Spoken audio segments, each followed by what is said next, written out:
definitely putting in work. Frosty is definitely putting in work.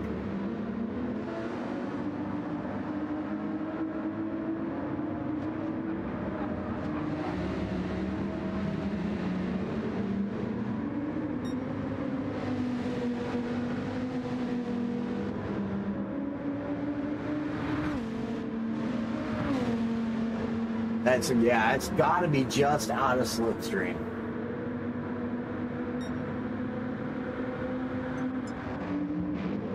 Transcape 88, 45.5 seconds now behind Frosty. Frosty is, yeah, he's on the move. I believe that was 44 seconds just 2 laps ago. Tonkinen has gained a half a second on Transcape 88 here now in P4. Was up to 19 and a half to 19.7 or 8, something like that. Very nearly 20 seconds.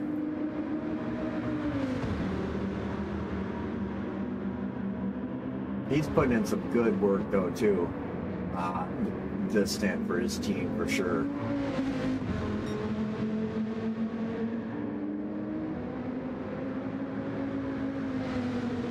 But let's see. Okay, so that's 1 lap down. That's 2 laps down. That's approximately 3 laps down is P5 in the Porsche. But man, I gotta tell you, for me personally, probably the most impressive feat heading into the 16th hour of this race. I gotta remember on lap 67, I gotta go through these and show you guys the times as they come into the pit. Don't want to miss that. I remember you guys need this information. We're live with part 3, y'all. Part 3 is live, guys. So, definitely feel free to jump over there here shortly. Timgren has this lap and, well, basically 2 more laps before he'll come into the pits. And man, Frosty just cannot get away. Timgren has closed that gap up. Now Timgren's pushing hard. Essentially 2 more laps. He'll do this full lap and then pit on the next lap. Now Timgren's putting it on Frosty, man. He's gaining that time back. And I'll tell you, man, strategy. He let him go there for a little while. Didn't quite let him go though, but wasn't pushing so hard as to burn up tires and fuel so that he could save that, just that smidgen extra bit of fuel and tire to be able to push and catch him right back up at the end of the stint here. Absolutely impressive, man. I again, thank you to the IRO very much for having me here to be able to do commentary. Again, I can't think of I can't think of a better way to spend my birthday, you know, getting to be able to do this even for just 2 hours. It's been an absolute pleasure and thrill. I wish that somehow, you know, nearly 16 hours into a race, there could be closer racing. We have gotten to see some pretty good racing, you know, more than pretty good. But I mean, as far as battles for positions go, I'm not seeing much of that. That's how it goes in endurance racing, especially, you know, when it's 24 hours long. That just happens. But it's been an absolute pleasure to be able to witness this racing firsthand and to be able to call commentary for it. Yeah, having a great time. I hope you all have enjoyed it as well. Thank you for myself and the IRO for being here and tuning in, y'all. I know it's super late or super early in the morning for y'all over there in the UK and other parts of the world.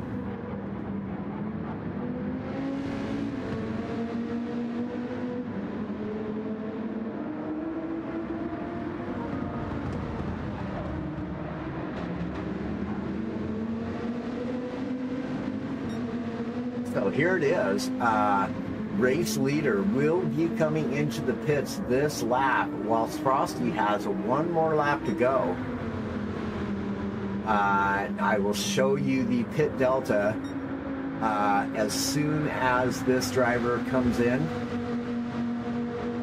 As soon as the Timgren comes into the pits, we will switch to Frosty. And then when he comes into the pits, we'll switch to P3, and so on and so on, just so that you guys can have those time differences. The deltas. Yeah, a little wiggle wiggle. A Timgren. I like it. Hey, you're shaking your booty at us.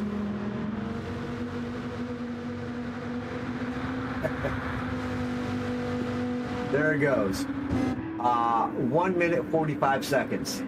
Time gap between Frosty and a Timgren. That is it for the stint for a Timgren. We will move on to Frosty now. And we will show you the gap between Frosty and France K88. It's going to be roughly 45 seconds.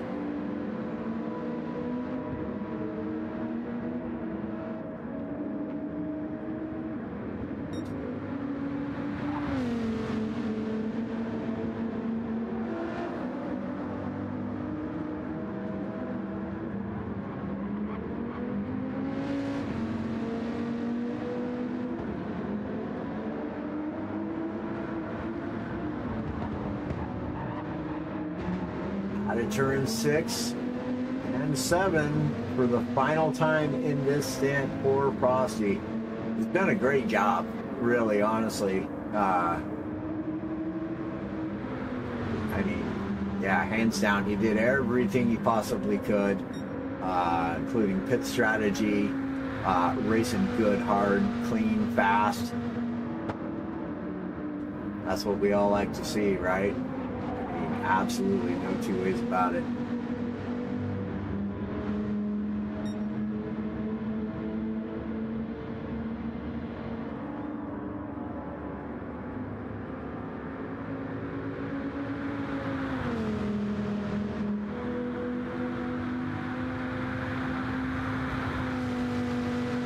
Gained a second on that lap, so a 144, 45.5 seconds. Gap to France K88. We'll see what it is.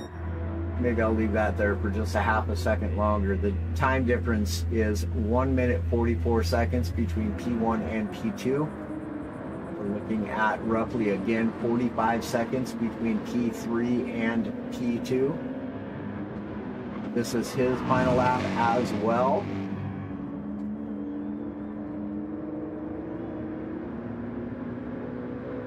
That's right, this is a Project 1 racing team. Pretty good. Surprised I hadn't noticed that before. You see it on the fin there, clearly. The rear spoiler. And 45.818. The difference between P3 and P2. Jump over to Tonkanen and watch him finish out his lap. 19.286 seconds between Tonkanen and France K88. The difference between P4 and P3. Jump on to Simon now, who is also on his final lap. So he's only 1 lap down. I don't know how I figured he was 3 laps down. That's stinking impressive. That is absolutely impressive. Well done to that team. OBO holding it out strong in the Porsche. That's definitely some talented drivers on that team. I'll tell you that right now. That's impressive. The time gap, not the time gap, the difference in overall speed. It's certainly an impressive feat. Ooh.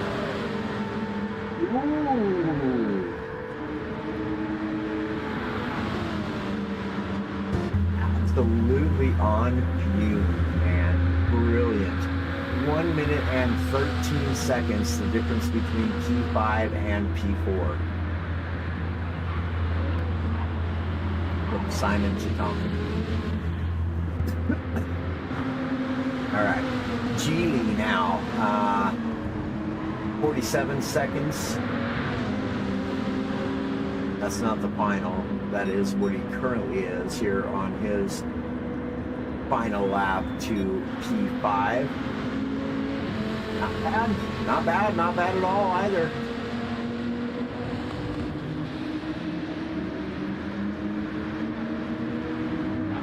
Not bad at all. Here he is coming to the pits. 47.210. The pit delta. The delta between P6 and P5. On to Jish. Just starting his final lap.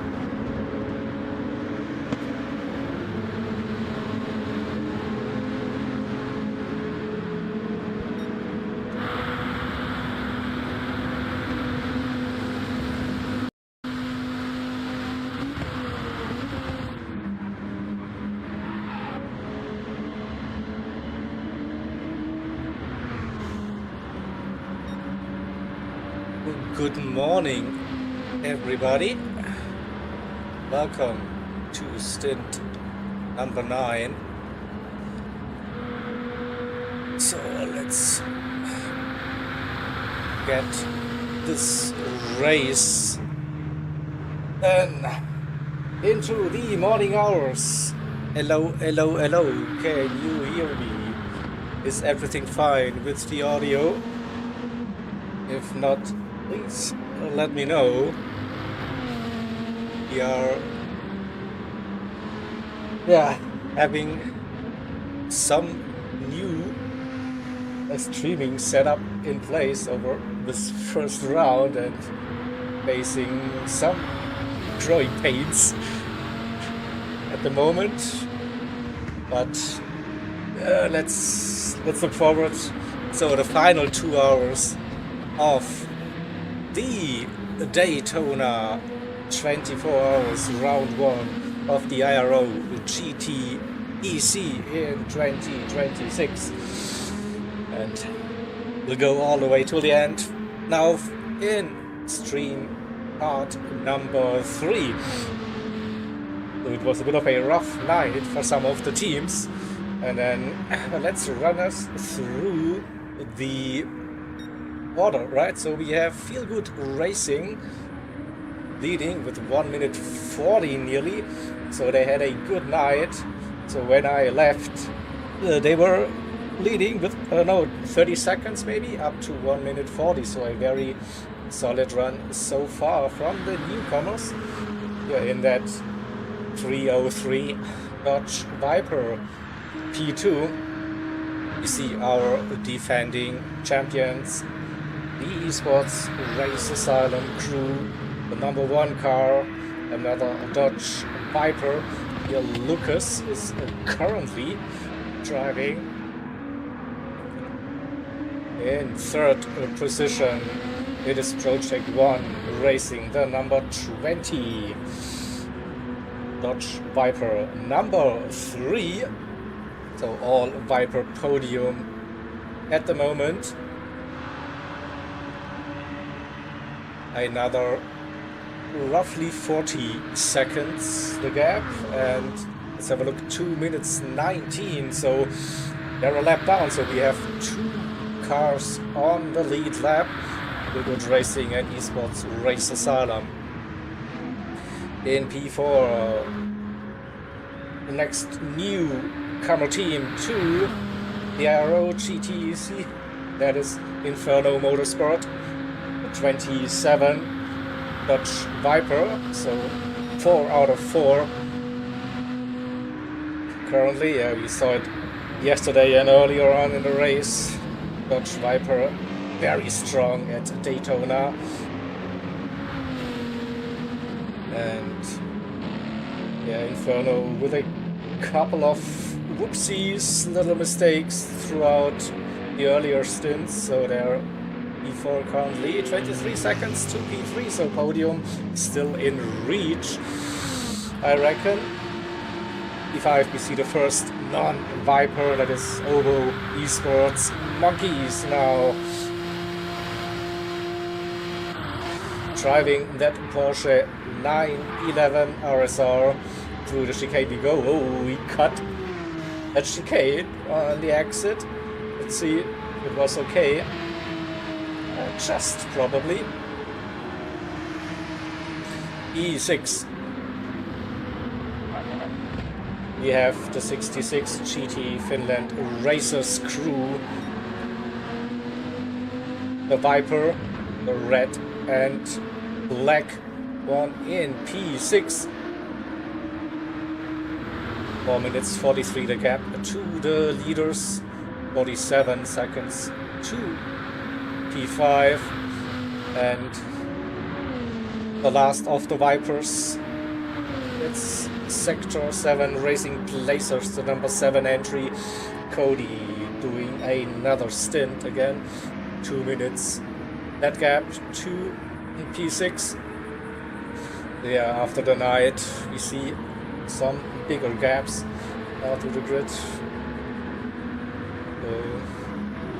Didn't know what actually happened. I think maybe we had a disconnect, maybe some damage. And then the second Porsche on the grid, that is the 23 Apex Motorsports Drift King now behind the wheel. 7.5 minutes the gap to the leaders. 47-48 seconds to the car in front. In 9th position, it's the first of the AMGs. That's my team. Incognito running in that 54 AMG in P9, and in P10 we have the only Ferrari on the grid, the 224 entry for NWR Motorsports Express. Now taking on the wheel.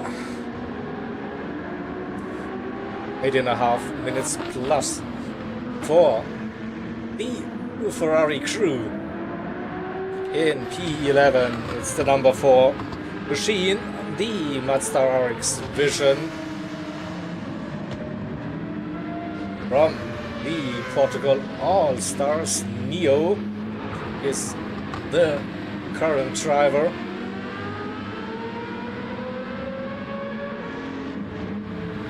Also not that close to another car, but that's endurance racing, so we'll just hang on. See what is possible. In the end, our Polish friends, Elite Racing Squad in the 73 BMW. It's Alex for the team in P12. Coming out of the chicane. And if you hear me, you have your indicators on. Don't need them, for sure. The 999 AMG Alien Motorsports Maddie now on track. So I think they missed the previous stint, so 11 minutes the gap currently to the leaders, 20 seconds to the car in front, and then car number 14 the Audi R8, the 64 entry for QRT esports, and they also had some issues during the night. 12 minutes and 13 seconds the gap to the front runners, but good to see all cars still running after 16 hours and a bit.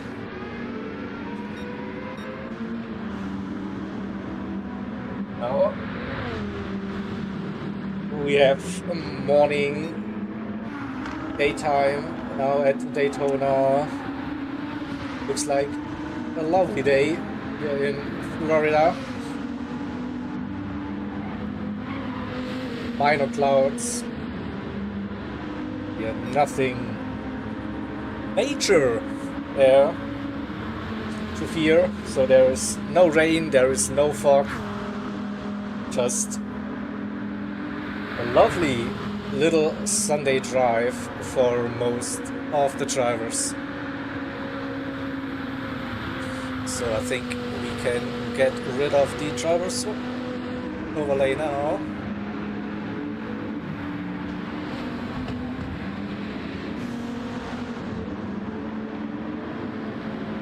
Then it's probably about time now.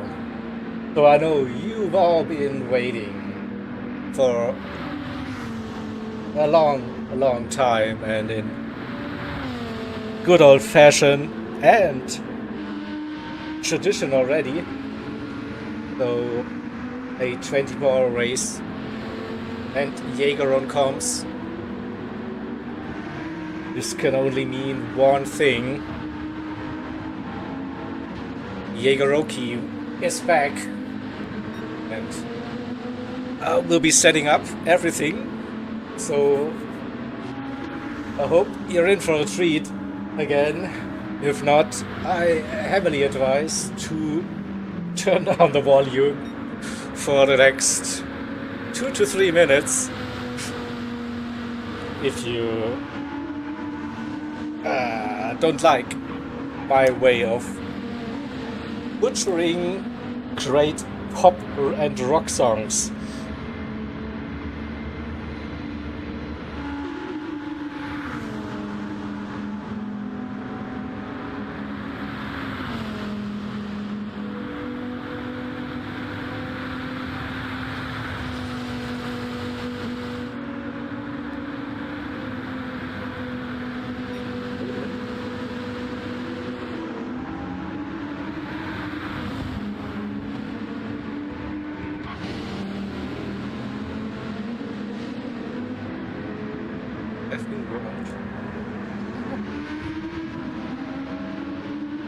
Okay, I'm ready. Ready. Well, we're going. What? We're going in 10 seconds. It's another classic 80s song. I've got it. Recognize it.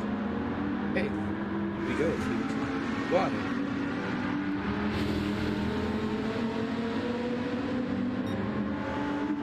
Just get a little bit into the groove, and then we should be ready to go. You spin me round, round, round, round.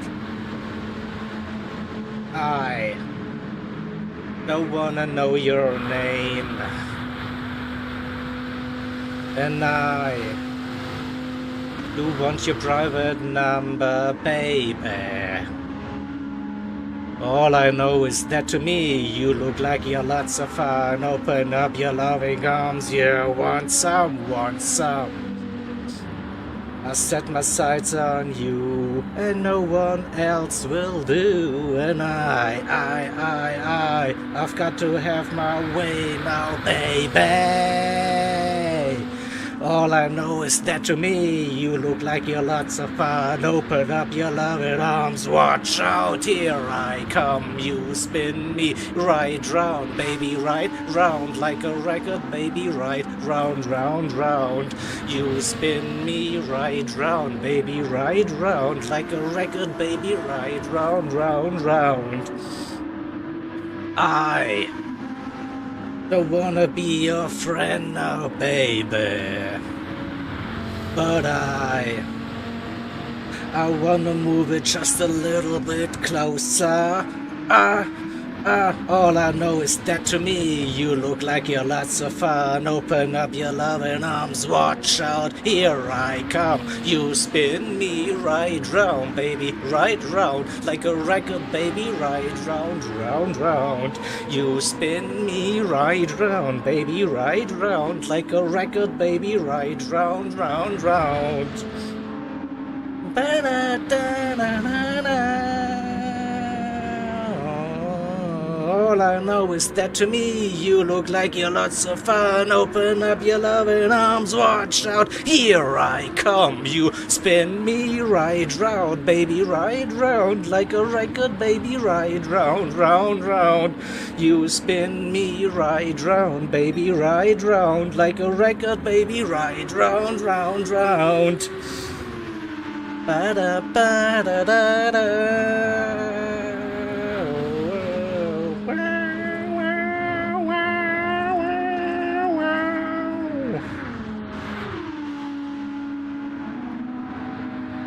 Welcome, I hope you are all alive now.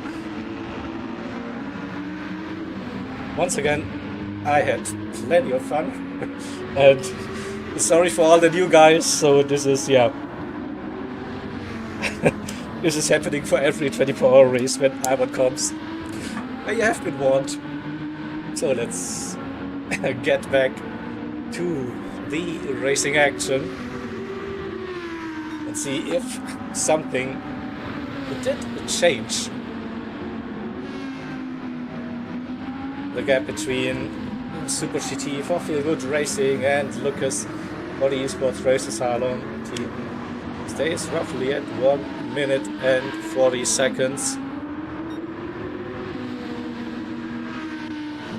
In third position, Project 1 Racing with Valkyrie still holding on to that podium position.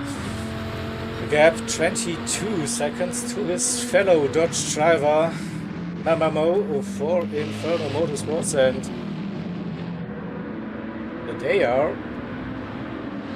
flooring it, running with the fastest lap of the stint, currently a 44.6.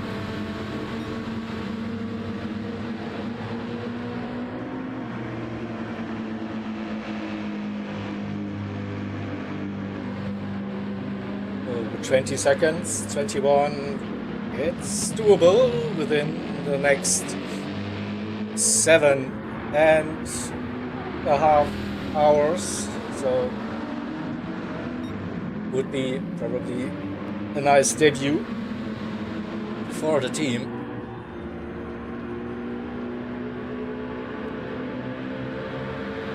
Low 45s for Monkeys in the Ovo Esports Porsche 911. So you see on the bottom of the screen the standings after the pre-qualifying session, and with the Esports Race Asylum #1 team as last year's champions having a fixed spot. So the Ovo Esports team, they put in the fastest average time during the pre-qualifying session out of all teams and secured their spot in Split 1, and the second fastest time it was Project 1 Racing as well. So top teams definitely showing their pace, running at the front of this race.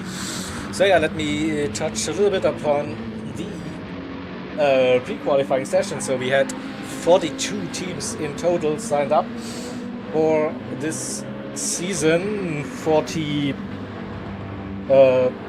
teams then actually made it into the standings, with 2 teams having fixed spots. That's the Sports Race Asylum team for split number 1, and also the Transatlantic Racing team, last year's split 2 champions. So they both didn't need to qualify and got their spot in the respective splits. So we ended up with 38 teams running pre-qualifying session in early January. It was nerve-wracking. So we had like spots for 29 teams in total, 14 teams for split 1 and 15 teams for split number 2. So a couple of teams then didn't make the grid with that setting, and yeah, as always, it came down to a couple of tenths then to get in or not get in. The format was like 5 drivers for each team. They were running a 10-minute session in the BMW Z4 Group 3 car at the Nürburgring GP layout, and then the average for those 5 teams were taken into account. So the team could run with more than 5, of course, but the fastest 5 from every team, and we used that then for the team average to qualify. So this was like the first showdown of the season already, and yeah, with the interest. So that's why we also have a couple of new teams driving in this year's competition. Also some drivers were moving teams, and new teams were formed out of existing ones. So that's why we have like a different looking grid in split 1 compared to the last season, but definitely not a bad one. So the amount of talent that has entered this year's competition is crazy. I think so, with some of the teams having recruited some famous names. I think there are like 15, 16 drivers that are active or former World Tour drivers amongst all those teams. So it shows like it's something that many people are interested in. Endurance racing on Gran Turismo, it's still something you don't see that often. And yeah, here at the Arrow, we feel honored, of course, to see such drivers entering the competition, and also giving everyone like a good challenge. Definitely, yeah, one of those new teams. They're currently leading, so they feel a good racing team. Also had a strong showing in the qualifying on Friday, and then they stayed in that top group at the start of the race, and slowly but steady they were like opening up that gap once they got into the lead, and now it's 1 minute 40, so they are close to lapping P2, roughly 5 seconds now, that gap.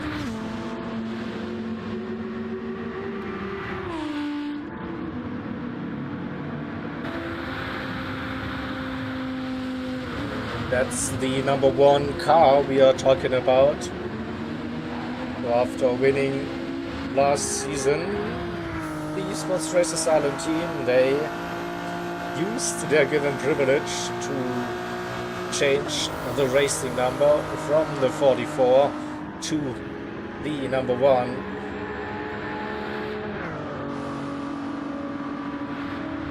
And they've also been in that top group since the start of the race.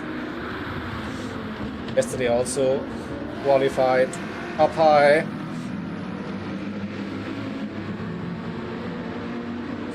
Running a strong race again, so not feared of the competition.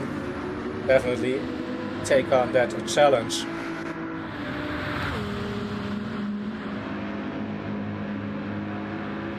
And another team to watch this season, definitely Project One Racing. So they really got into the groove midway through the last season with this endurance racing thing, and had a crazy good second half of the season with 2 wins and a podium to finish the 2025 season, and also to end up on the podium overall in the championship. And they continue where they left all the season. Strong pre-qualified performance, as I've mentioned, and now also running E3 at the moment.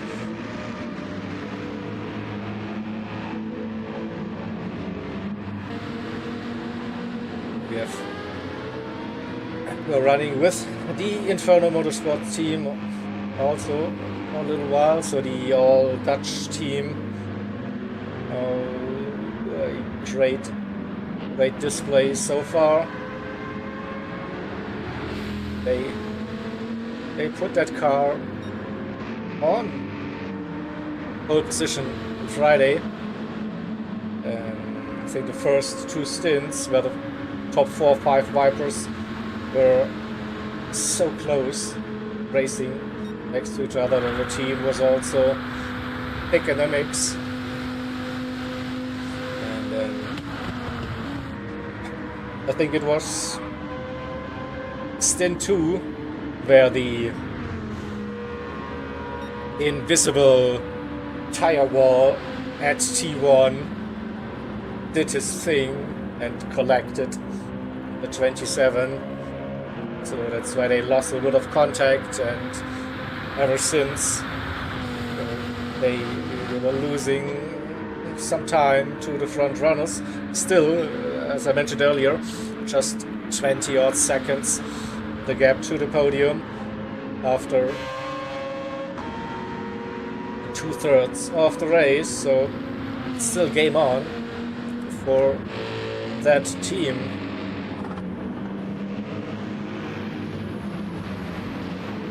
For the 111 Porsche, I guess, really trying everything they can to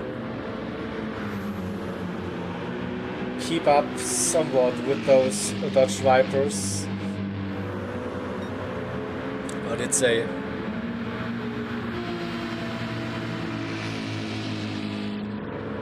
bit of a probably mission impossible than at least at a Daytona, but I think the teams that didn't go with the Viper, but they should be looking strong for the rest of the season. Also the 2 teams that went with the Porsche, so that's the 111 and the 23, so they can switch to the newly added Porsche 911 GT3R, the 992 model. And if they want to, it's a pre-upgrade for them, so they have 3 more weeks to decide if they want to make use of it. They can stay with the Porsche and switch later, of course. So, as in previous seasons, every team can switch the car throughout the season for free once. They can do it more often, of course, but then they will lose points. So it's something to consider at least. And so again, I wouldn't be too surprised to see many of the teams that went for the Dodge Viper for round number 1 to make use of their free car swap for the next race already. The next race, yeah, I can see if I can bring up the calendar if this works.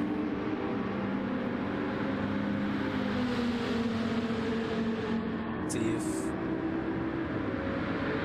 yeah, it's close. So we nearly see everything on it, but yeah, it's okay. So yeah, we are next up will be the Bathurst 12 hours, and then you see the rest of the schedule. Brands Hatch for 8 hours, Nürburgring 24, Suzuka 8 hours, Yes Marina 12, 8 hours of Interlagos, and then a little bit hidden behind the graphics, it will be Spa in the 24, and to finish the season again. So yeah, it's a nice little calendar,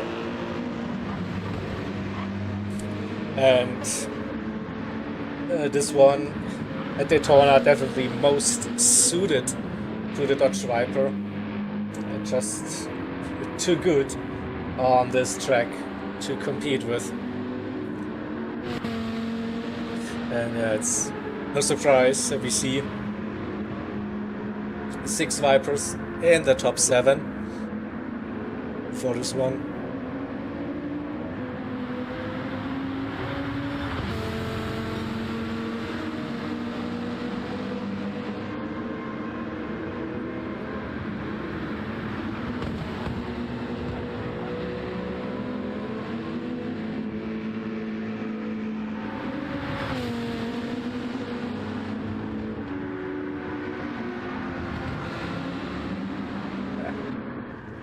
Slowly cycle through our grid and see if we spot some closer battles maybe. It could happen. Less than 20 seconds between P8 and P9.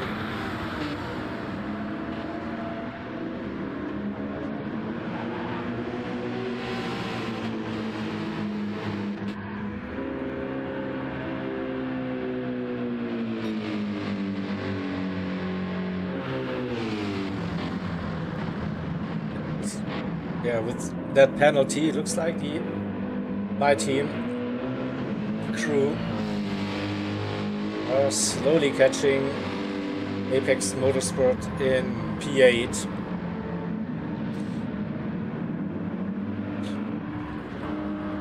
What about our Ferrari?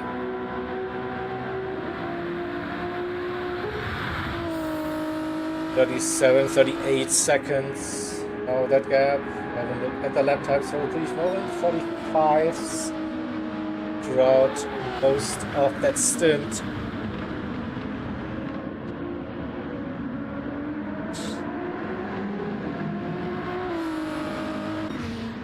Yeah, that's roughly the same pace, I reckon.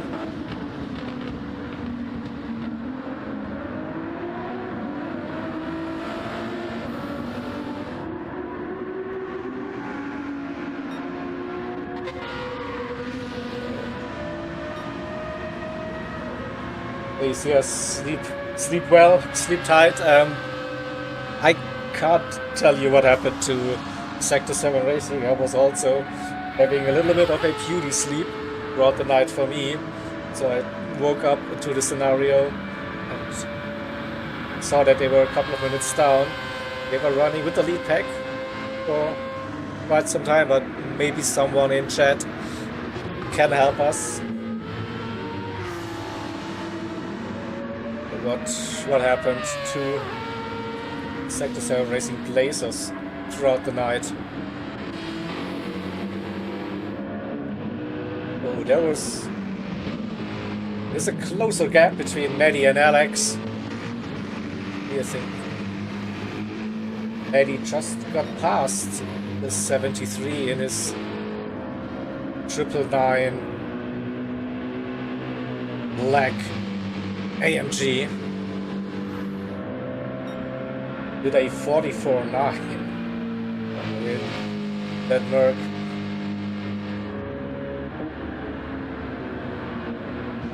And the gap is going up. 3 seconds. Oh, to the BMW.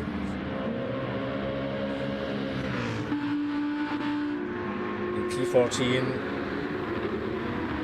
64 entry for QRT Esports. That Audi R8. Still going around the track. 45s, 46s for the Dodge driver at this stage. Yeah. And I guess I know the reason for the 46s. That is a little bit of a damage on the rear, because something must have happened.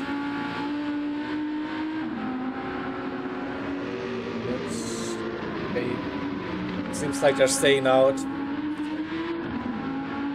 Ah, okay, thank you, Snowman. Sector 7 Racing skipped stint number 7, so that's unfortunate, unlucky. Those things can happen, especially in a long race like the 24 hours here at Daytona. So, and then, yeah, if you miss a stint, you lose quite some time, of course, and not racing then for 2 hours.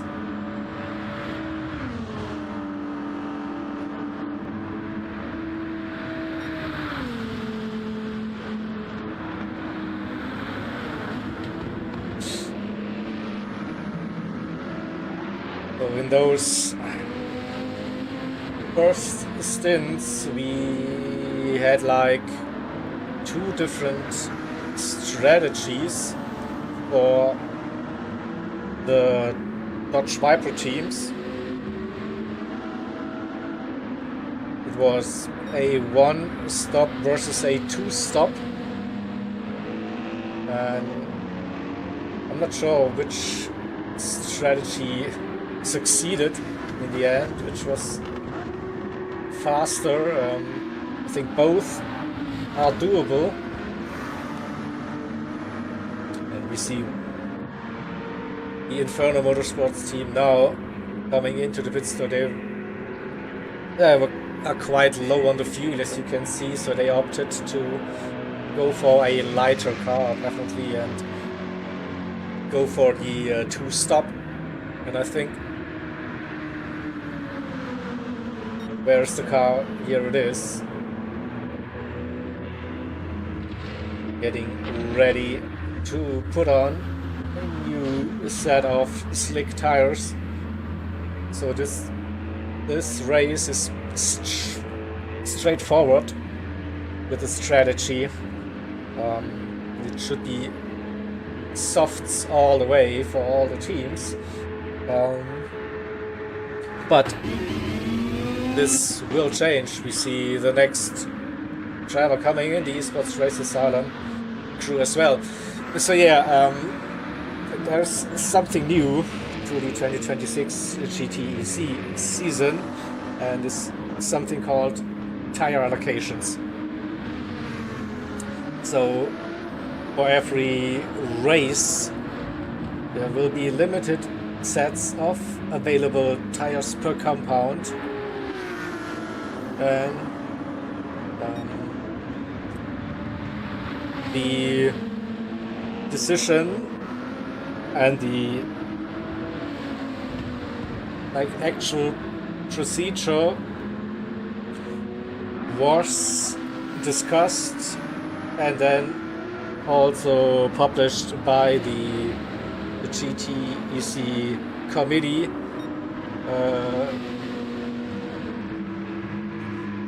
but it was a bit too short on time before the first round at Daytona, let's put it that way. So that's why for the first race it's basically unlimited tires. So we went for, you have like 40 sets of softs, mediums and hards available, so you won't be running out of tires. But this will change drastically for the upcoming rounds. So every team, then they will be forced to use all the tire compounds throughout the various stints. This should add some more strategic elements to the races as well, so you won't be able to do a race on the same entire compound. So you won't have enough soft tires, you won't have enough medium tires. You will have to use the hard tires as well. And for the upcoming races, yeah. So definitely something to wrap your head around for all the teams, and which driver is allowed to use which tire for what stint, and then what's the backup plan so if something goes wrong. So this could be then interesting, and we could see different approaches, of course, for those races then later on.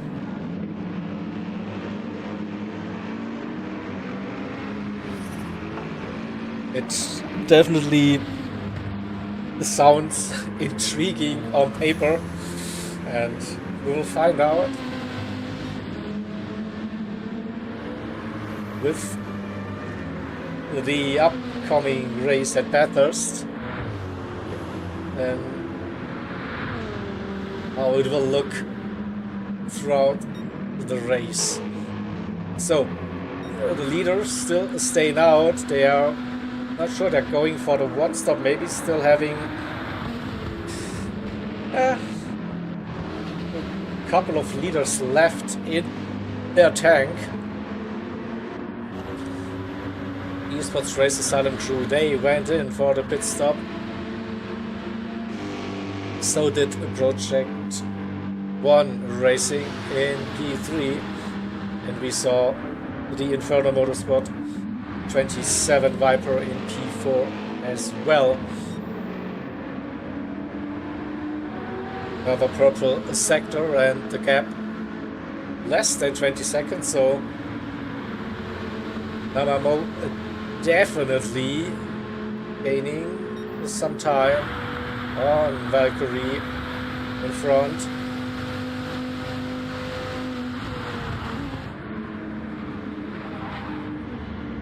We will stay with him for a brief moment. Yeah, lost the purple. Still a very, very good lap.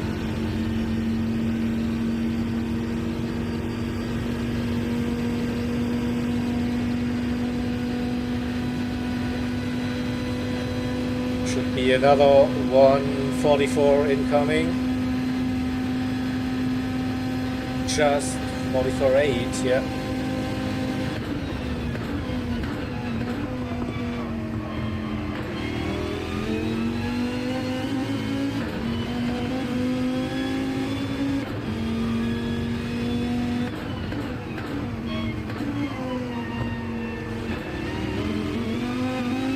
Oops, a little bit squirrely coming out of the international horseshoe.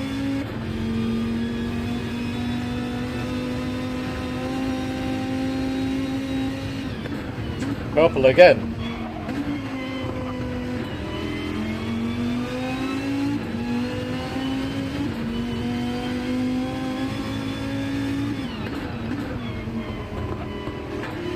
Out of turn 7 onto the oval again.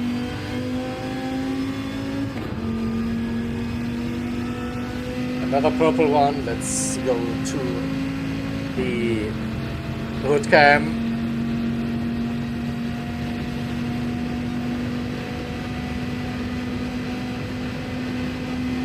We ride along through the Le Mans chicane. That looked fast. Was it fast enough though to keep the drop? Oh, it did.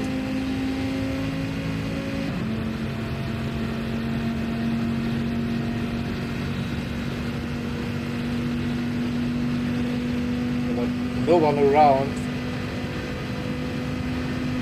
to help with a little bit of slipstream. So let's see.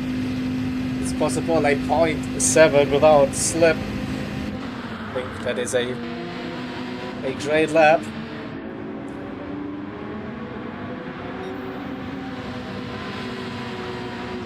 Ovo Esports in P5, trying to use the slipstream out of the 20 car in front, so that's probably a little bit of a nice help on the oval. Well, that Porsche, great car overall, but just lacking a little bit of top end, and with that toe, this could be very, very welcome now for the 111. Good run. You might see maybe a low 45 for Bonkies, gaining in the slipstream, but will it be fast enough to give Valkyrie a little bit of a bump? Looks like. So ideally, the Porsche would get in front now for the infield, and ooh, a 44.9, and indeed he's trying to get in front. Yes, wasn't close enough, so he needed to back out for now. Of course, you are allowed to race even if you're a lap or multiple laps down, but of course you should not risk any incidents. And I think if you would optimize the lap for both of the drivers so that Porsche should get in front for the infield, and then the Viper taking the lead again for the oval. This would be win-win for both, I think. Shadow for GT Finland racers in P6. The gap 45 seconds to P5.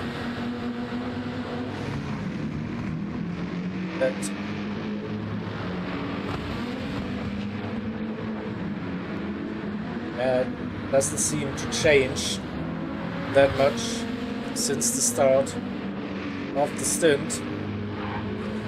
But also the gap to the Sector 7 Racing Blazers in P7. Not really changing from what I can tell. Let's see what's the gap between Drift King and Incognito. I think that was a little bit closer, maybe offsetting pit stop strategies. Let's see. Yep.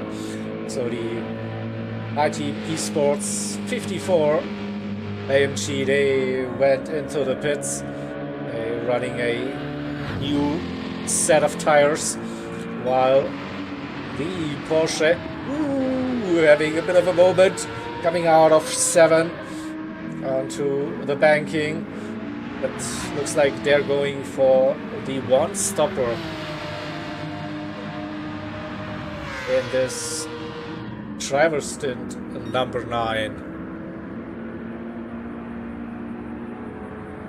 There, and that completes racing hour 17.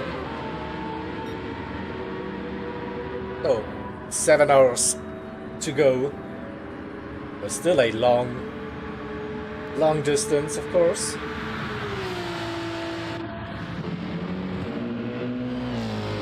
For the drivers, we have a look at the NWR Motorsports Ferrari 296 entry. One of the very, very fast drivers in the car for the team. Dress, who was also I think featured in one of the World Tour events last year, 2024. I'm not actually too sure, but I can tell you one of the fastest drivers in the game. That Ferrari, not the ideal choice for Daytona, let's put it that way. But it might be a very, very good car overall for the entire season. So I think the team, they know that this race is just, maybe grab a couple of points from this one and then focus on the upcoming races. Bathurst, Brands Hatch, maybe also the Nürburgring. Should see this car in a much better state again. Also, the interesting choice for the number 4 Portugal All-Stars team, running the Mazda Vision, RX Vision, it's called.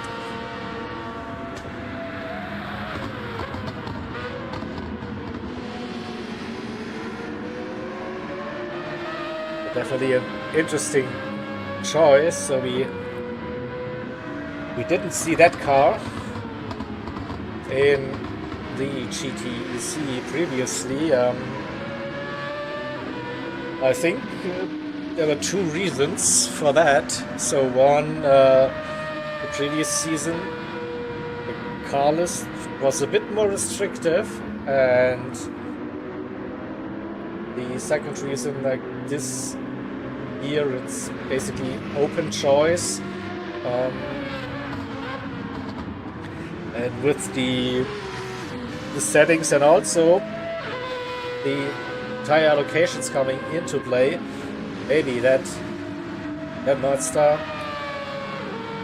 could be an underdog pick for the season. Good on tires, good on fuel usually. Should open up many strategic possibilities in those races later on. Again, here at Daytona, it is not the ideal pick, but that goes for so many other cars than the Dodge Viper, apparently.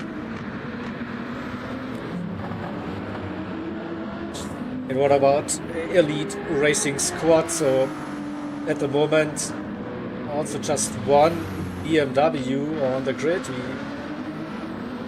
We had more Beamers on the grid in the previous seasons, and this season we don't have the option to adjust the aero settings compared to last season. So on paper, the BMW is still a very, very Group 3 car. And maybe they also get the opportunity to go for a free car upgrade if the rumored BMW M4 GT3 is coming to the game at some point. So with the recent additions to the Ferrari 296 and the Porsche 911 GT3R, we might see that Group 3 lineup getting updated, and that BMW M4 would be a nice addition. Well, and maybe that's something the team is hoping as well. So, leader is in, and we are going for the one-stop strategy.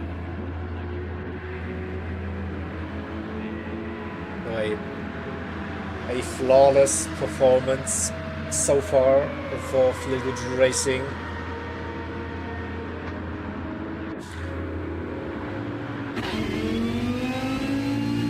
We are back out on track. There is Lucas. He just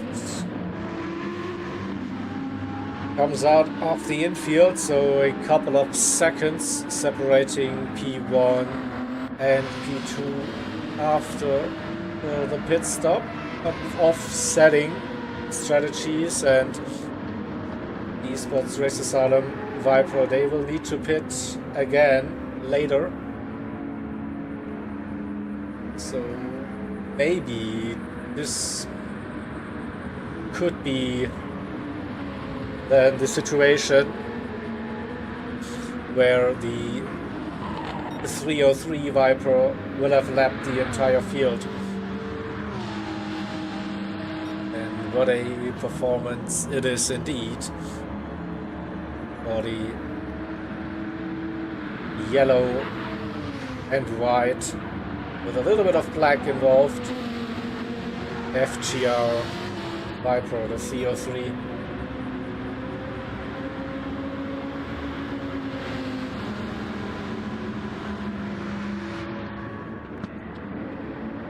That's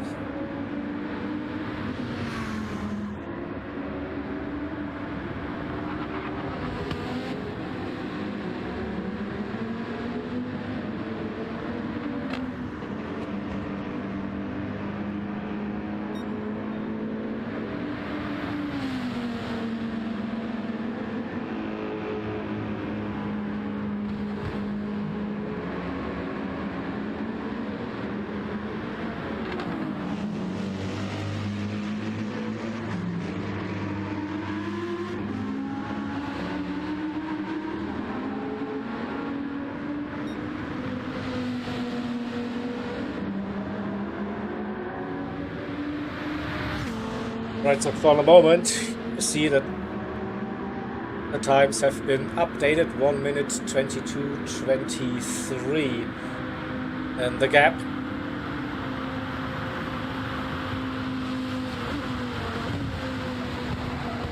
for the pit stop and doing some refueling. Pretty sure it will be around about 30 seconds. Maybe more? We'll see, we'll see. Getting a bit cloudy now, I think. Should help with the tires. It's still like in the early morning, so temperatures shouldn't be an issue on track as well. Tire performance, not a problem. People running the one-stop on softs. This tells us the tire suppliers did a really good job providing the teams with racing tire. You can go for various strategies. Oh, see some undrafting here and new alliance. So the 999 AMG Medi for Alien Motorsports right behind Donkeys in the 111 Porsche, but separated by a couple of laps.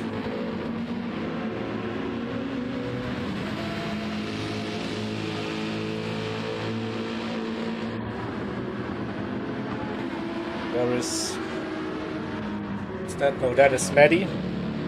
Let's get some onboard footage. Listen to the sound of the AMG.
Any juicy dudes? Ooh, nearly. Valkyrie lost the rear.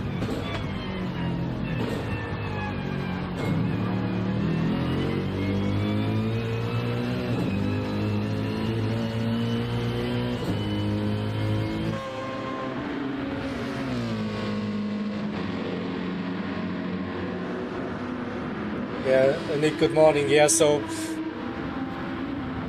bigger gaps after the night now,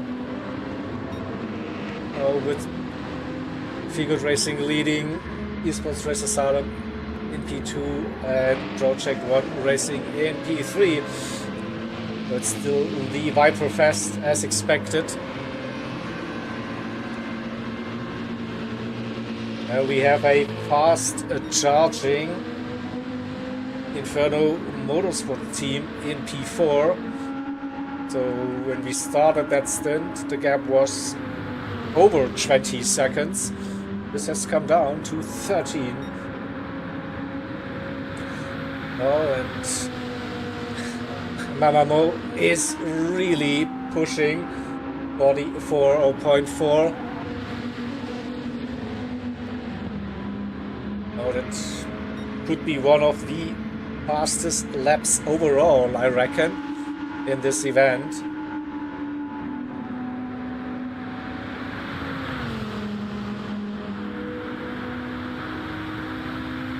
But I reckon the battle for P3 would get interesting, and for those final 6 hours and 50 minutes. Yeah, we just saw them here coming through the infield. Horseshoe. This is a nice little group, even if they are not fighting for positions. So really talented and fast drivers currently sharing the same bit of the track.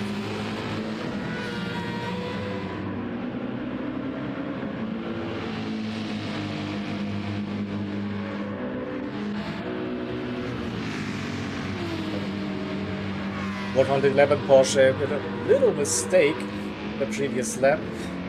Is probably losing that slipstream now to the two cars in front. The good news is the gap to P6 is still very stable. at 45 seconds.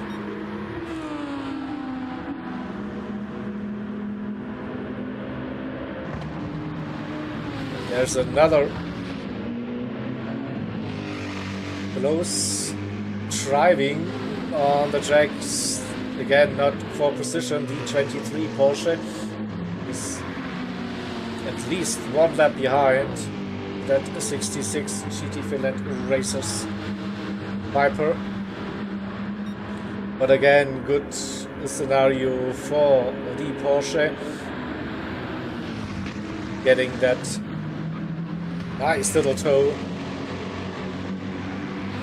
for the second half of the lap and starting a new one.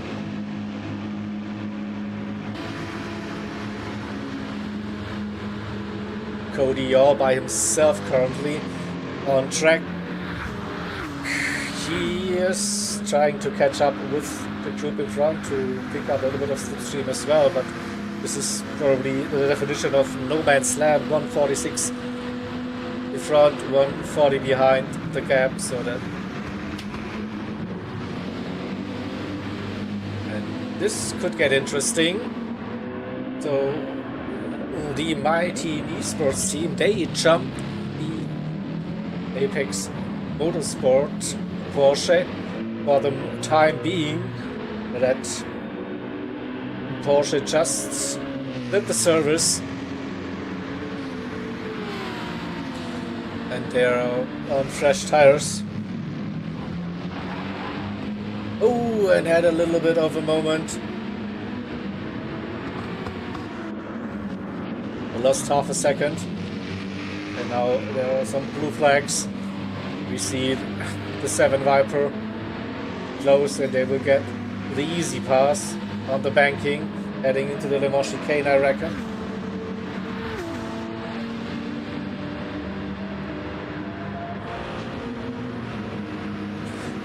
So yeah, gap 119 currently between P1 and P2. P1 with that one stop strategy, and P2 they need to pit again in, I don't know, 10 laps time maybe. So that is the current situation at the front.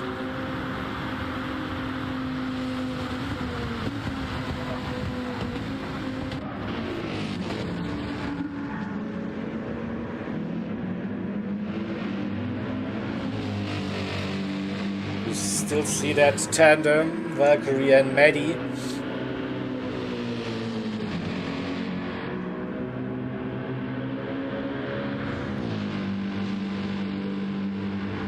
That's the same distance it is now. Who is catching? 12.3, still gaining on the car in front.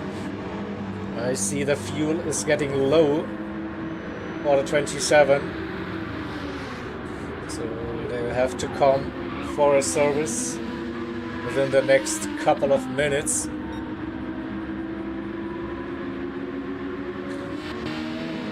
Let's have a look at the gap between P8 and P9.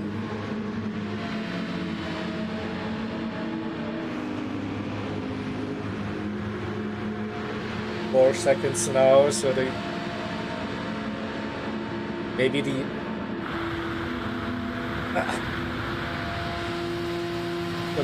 fresh tires and more fuel compared to less fuel and slightly worn tires. What is the difference? Currently it looks like the AMG, they can get out a little bit more pace. Gap going up. 4.4. It was around about 3 seconds last time, so that's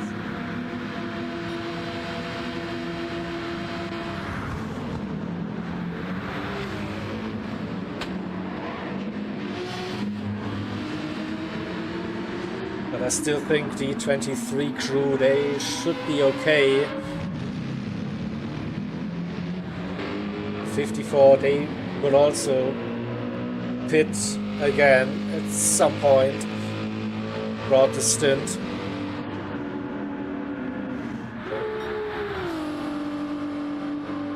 It's all good. 30 seconds between P9 and P10. I'm not mistaken. And then the Ferrari, they took out some time since the start of this stint.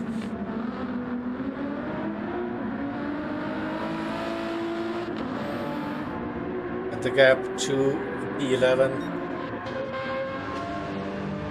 more than a minute.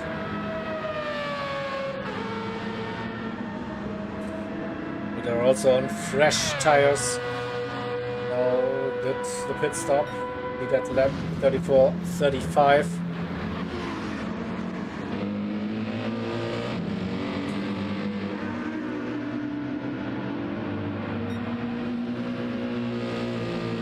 We had Maddie starting that stint with 11 minutes to the leaders, down to 10:40. Also there's another pit stop needed, but for now I think he's quite liking the fact that he can keep up with the Project 1 Racing Viper. It's currently running in P3.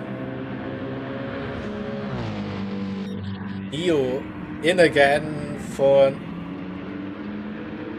a pit stop that has to be, yeah, it's due to damage.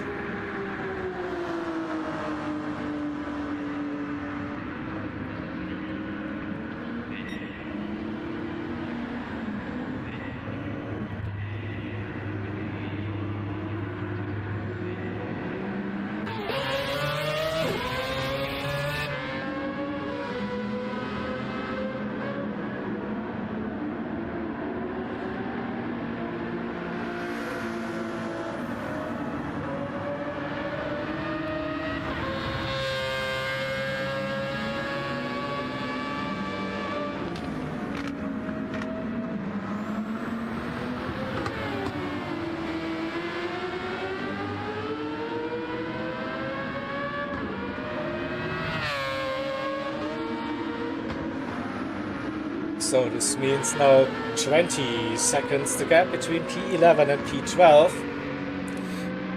That's good news for Alien Motorsports.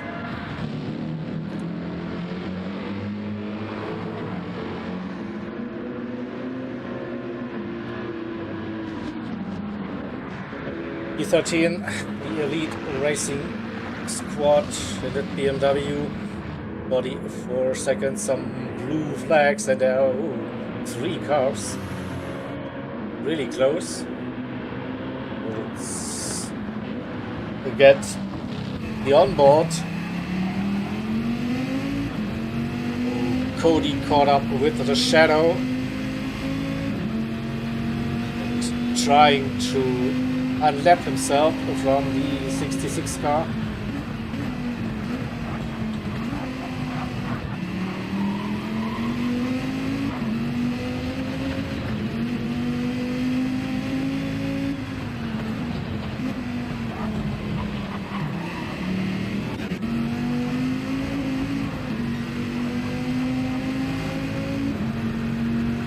Viper versus Viper, and with an AMG leading that group currently, so they will get the easy pass after Le Mans chicane. And as far as I can tell, Cody and Shadow are on the same strategy.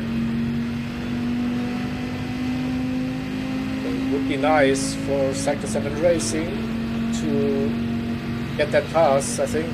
Yeah, going for the run. Around the outside. Who will pick up the slipstream? Will Cody back out of it? Probably yes. couldn't get past the fellow Viper, but now has to be careful unlapping.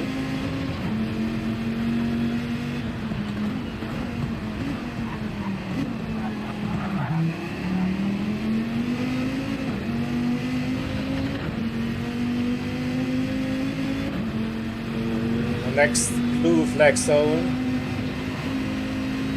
See Nodi pass in front, still driving, so let's see, will they get out of the way now? A bit high, so this should be the opportunity at least for the 66 crew now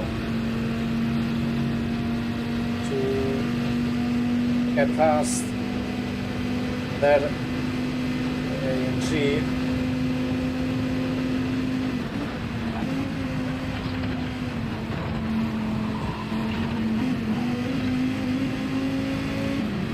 We see some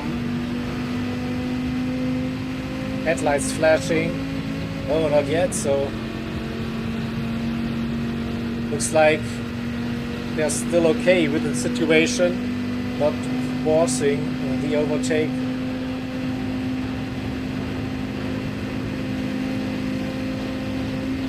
And now, let's get the TV camera on both of the Vipers. Try to get past. Ooh, that was close, really close, but yeah, both Vipers, Shadow and Cody, 66 and the number 7, they got that moved on into turn number 1.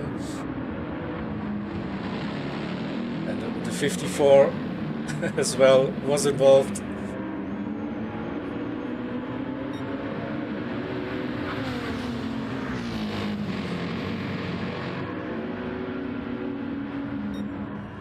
Of course we can.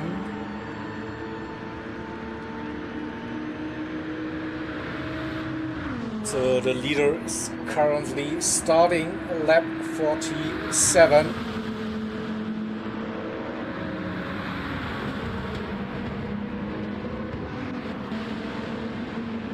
And Lucas in P2 for Esports Race Asylum is very low on fuel now, so this could be the in lap for the number 1 Viper.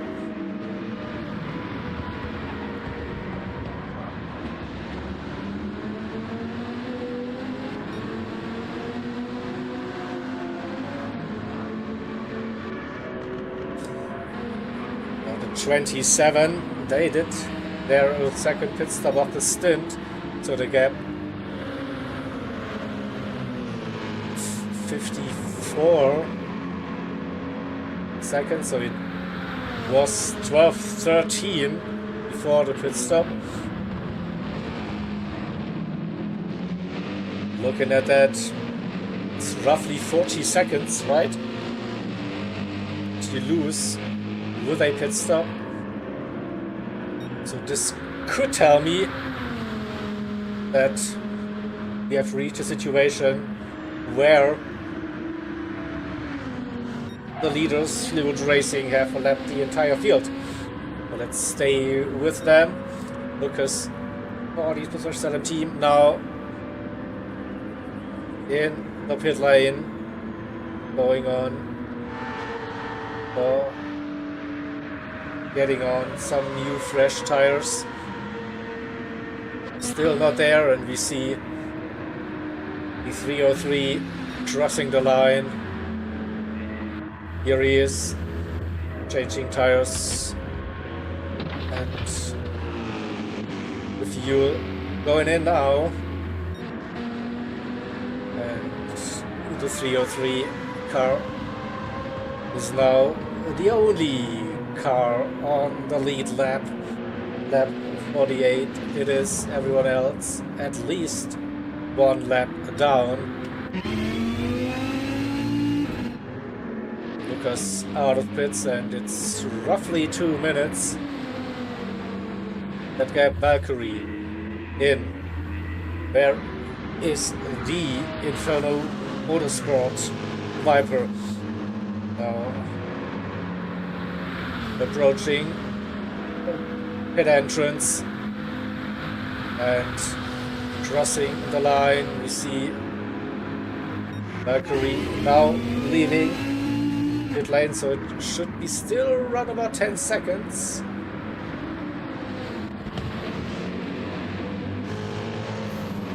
Maybe a bit more, maybe a bit less, we'll find out.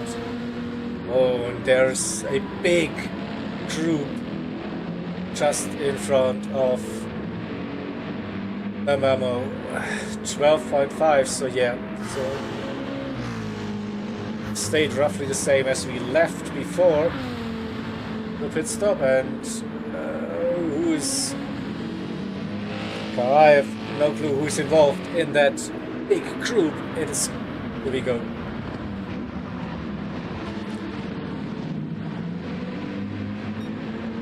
Cody leading, Shadow involved as well, and you see also the 1-1-1 Porsche after the pit stop down to P6 just for a brief moment though. 66 is low on fuel, so can do maybe one more lap.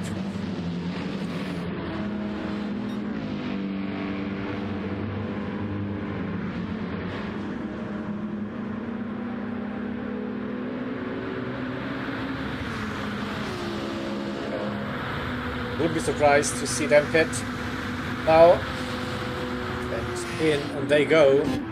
So the OVO esports team up to P5 again. 66 is in. The 7 Viper, they could manage to do one more, but they're also a lap behind, so it's the same strategy basically.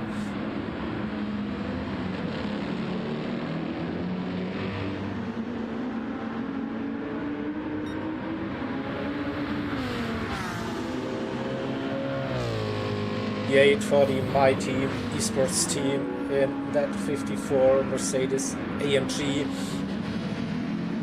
It's 10 seconds the gap to Apex Motorsports in P9, with the fuel getting low as well for the 54, so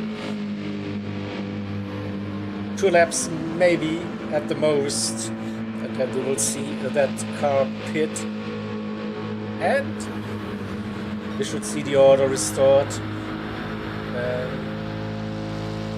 between My Team Esports and Apex Motorsports.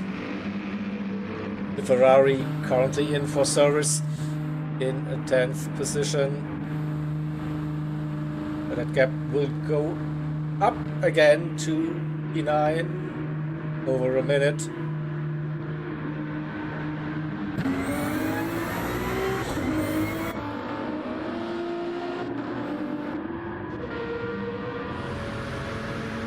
So, and what's the situation between Neo and Maddie, the number 4 Portugal All Stars Mazda, and the 999 Black AMG for Alien Motorsports? That's 15 seconds for now. So there's no scheduled pit stop for the number 4, but the 999 car, they will have to do one more stop again, but I think a very good stint so far for Maddie. Getting that car closer to the top 10 again after starting P13 and a couple of minutes behind.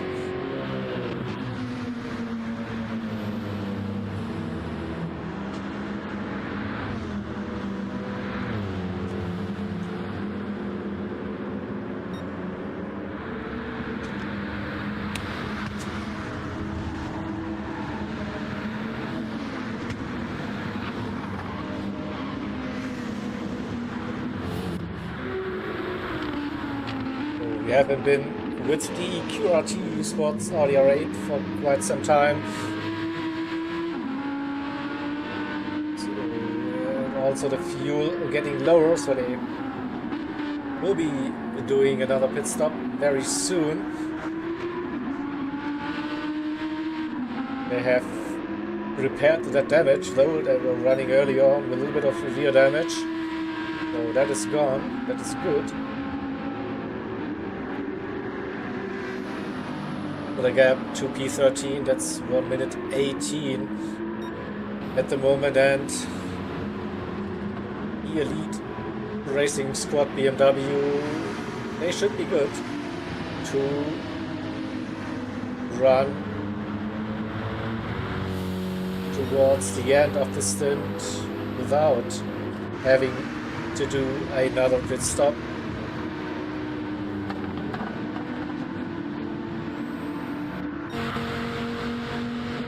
Cody's in. Oh! I just caught that damage for the leaders, and they are pitting to fix that. So a little mistake. This will probably get the number 1 Viper back onto the lead lap.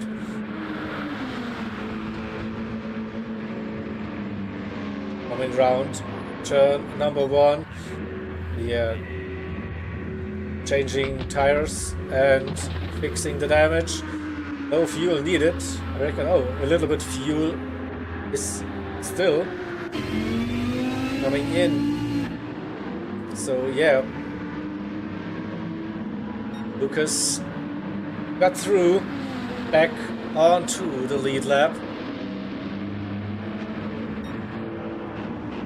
But yeah, still a big gap between P1 and P2. So. And oh, the drama doesn't stop here.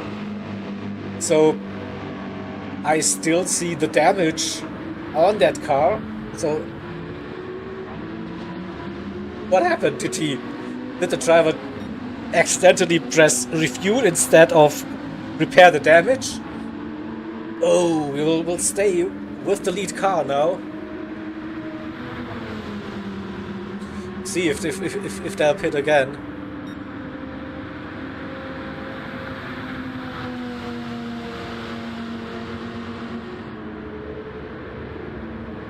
Go through the Le Mans chicane. We go. What's happening? What's happening?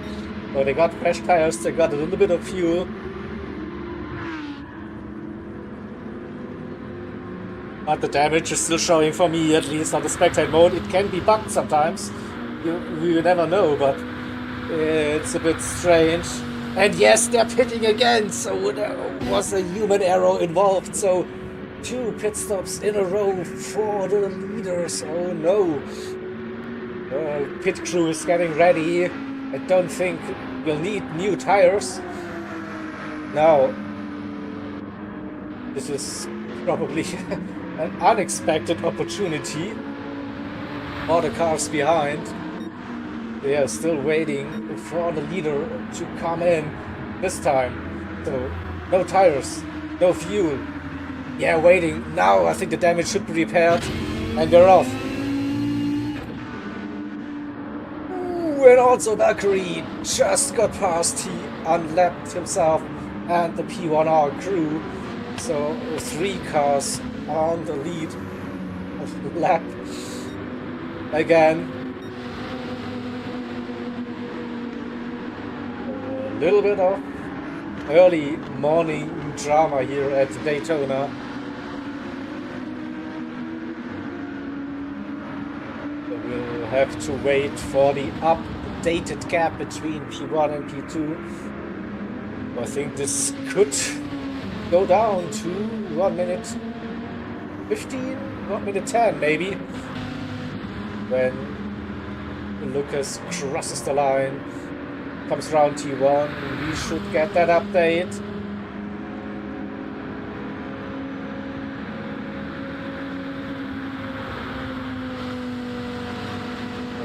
45.7, not the greatest lap in the world, but a solid one. And here we go, 1:11, 1:12, something around that area. So yeah, oof. 2 minutes plus to 1:13 with a little mistake. Yeah, driving error, and then also an input error from the German driver for the Feel Good Racing team. Trying to get the head down again. He's chasing the 20 car now, who also got lucky and got back onto that lead lap, which could be massive in the overall. In terms of this race, with 6 hours and 20 minutes to go. And let's not forget about the 27 Inferno Motorsports Viper.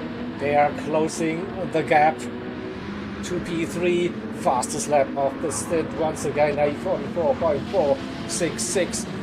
Mamamo is really flying in this stint so far. He is pushing the limits.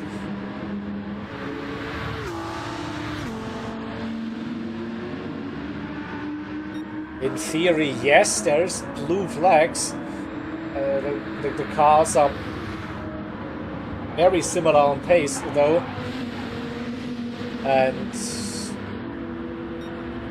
let's see, maybe Super GT is happy with the situation. He has a little bit of a reference, gets a little bit of a tow as well, and maybe needs a couple of laps to get back into the rhythm. So I don't think it's absolutely necessary at this stage to force the blue flag overtake, but it is within the rights and with the rule book, so you could do. But I think, from my understanding, what I can see at the moment is that the drivers are happy with the situation.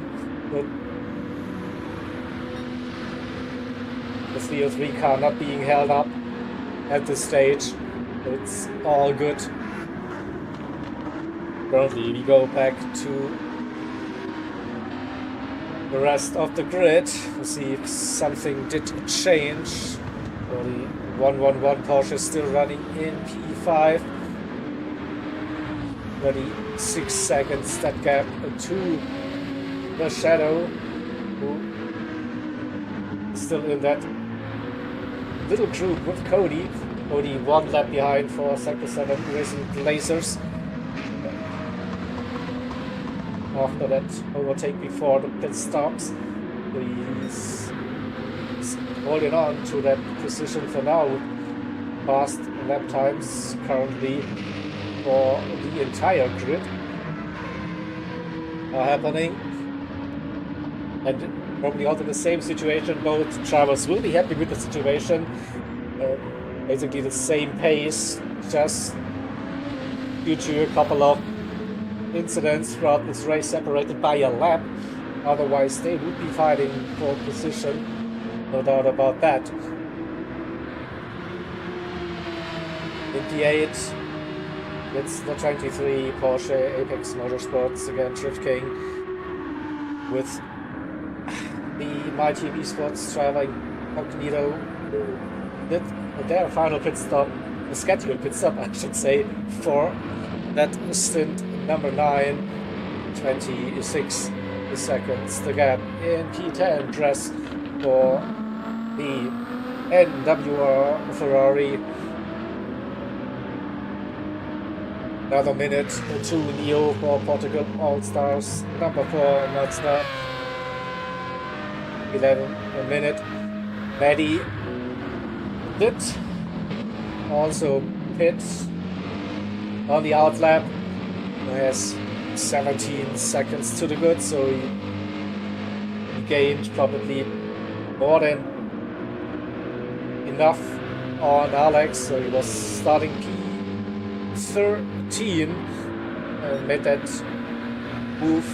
The early stages of stint number 9 now running in P12, 53 seconds the gap to P11 and the gap to P10. That is, yeah, we are looking at roughly 2 minutes at the moment. So can the Alien Motorsports team continue their comeback and grab a top 10 finish and score some points on the opening round? This will be one of the questions for the remainder of this race. E13, it's the Elite Racing Squad BMW with Alex driving 18 seconds now. And Hide, Audi 64 QRT Esports, Audi in P14. So there was like the question, did Maddie go down the inside? No, but he's with the top Vipers again, so getting some nice company here, sitting behind the leader and P3 in this race. I think he will be very careful and cautious heading into turn number 1. You don't want to take out the leader of the race, of course.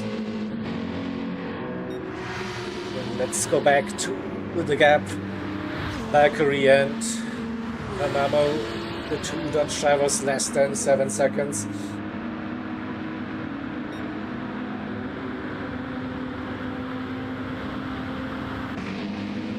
I think we can run with Valkyrie for a little bit. We see that gap as well and probably get some good shots at the leader and the black AMG as well. So this could be, yeah, good for the broadcast. Now we see the overtake. Super GT probably back into the groove after those little mistakes.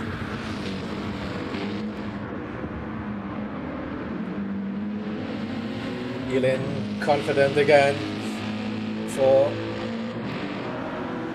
the last couple of laps in stint number 9.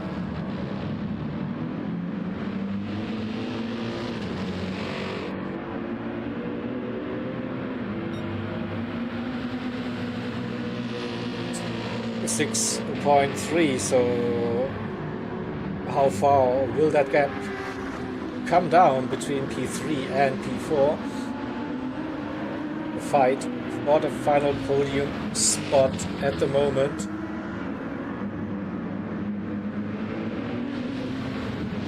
Also the gap between P2 and P3, 30 seconds. It sounds like a lot for now, but for a long endurance race, we saw like one little mistake, damage, boom, 20 seconds gone, just like that, if you need to repair the damage.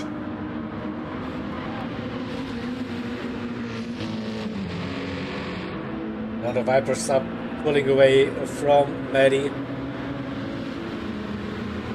Good morning, River. Good morning, Richie. Yeah, you did miss the singing. You should rewind the stream a little bit.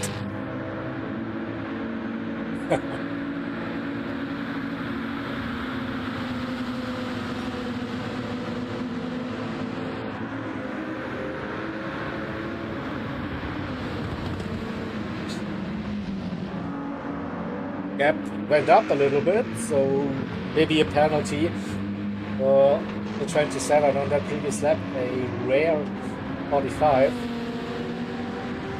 Yeah.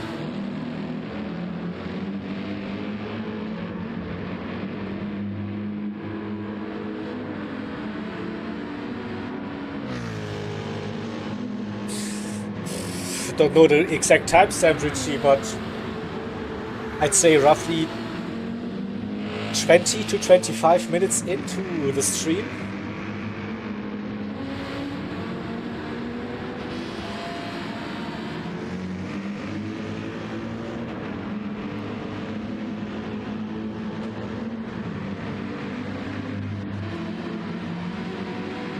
A quick run down the order, see if something changed. So 66 got back up in front, so they sorted the blue flag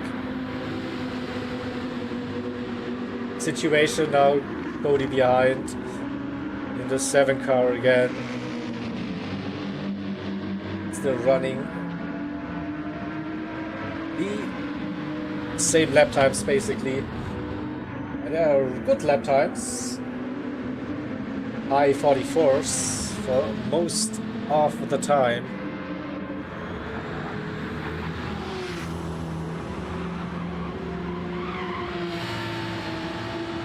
Drifting for AMS, 46s now, tires are made a little bit, and a penalty. On 45s for Incognito for the Mighty Esports AMG. Better tires towards the end of the stint, maybe that gap will come down towards the end. Brass is also lapping consistently 45s, keeping that gap steady. Look at the lap times for Neo, that's low 46s.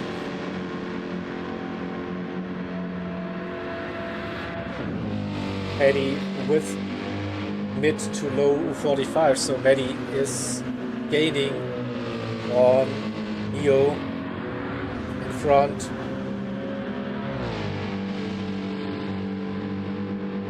We go back to the Vipers at the front. The Valkyrie stays with Super GT.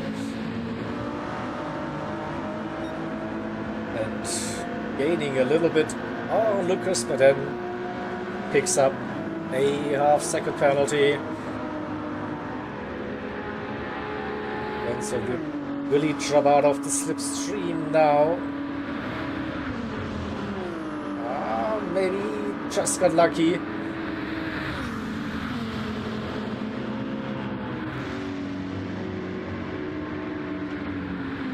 Lost half a second. It's okay with that help from behind. From in front, he's the car behind. That way round, he's having the slipstream. That's what I wanted to say. Looking at Lucas' lap times, the 45s, low 45s, mid to low. They're hovering between them. The gap 1 minute 16 to Woody Feel Good Racing, Viper MP1.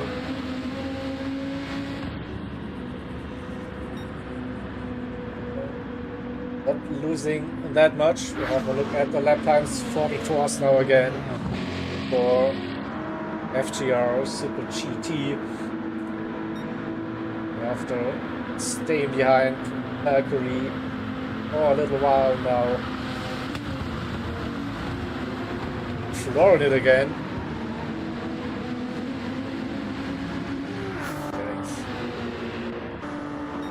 Opening up the gap to Valk. I think it's just inside the slipstream range. One more mistake and then he's out of it. 45.2. Lucas had a 45.3, so yeah, not much changed. 44.9 or the 27.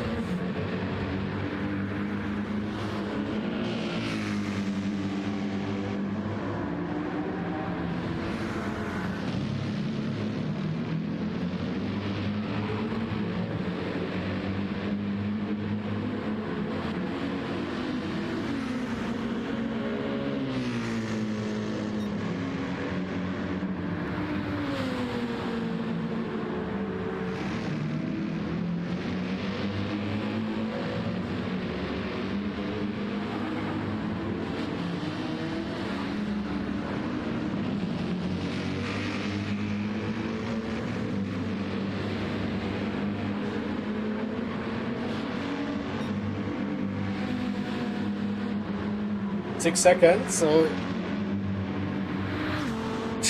could be still a nice close battle for the podium for the rest of this race, I reckon.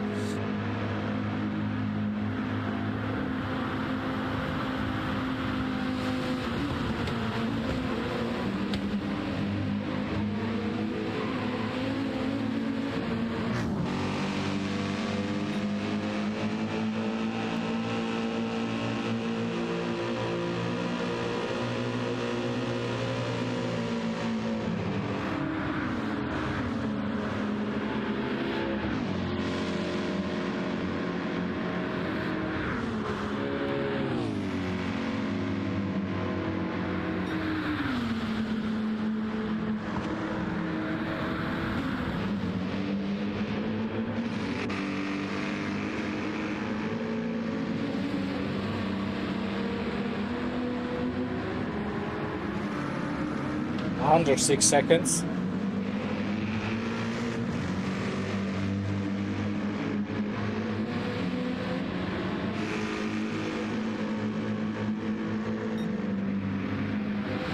And yeah, we're getting closer to the next driver swap sequence again. So stint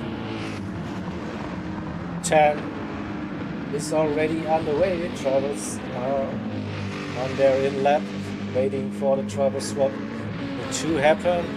Also, next commentator, Jadent, is ready for all of us to entertain us for the next 2 hours and a bit.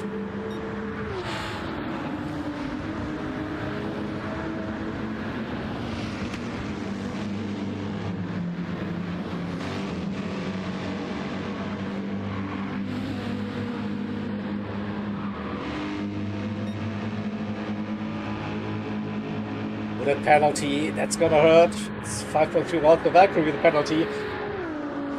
Okay, but that gap should stay roughly the same, 5.3 seconds. Also the gap, P1, P2, 1 minute 16. So nothing really changed. On lap 64, so the end of lap 68. Where we will see the next swaps happening. And let's do a little rundown. So 1 minute 17 the gap for Peel Good Racing. P2, it is the number 1 eSports Race Silent Viper with Lucas currently driving. And third position is Project 1 racing the mint green 20 Viper. That could be 5.3, 5.4 seconds a gap to the charging 27 Viper for Infernal Motorsports. Amamo on a mission throughout the entire stint. E5, we have the first of the non-Vipers, that is the Ovo 111 Porsche. Entry, Monkeys are doing a solid job staying in P5 for the team. P6 GT Finland Racers with the Shadow, and in the classification behind but on track just in front, it's the 7 Sector 7 Racing Blazers Viper with Cody now getting back onto the same lap as the Shadow 466. Could be important for later on. P8, we have the second Porsche on the grid, that is Apex Motorsports Drift King in that 23 entry. And as expected, we see the My Team Esports AMG, the 54 car, incognito, closing that gap. 20 seconds now between P8 and P9, and running out the top 10, it is Dress for NWR Motorsports and the Ferrari 2 9, 6, 47 seconds at the moment. That gap, but no real pressure from behind. It's more than a minute to the number 4 Mazda, driven by the Portugal All-Stars, and Mio, currently the driver for the team. P12, we have Alien Motorsports in the black 999 AMG. Ready. It's 44 seconds for now. It's able to keep up with the number 3 Viper from T1R working together. E13 ERS Elite Racing Squad, the Polish team in the BMW M673 car.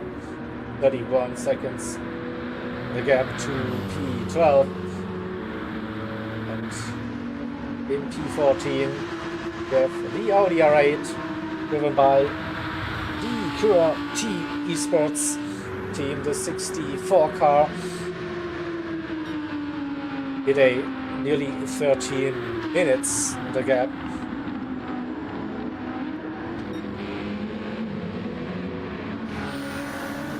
So back to Valkyrie and Maddie on track. That is close, nice racing, and we can also see the gap to the Inferno Motorsport 27 right behind, 5 seconds. So the gap is coming down still. Would be interesting with the setup for the next stint, so the driver swap. So for the next stint, the drivers will be entering the pit lane on the formation lap in the next lobby, and they are on, I think, 5 liters of fuel. So it's up to them how much fuel they want to take for their first stint of the driver stint, so to say. And yeah, if you maybe try to underfuel a little bit, save a little bit of time during the pits, and yeah, maybe get into the slipstream, who knows. So 5 seconds could be done with a bit of a fuel undercut. That could be a thing. Or maybe, no, just do your land strategy, go for whatever you feel. So we still see the 2 different strategies, 1 stop and 2 stops in the race. Most of the teams are going for the 2 stop. The leaders, though, they were consistently doing, I think, the 1 stop for now. But having a 1 minute 20 lead roughly. But the lead was already bigger throughout this stint, but then a little bit of drama happened, damage for the car, went into the pits to repair, misclicked arguably, and had to come in the next lap again to fix that damage. So that was a little bit unlucky. Still, the Feel Good Racing team, they stayed in the lead, of course. But we have 3 cars still on the lead lap before that mistake. The 303 FGR Viper had lapped the entire grid already, so this should tell us something. So let's stay focused.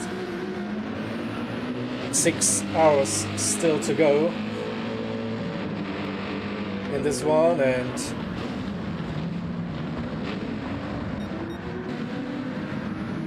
now we stay with the leaders on that final lap for stint number 9. So we are getting ready for the next driver swap very soon, roughly 1 minute. Till then,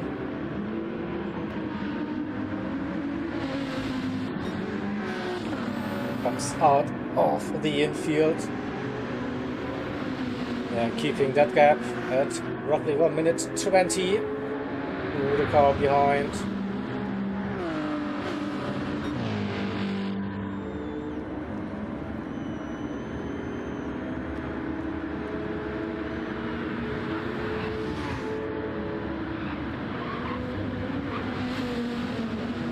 Through the chicane.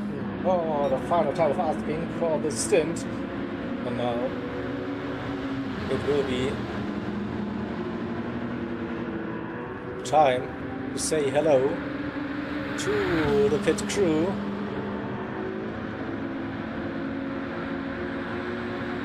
And in he goes then for the service.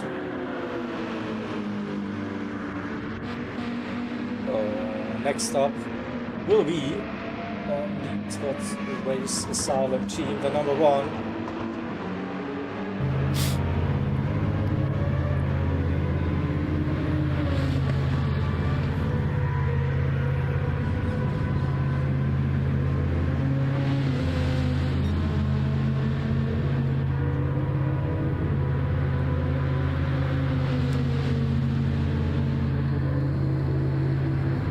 See the sequence now on the screen as well, so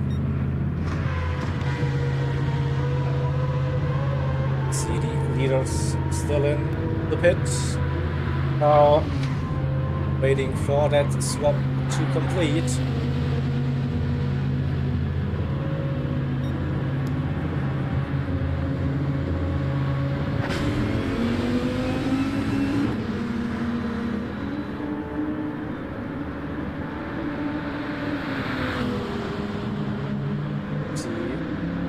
Lucas for Esports Asylum now coming into pit lane. Spicy through the chicane.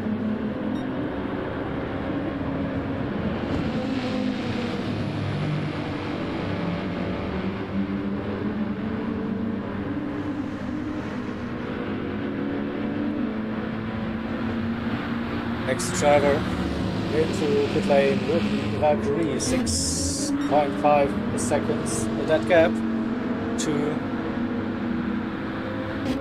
the 27. They are also in, waiting for the swap to complete.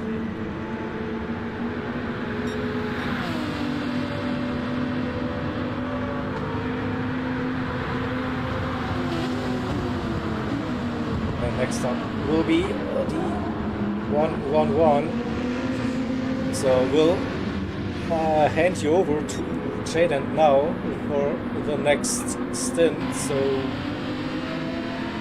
have fun with it, and see you in stint 11 again.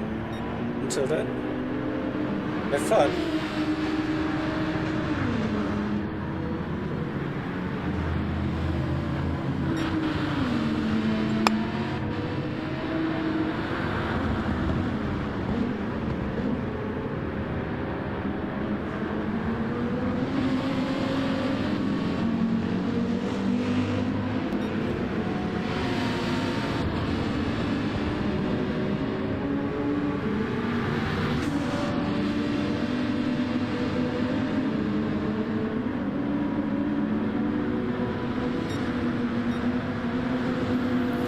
Well, hello, good morning, good evening, good night, or good afternoon, wherever you're coming from.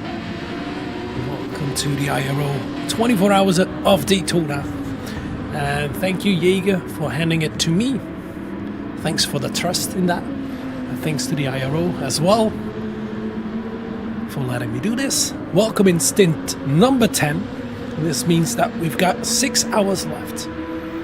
A 25%. And we can see right now, just out of the box, already a lap in on the second lap. We've got the lead car of FGR with Jean Bomber in the 303 Viper, still in the lead. But as we saw, of course, they're right on the tail of the P1R car immediately. Probably gonna lap them again. But as we saw in the last stint, anything can happen here. Anything. Because they had damage and even clicked through the damage whilst being in the pit. So yeah, we've got the 303 car in the lead of FGR. Now we've got the Viper class and everybody else, unfortunately. And there is the pass on the number 20 car that are lapped down by at this moment. There they are. Welcome everybody. And I can see a lot of FGR guys in the chat, of course, logically. We see Norbit, we see 674, and I believe Beat Sport. Willkommen allemaal. We see Nick. Hey, hey, hey. Well, thank you. Thank you for tuning in, joining. And yeah, let's run you through the order again. I know Jaeger did it as well. Now we can see the swaps still going on. And the number 7 in the race, the number 7 car as well, still has to come in for the driver swap. Yes, on that last lap. But let's quickly run you through the order. We've got the 303 in the lead of FGR. And in second place, we've got the number 1, also in the Viper, ERA Race Asylum in the black, white and gold Viper. And then in third place, we have P1R, the number 20, with Kevin GT behind the wheel in that extremely bright green Viper. A little bit further back, quite close, we've got Tonkanen with the number 27 Inferno Motorsport car. Only 4.2 seconds. Will they catch them? That's going to be the closest fight, I believe, on track for position. A little bit further back, we've got the 111 or the 111 OVO car with Antonio behind the wheel at the moment in 5th place. Then in 6th place, we can see Jay Lee in the 66 Viper of GT Finland Races. We've got Magno Reason in the chat, welcome. We've got Jack09 Scotty. Just woke up. What happened last 6-7 hours? A lot, but not many changes in position. We still have the Viper class, although the OVO car is still in between in 5th place. And Antonio behind the wheel, of course, right now. They're 37 seconds in front of the 5th Viper. And I believe there were 6 Vipers weren't there. Now we'll have to check a little bit later. We had some unfortunate moments as well. The GT Finland races, I saw that happening. Good morning, the Bunny Hunter. Yes, here we are again. Now let's see, we see that Sector 7 is out as well. Just coming out of the pit in the number 7 Viper. That's the 6th Viper in the race. So yeah, OVO doing a really good job in the Porsche to put it in 5th place. Really strong performance. Let's keep an eye out for that fight for 3rd place. There we go. We can see that Tonkanen is catching P1R. So the 27 is catching the 20. This is going to be a close fight. And let's see the gap between P3 and P2 in the race. That's 27 seconds. And let's see if the number 20 car can gain on them as well. Because then it's going to be a fight for 2nd place. Well, we can see that P1R has that slipstream of the 303 FGR, who are in the lead, a full lap ahead. And 1 minute and 18 seconds in front of the number 1 car in 2nd place.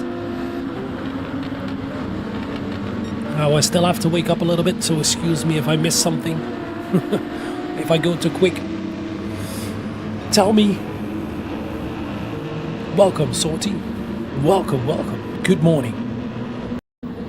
For me as well. Still waking up, but we're here. Now let's see, we can see that the AMS 23 Porsche is refueling as well, going for a long stint, as you can see.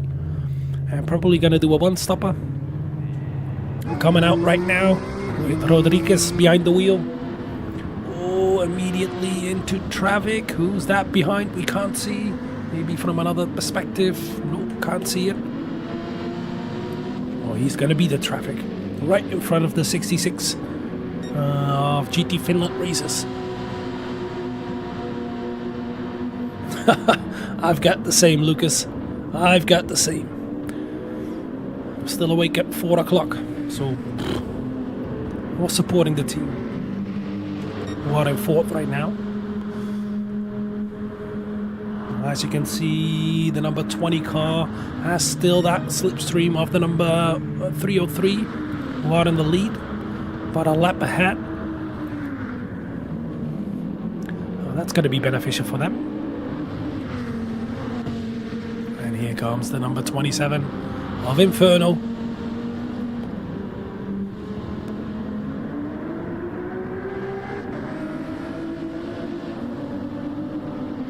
Wow, that's a lot. Hey, morgen, Michiel. Go Italian Stallion. There you go. Now we know who you're supporting. That's going to be the number 1 car of Race Asylum. As I said, in the white black gold livery. Looks amazing. We've got Harlock behind the wheel, who did the qualifying as well. Wow, I really had to think over there. But let's see yet again if... Well, we see that AMS is out, of course. We see that Punisher is out in the 54 My Team car, the Mercedes AMG, 12.2 seconds behind the 23 of AMS. And then we can see that Calster is out as well, nearly 50 seconds behind. And they're in the 224 NWR Ferrari.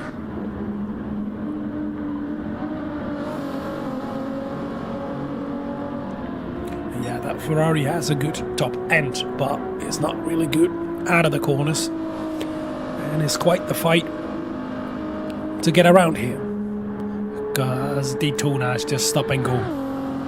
Just stop and go. Now we can see that the number 4 of Portugal All-Stars is out as well, in that amazing sounding Mazda. But that's not the car for this track as well. It misses a lot of top speed. It's good on fuel, that I know, but yeah. For this track you need the Viper, else you're done and dusted if somebody else has the Viper. It should have actually been banned. Yes, that's correct, Michiel. Kevin GT is Kevin C, indeed. He drives for P1R. They're in third place right now, 2.7 seconds in front of Inferno Motorsport, who are in fourth, and that is closing that gap. But I told you we're going to run you through the order. Now we have, of course, the 224 of NWR in 10th place in the Ferrari. Then we had the Mazda, the number 4 of Portugal All-Stars. Then we've got the 999 Mercedes, the 999 Mercedes of Alien Motorsport with Lou Alex behind the wheel. And we can see that ERS is refueling as well and coming out of the pit at this moment in 13th place. Let's quickly go to them in the BMW. Not a really good car for this track as well. They're driving the 73. The number 73 car. And 50.5 seconds behind the 999 car of Alien Motorsport. And all the way at the back we have the Audi of QRT. And it's going to be I behind the wheel. That's how you pronounce it. I. Sorry for my German. Well, you saw the gap, Nick. It's closing up. It's closing up quite quickly. It was about 4 seconds, nearly 5 seconds coming out of the pit. It's 2.4 right now, and I believe if we're going to go on board with... No, we can see it already. With the number 20 car, they're losing the slipstream of the leaders. Everybody a lap behind, except Race Asylum. FGR doing an amazing job. 1 minute and 18 seconds in front of the number 1 Race Asylum car. We've got the P1R car, and then we've got Inferno Motorsport. So let's keep an eye out.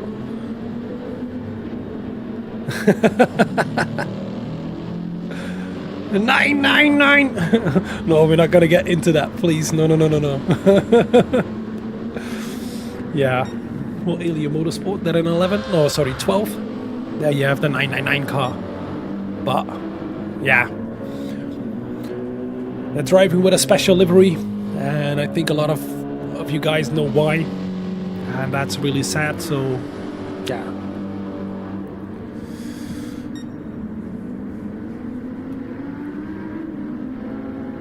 Hopefully he's okay up there.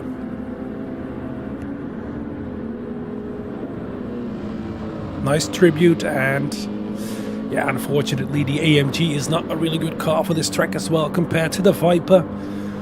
So yeah, it's going to be a difficult one to gain another place, but who knows? We've got Luwalex behind the wheel.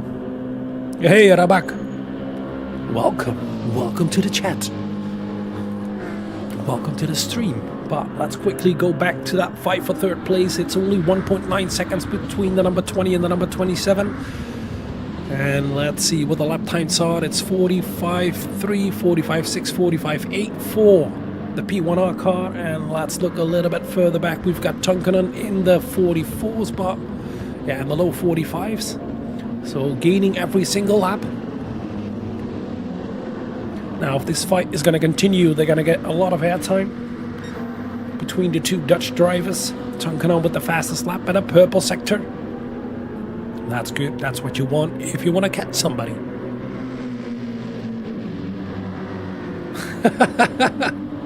Oh, Ost. Be careful. Kestma Racing calling the box 999. No surprise they chose a Mercedes. Damn right, Scorpio.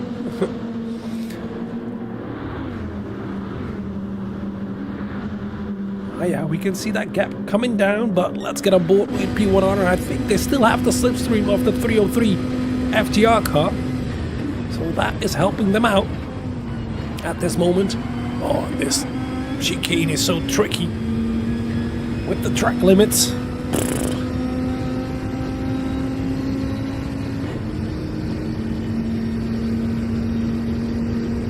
Still halfway in the slipstream. Can we see that? Yeah, we can see that. P1R is pulling away on the straight from the 27 Inferno car. But P1R is slowly losing that slipstream. Well, let's see if there are any other battles a little bit further back, because right now it's 1.5 seconds and we want to be there when the 27 car is within a second. So let's quickly go a little bit further down the order. We've got Ovo more than 2 minutes behind the 27 Inferno car. That's not going to be a fight. Maybe Jelly in the 66 Viper can do something about that and gain on the Porsche. The Viper should be quicker over here. Now 1 minute and 41 seconds behind that. We've got another Viper. Ooh, that's below the line. Don't do that again, please, pole sitter. Stay within the yellow line. Don't do that. Don't cut it. The number 7 sector of the 7 sector racing car in 7th place with the number 7 on the car. It should have been. Who knows? And a little bit further. No, a little bit further back. More than a lap further back. We've got the 23 of AMS. And 10 seconds behind that. That is the other fight. Punisher. Only 10 seconds behind AMS. And my team in the 54 AMG. Let's see if they can catch up. Let's keep an eye out for that fight for 8th place as well. And further, we have no real big battles. Let's see, no, there are big gaps. Maybe Luwalex in the 999 car can catch the number 4 of Portugal All-Stars. And further back, no real fight, so let's get back to that fight for 3rd position. Yes, here we are already, 6 tenths. Oh, this fight is on. Tonkanen on a mission, the same as Mama Mo. Mama Mo closed the gap the last stint, and right now we have Tonkanen behind the wheel, and he's on the rear bumper of the P1R number 20. Here we go. Only 5/10 right now, definitely in the slipstream. And let's see if we're gonna go on board with the P1R car. Yeah, that's still they're not in the slipstream anymore. That's gonna be a difficult one to hold. Let's go hood cam and look back. Here we are, and this is close, really close.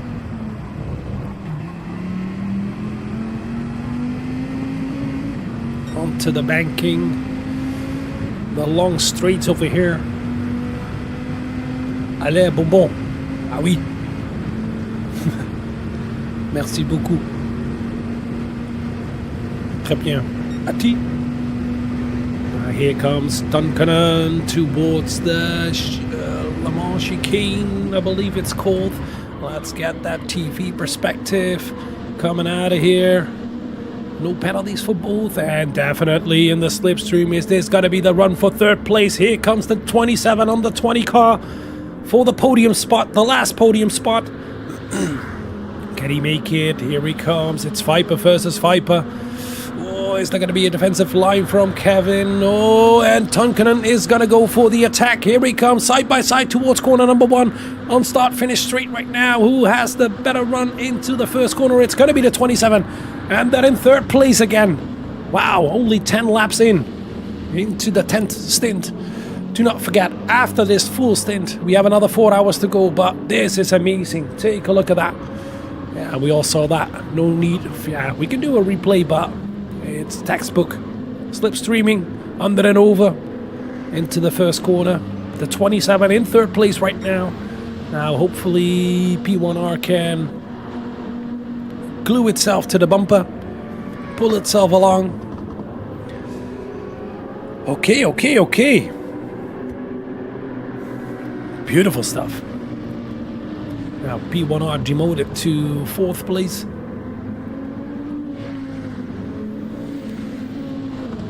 Let's get on board. Let's see if they can benefit from the slipstream. They do. Still within that 1 second, that magical 1 second.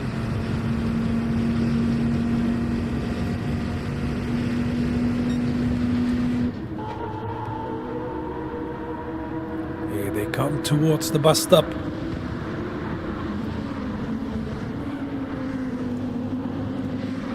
Let me quickly search for something.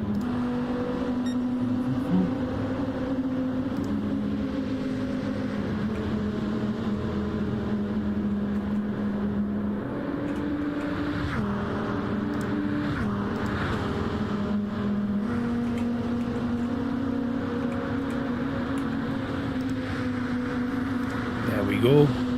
Yeah, we can see that the number 20 car is still in the slipstream of the 27.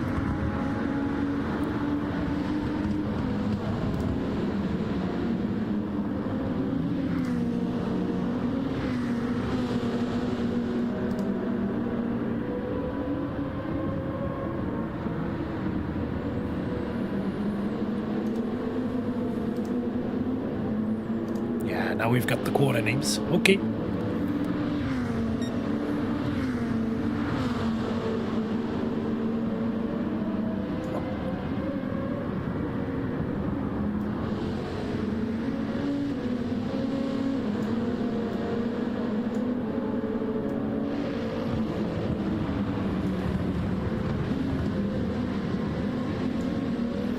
There we go. Now coming out of turn number 7 onto the banking. That's turn number 8, and not in the slipstream anymore. So I think this fight is over. Let's see if that fight for 8th place is still on. I believe it is. Let's take a look at the lap times of 45.6, 45.7, 45.8 for Rodriguez in the Porsche, with the Audi just behind it, but a lap behind. And let's see Punisher.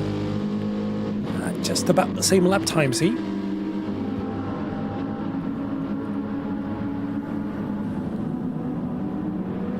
Oh, is that true? Jean Bomber is in a hurry. says Rabak. Well, let's see. Is he? Oh, let's see those lap times again. He definitely is in a hurry. 45.6, 45.2, 45.2, 44.9, 45.2. That's definitely quick. Let's take a look at the other guys. What kind of lap times they do, quite similar to the leader, so it stays around 1 minute. It was 1 minute and 18 seconds. It's 1 minute and 17 seconds right now between the 303 and the number 1 car. And a little bit further back here we have Tunkanen. Well, he's quite in a hurry as well. With the last 5 laps, all 44s. And I believe he's right on the tail of your French driver. Hit that like button. Hit that like, subscribe, turn on your notifications, so every single time we're live, you're gonna see it. And you wanna see it. It's gonna be a long sit, but now let's see if Tunkanen can gain enough to Harlock to make sure that there might be in the fight for second place. First place is way too far off. Something magical has to happen if they want to finish first. And no mistakes, of course. That's the most important. No mistakes.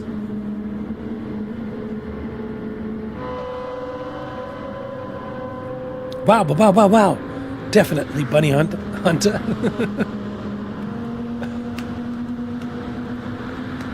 Let's see if he can gain. He is in the slipstream of the FGR guys, I believe. No, not really yet. Just about-ish. Now let's get back to that fight for 8th place. Oh, yellow flag. No, no, the leader as well. No, no, what is happening? Take a look at that. No, no, no. Is that damage? Yes, front bumper damage, left front suspension, and rear bumper damage for FGR. No, yet again damage. You gotta be kidding me. This is the second time in a row, a second stint they have damage. Oh dear, oh dear, oh dear. What will happen? Oh, no, no, no, no. And we saw somebody else. I believe it was the All-Stars. They were in 9th place. No, where were they? There they are. Yes, front bumper damage, left front suspension, left rear suspension, and rear bumper damage. They have to come in as well. Oh dear, oh dear, oh dear. Just about the start of the stint. The first stint of this stint. Boy, yo, yo, yo, yo, yo, yo. No, no, no, no, no, no, no, no, no, no. Oh, FGR. What a bad luck. I believe it's going to be the Mazda who hits the invisible wall yet again. Oh, and FGR has to come in. Let's first of all see P1R is helping them out. That's really sportsmanlike, but yeah, they've got too much damage and they're going to pass that. Oh, no. Oh, they push P1R into the wall. Sorry. Here they are. Ow, wow, wow, wow, wow, wow, wow. Oi, be careful over there. Be careful over there, FGR. Don't get another penalty for that. Oi, oi, oi, oi, oi. You got damage, so you got to be careful right now. Here comes P1R. They're going to pass easily. And we're going to see the number 11 in the race. So the number 4, Portugal All-Stars also win. Oi, oi, oi, oi, oi. Dear, oh, dear, oh, dear. Are they going to pit? Are they immediately going to pit? Are they going to continue? No, they're going to come in. Oh, dear, oh, dear, oh, dear. How painful. Ooh, that's going to be a long stint. Another 2 long stints. You can't make it all the way to the end. Too few fuel for that. You cannot put that much fuel in it. Let's see if the... Sorry. Here they are. Yeah. The number 4 is also in. Oh, dear, oh, dear, oh, dear. And what a luck for Inferno Motorsport. But let's take a look at that moment again, because this was absolutely ridiculous. Here we go. Into the first corner. Let's see. And let's see if we can catch it on the TV cam. Here he comes towards the invisible wall. Are we going to see it? Boop! There it is. And probably here comes FGR. Yeah, here they are. Oh, and they can't avoid it. Oh, there is a bump as well for the Inferno car. As I said, they were really lucky with coming away with no damage. Boy, yo, yo, yo, yo, this is what happened. You see it right now. Beat Sports. Oh dear, oh dear, oh dear, oh dear. How painful. Yet another stop. As you can see right now, FGR coming out of the pit with 71%. They have to do long stints right now to make sure they're going to make it until the end with only 2 stops. Oh, yo, yo, that's going to eat out the lead. definitely. Take a look at that. Back to 45 seconds, 40 seconds, 39 seconds, 35 seconds. How far it's gonna drop? 33, 32. Here we go. Under 30 seconds. It's gonna be under 30 seconds. Oh dear, 25 seconds. That's it. Holy shit balls of fires. Yes, I'm gonna say it. What the hell? Oh dear, this is gonna be so close. There are 2 stints after this one left, and we're only 40 minutes into this stint. So an hour and 20 minutes to go in this one. Still. Ay, and it's gonna be a long stint for FGR. That's gonna be difficult on the tires. Oh, this is amazing. Yeah, that's definitely unlucky, because it wasn't their own mistake as well. But that invisible wall had yet again, another victim. It's the number 4 of Portugal All-Stars. Let's take a look at that again. Well, let's go on board. Here we go. Here we have it. Hood cam right now. We can see it. Coming into corner number 1. Braking at the right point and just a little bit too close. And take a look at that. Here it comes. FGR. Poof. There they are. Ooh, and there comes Inferno as well. And that P1R. Ow, wow. Ah, that's so painful. Now, quickly, let's run you through that order. We've got FGR in the lead, but not with 1 minute and 18 seconds how they came out of the pit at the beginning of this stint, but only 24.3 seconds in front of the number 1 of Reese Asylum with Harlock behind the wheel. 30 seconds behind that, we've got the 27 of Inferno Motorsport, and catching up, and oh, that is a penalty, half-second penalty. Boo. That's not good. That's not going to help with the progress. And then we've got really close behind still the number 1 of the P1R car, who benefited the most, I believe, because they weren't involved in the crash. But they had that bit of a shenanigans on the back straight with FGR. Of course, when you have damage, it's chaotic, what I'm going to do. So I think it wasn't on purpose. But they're in 4th place, the P1R guys with the number 20 Viper. And, oh, this is going to be a really close fight. It's only 59 seconds between the number 1 and number 4 after, what is that? 18 hours race. 19 by now. My God. Oh. Yeah, that's what I thought as well, Shadow. Definitely. Yeah, Inferno was definitely lucky because FGR got rear bumper damage and Inferno no front bumper damage. So that's really lucky. Definitely. Oh yeah, that barrier claimed too many victims so far right now, Nick. Which other Viper do you want to know? The Inferno car had no damage. Shadow. We can see that incident again. Let's watch it from FGR's perspective. Here we go. Here they come. We can see the Master in front right now, but because the Invisible is claiming him right now, and you can't see it when you're here, you commit it, and I thought he was gonna ghost. Nope. Poof. And that was the other bump from behind, from Inferno. And you can see the rear bumper damage on the FGR car. And no bumper damage. Oh, sorry. And no front bumper damage for Inferno. Extremely lucky. Oh, yellow on track somewhere else? Tell me, where? What is happening? Nobody else here? No. Let's quickly run through everything. Let's see if somebody else with damage or off track or a penalty. No.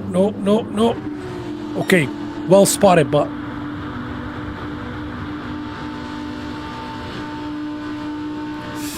yeah. Boy, this is so unfortunate. Seriously unfortunate. Oh, yeah, ghosting is off. That I know. And yeah, what should you do if you're FGR at that moment? Yeah, always keep an eye on the radar, but yeah, you want to see your apex as well. Oh, wow, FGR. I believe at one point more than 2 minutes in the lead over Race Asylum. And right now only 23 seconds. They lost, I believe, more than 1.5 minutes in just 2 stints so far. Oh my god.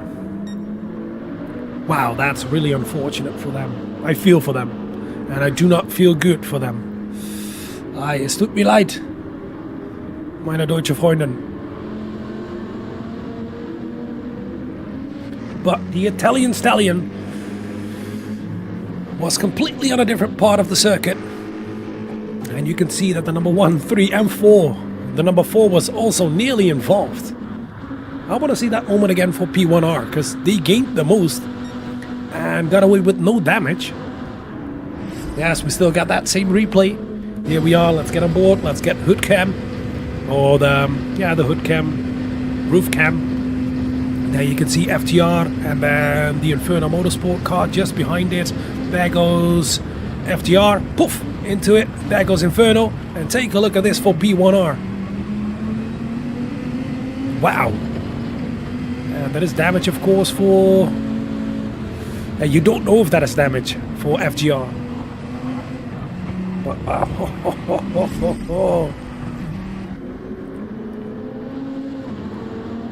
yeah. Could be as well, Monik. They probably thought they were going to move a little bit further backwards. Definitely enough time to extend the lead again. Miss Anthropolics.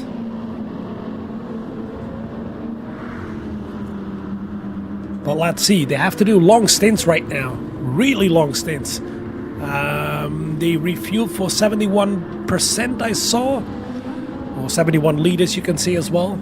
That's in percentage, but oi, that's going to be painful for the tires. It happened on lap number 17. Yeah, it was still lucky for Inferno, Mamamoo. Really lucky, because there is no damage and they only lost about, what is that, 2 to 3 seconds? There's that gap between P1R and the 27 Inferno car is back to 4.5 seconds right now.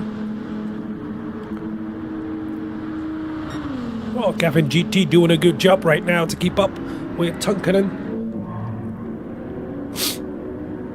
But the lap times dropped quite a bit for Inferno.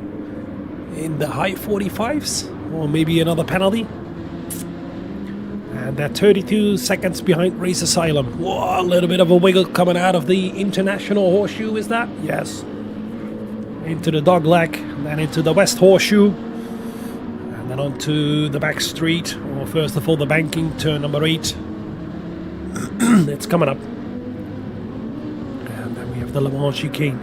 No more names than that.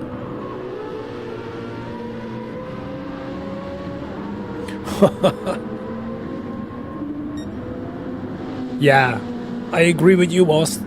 Inferno had a lot of luck in that situation, because FTR got rear bumper damage from Inferno hitting them in the back, and no front bumper damage for the 27 car. And I believe the 27 is close to a pit stop, if I may believe the fuel indicator. Let's see, Race Asylum as well. But okay, let's calm down everybody. Here we go again. Let's run you through the order. We've got the 303 from Feel Good Racing. Still in the lead, 23 seconds ahead of the Race Asylum number 1. And then 32 seconds behind that, we've got the 27 of Inferno. And 5.2 seconds behind that, the P1R car, the number 20 Viper.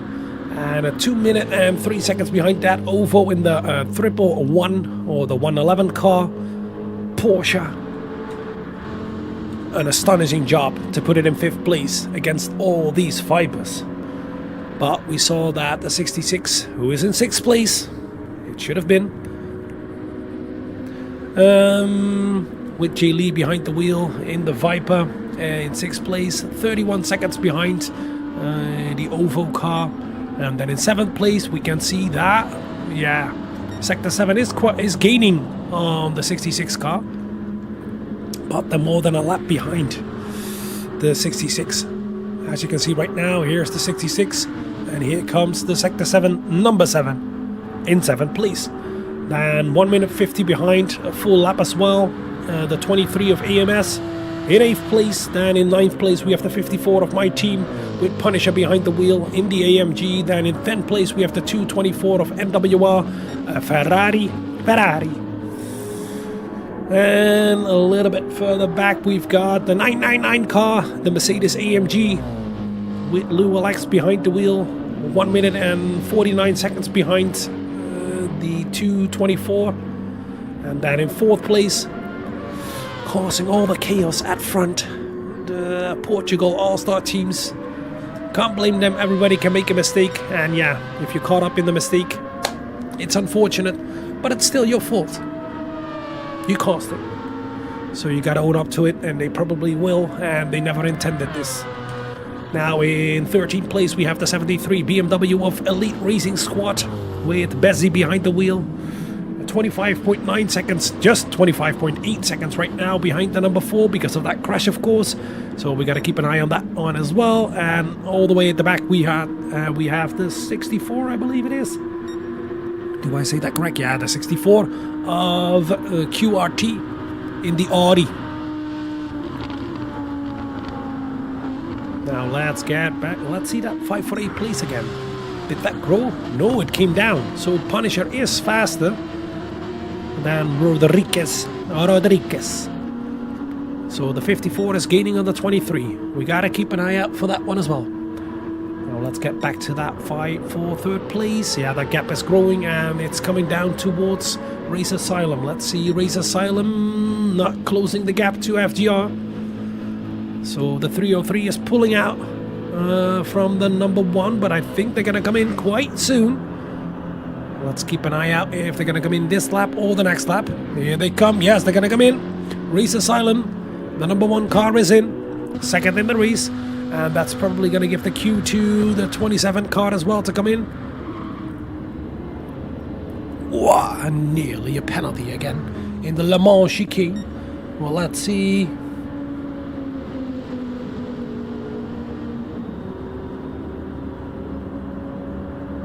Yeah, that's a good one, Lucas. That's a good one. You gotta keep track of how many tires you've used. Now you can do a 2-stopper every single stint.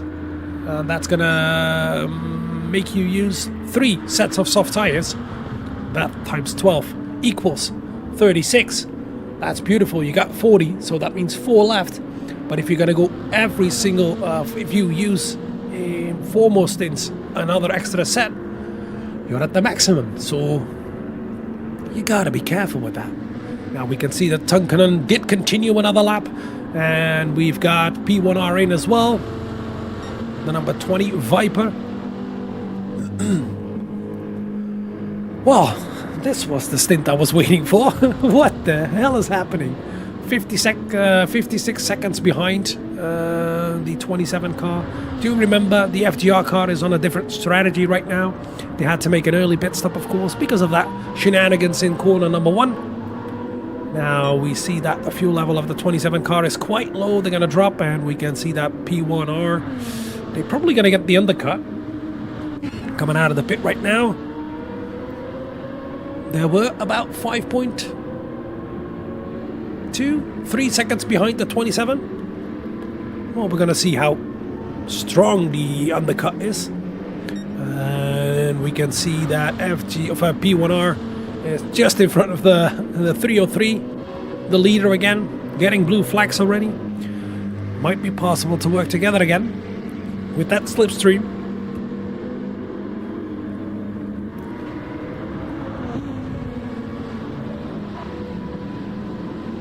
I got no idea, Scorpio. I haven't, I didn't check for every single team what they used or not. Now we can see the 27 is coming in right now. And so we're going to keep an eye out. Of course, first of all, FGR is definitely going to pass them. Oh no, wait. They're already in front, of course, but here comes the Race Asylum car. They're not even refueling yet. So right now we can see, we can see that The 111 car is in as well. The 111. Oh, penalty for Kevin GT in the P1R car. That's half a second down the drain. That's going to be more than a second, by the way. That's true as well. With Centropolix. That's true as well. Now let's see. Here goes P1R. Let's FGR go, the leader. They're going to tuck him behind to get that slipstream again. Oh, don't shove it up the rear, please. And we can see that Tunkanen is still in front. He is in third place at this moment, and the gap grew even. Yeah, that's probably because of that penalty for P1R. But they're right behind FGR at the moment, and they can benefit from the slipstream. And if FGR puts in better laps compared to the 27 of Inferno Motorsport, they're going to gain. So it's 7 seconds right now. There goes the number 4. That's the 27 go. Oh, this is not going to be a good one for FGR, because they're going to see the number 4 Mazda again in front. Oh, that's going to be a painful reminder. Ay. Let's get on board. Okay, let's get on board. Let's see if that slipstream works for the Mazda. Does it have top end? It doesn't have the oomph at the end. Oh, it sounds so brilliant. Let's look back. There comes FGR and P1R through the Le Mans chicane.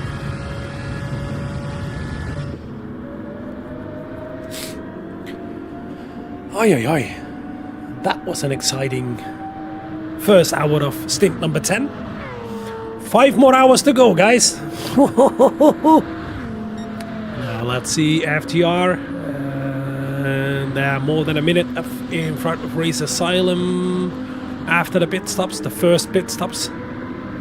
So we're in the second stint of this stint. And mostly it's divided in a 2-stopper, so it's going to be 3 stints in 1 stint you're going to do. And we can see that Sector 7 is in 7th place. Maybe going to go for a 1-stopper? No, it's lap 23 for them. So that's the regular 2-stopper. Now let's get back to place number 3. No, let's go to P1R. They're right behind the leader, but a lap down.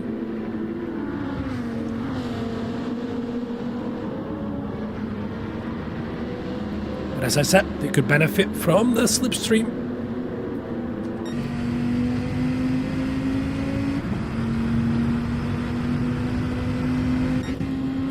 Oh, excuse me.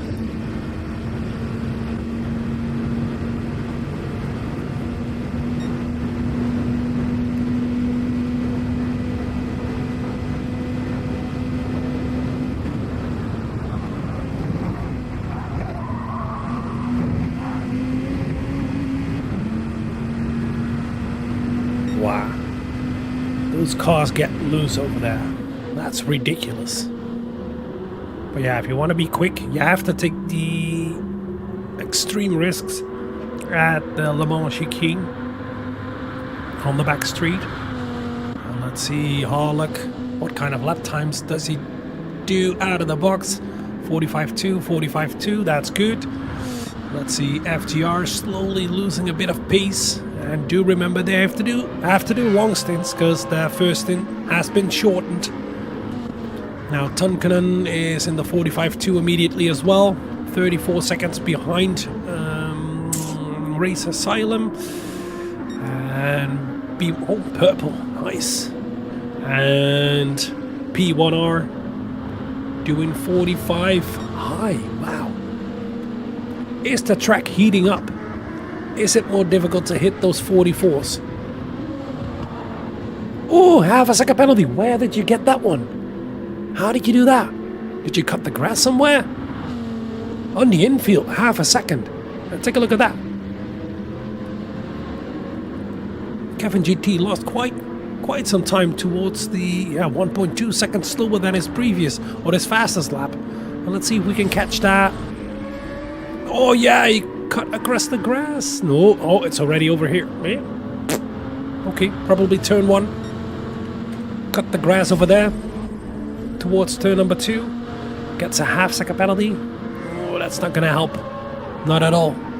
This is going to be a slow lap for P1R. Now let's look a little bit further back to the rest of the field because it's as exciting as it is. We've got more drivers. So let's get to Sector 7. They're in no man's land. Now we've got Rodriguez. Still has to make a pit stop. No. But he's 44 seconds right now in front of. Yeah, okay. The 54 made a pit stop. And the Porsche still has to make a stop, but has quite some laps to go in this stint. So that fight is not on, but we can see that Calsted is quite close in the 224 Ferrari of NWR. Only 9.2 seconds. Let's see what he can do. What kind of strategy are they? No, we can see that Punisher just came in. Oh, sorry, Punisher just came in the 54, and we can see that the Ferrari is quite close towards a pit stop and probably has to come in this lap. Now let's follow him towards that pit stop.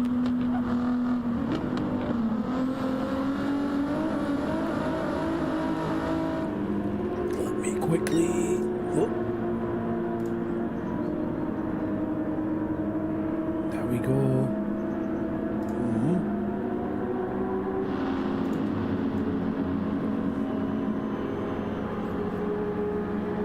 Yep, they had to come in, as I told you. Now let's see a little bit further back. The unfortunate Portugal All-Stars, the number 4 Mazda. With that incident in corner number 1, now we've got ERS Bezzi behind the 73 BMW. Quite far back, but is gaining on the number 4. That gap is coming down. And we can see only 2 seconds behind that. We've got Lou Alex. Let's see the difference in strategy between the 999 car and the 73. Are they on the same strategy? No, the 999 just made a stop, and we can see that Kelster is in. Yeah, we saw that, the 224. Yeah, the 999 car just made a stop, and I believe the 73 is 3/4 into his stint before they're going to pit again. And all the way at the back, we have the 64 Audi of QRT with II behind the wheel. NLR II. Let's go FGR. Oh, we've got a lot of FGR support over here. We've got Pika. Greetings to you as well. Go FGR from Scorpio. You're still here. That's good. Let's go Portugal. Pika as well. And how many sets did they use already? Yeah, I don't know. I told you that one already. A lot of changes in the podium during the night? Nope. FGR, Race Asylum, and P1R were constantly fighting for the podium, but there is a new kid in town, the 27. They regained the third place again. And Tonkanen is back in the 44s. That's good to see. Slowly catching Harlech, the number 1 Race Asylum car. But let's see. Let's go Pika. And FGR did a one-stopper here and there. We saw that as well. Bring it home from Fincas to FGR. Hi everyone, TGX. Welcome to the chat, mate. And then we've got FGR. Let's go FGR from Topster. Ready for RWS round 2? Definitely I am. TGX. Definitely I am. I believe I do Pool D. Go Inferno. Yeah. Go Inferno. Go Gadget. Purple again. Good. That's good to see.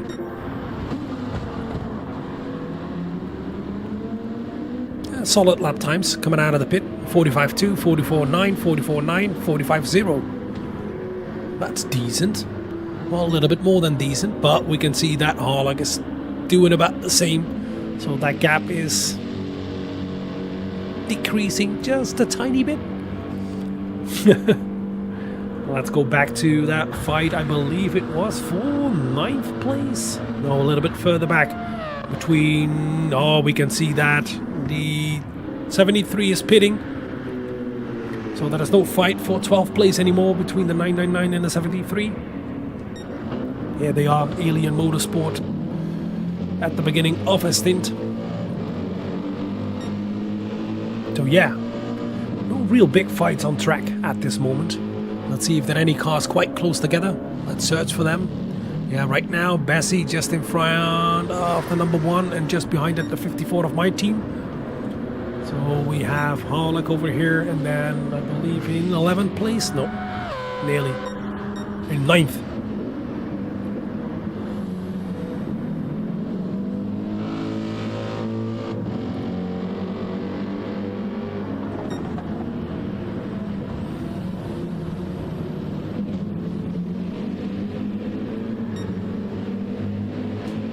One minute and 3 seconds between FTR and Race Asylum. But do not forget that FTR had to make a stop around lap 17 it was. We can see yet again in the replay. What kind of lap was it? Oh no, sorry. Don't have the replay anymore.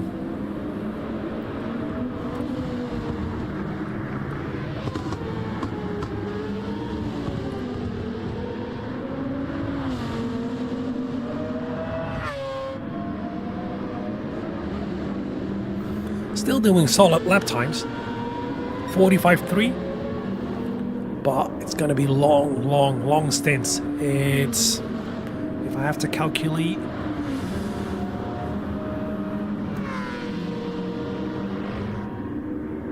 yeah,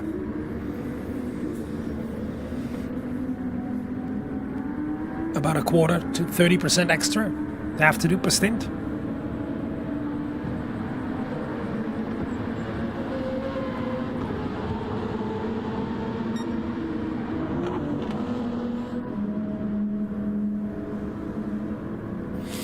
Well, if they pull this off, the win, FTR, that's going to be an amazing one, and a dramatic one, and a really deserved one, especially with all those unfortunate moments. Jean Bomber, bring it home right now. No mistakes anymore. Keep away from that invisible wall, please.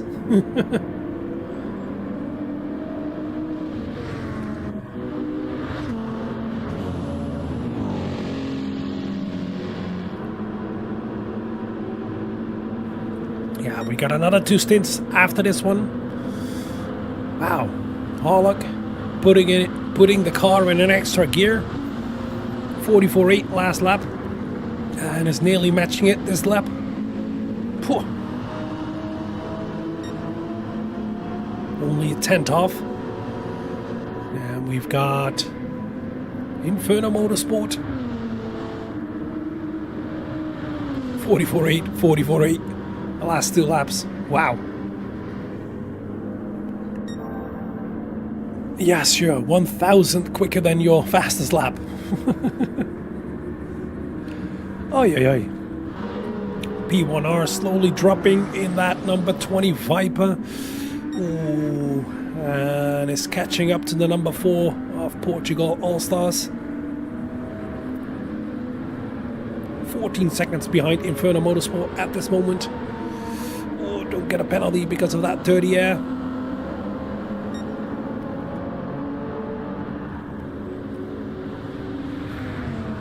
A little bit further back, Ovo still in 5th place. Just made a pit stop, doing a really solid job. Take a look at those lap times. 45.5, 45.4, 45.2, 45.2. That's good. Bunny Hunter. Ton is flying. Tunkanen. Tunkanen is definitely flying. We've got Ovo in 5th with that Porsche against all these Vipers. That's exceptional. That's definitely exceptional. Cap off to those guys. Jay Lee in the 66 of GT Finland races. Racers. I believe racers. I can see it on the rear wing, I believe. GT Finland racers. There you go. Beautiful graphics. It looks like it's engraved in the rear wing. Wow, I had to think about that. My God. Then Sector 7 racing with Paul Sitter behind the wheel. Let's see those lap times.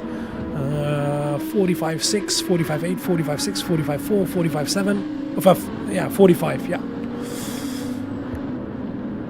That could be better, but yeah, it's solid. It's definitely solid. No mistakes.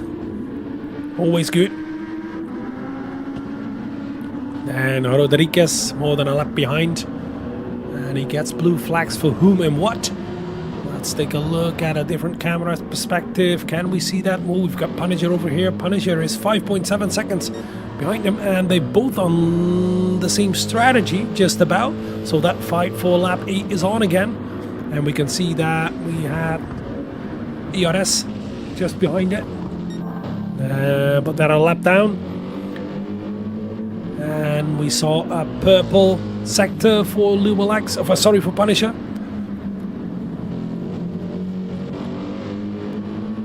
Good morning, Synacock.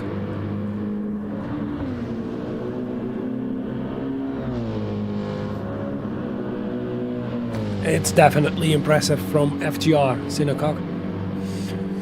Definitely. They're still in the lead, but you've missed something.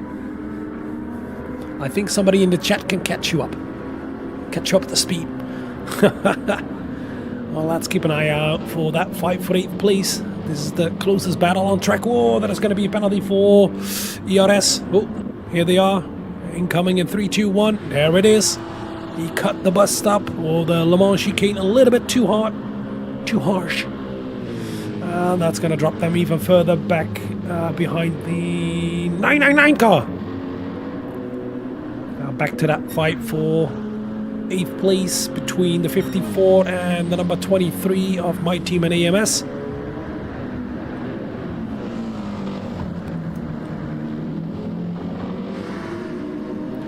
Now we're nearly halfway through this stint.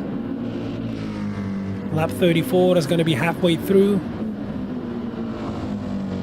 Well, I believe we are already. Yes, definitely we are. Ooh, purple for Harlock. Let's see, Ton. Oh, he put in a 44.7. Sure, why not? Go quicker. Ooh, nearly losing it coming out of corner number 1. Oh, you got to be careful, because if you cut the grass, you're going to get that penalty, that P1R hit as well. Now let's look for that fight for 8th place. Is Punisher gaining? He definitely is. Last lap, the last 2 laps, about 4 to 6 tenths. Whew.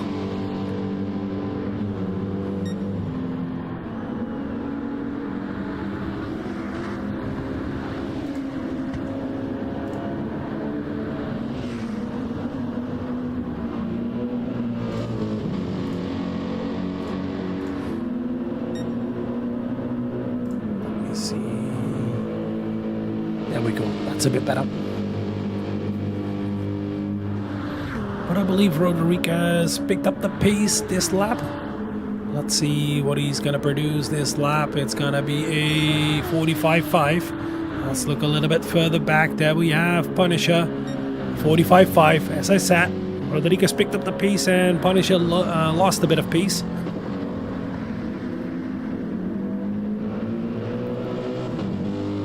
Where else do we have fights or other cars close behind each other?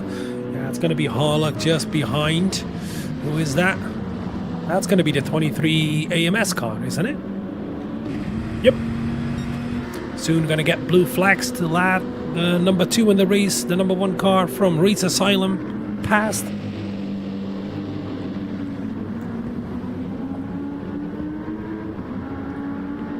Last stint for Jean Bombeur.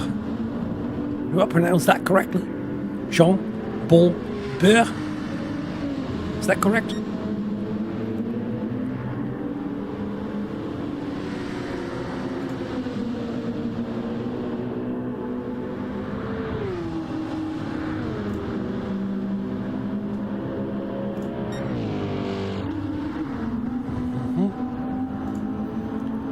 adjust a couple of things. So soon. When? Are they close enough? Not yet.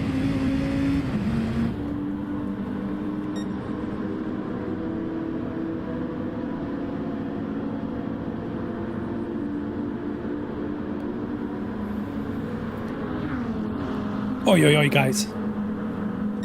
What a race so far. Halfway through, more than halfway through the 10th stint after this. Right now, about five hours to go. 2 more stints and nearly an hour in this one. We've got FTR in the lead. A minute in front.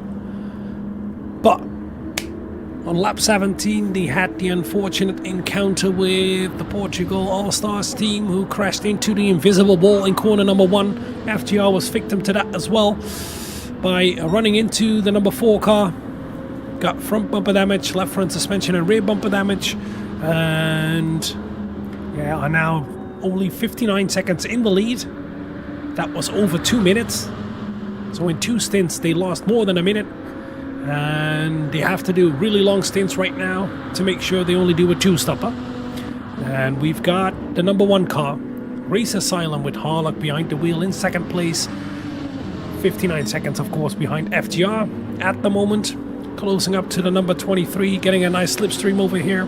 Let's see where he can pass him. Probably before the bus stop or just after. We can see Punisher behind that as well in the 54 Mercedes.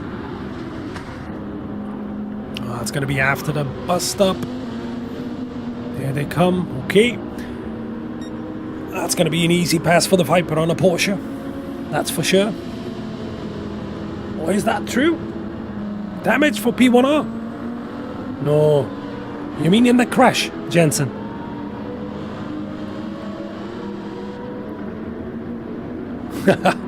Okay, Beat Sport. Understood. Whoa! NWR right on the tail of that number 20 car. Nearly losing it. Oh, that ain't 10th place. Sorry.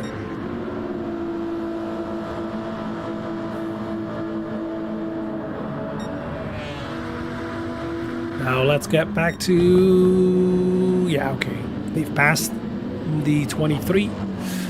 So in 3rd place we have the 27 of Inferno Motorsport, 32 seconds behind the Race Asylum car in 2nd place. So that gap is really close, really small as well.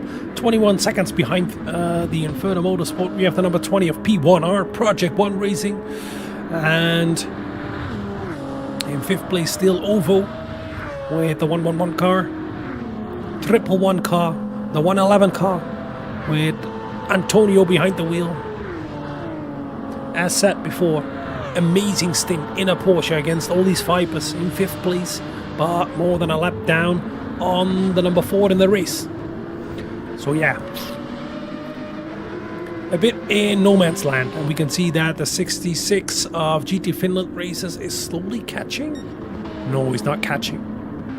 Well, just about the same lap times as the 111 car does. That in 6th place in the 66 car, and then in 7th place we've got the number 7 car with a half-second penalty. That's going to be more than a second of a loss. There you go, on the main straight, with Paul Sitter behind the wheel of the 7 Sector Racing number 7 Viper, and number 8 we have the 23 of AMS Apex Motorsport with Rodriguez behind the wheel, and we can see that Punisher is closing up again in the 54 My Team Mercedes AMG. Doing better lap times.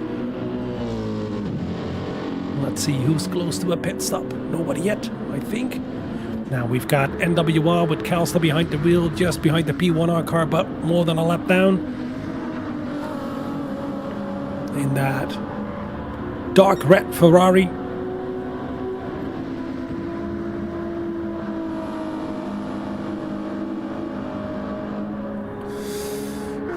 Got Pika, Sir Pika, 1 minute and 50 seconds behind the NWR car. The Portugal All-Stars coming in for a pit stop. We've got Lou Alex with a full second penalty in the 999 Mercedes AMG of Alien Motorsport, and oof, that's painful. That's painful. And then in 13th place we have Elite Racing Squad in the 73 BMW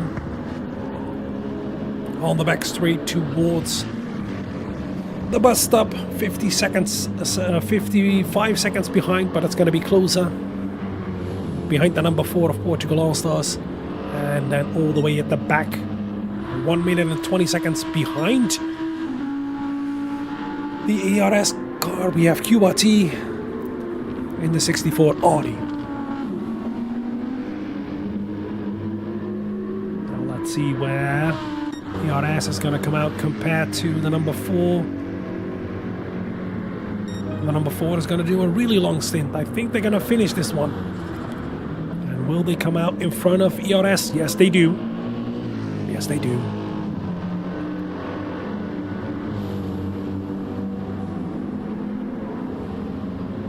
Now let's see the tire wear and the fuel. Oh, half-second penalty for Jean Bomber. Ay, ay, ay. That's not going to help with the progress. Last lap was already a 46.2, and right now I believe it's going to be a 46 yet again? Question mark? Or even worse, yeah, 46.7. Ouch. Harlock is gaining, that's for sure. And Tunkanen is gaining on Race Asylum as well.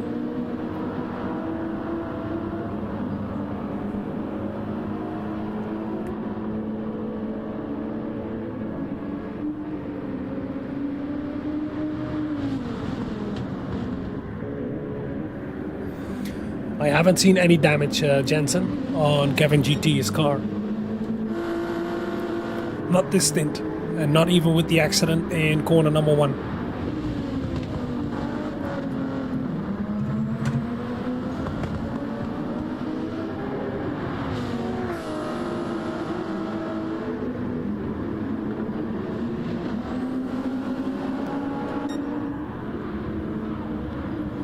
Where do we have fights? Yeah, that fight for 8th place is still on between AMS and my team. The 23 and the 54. Not on the same strategy, so it's gonna be close between those two. Good morning, Matthew. Welcome to the chat.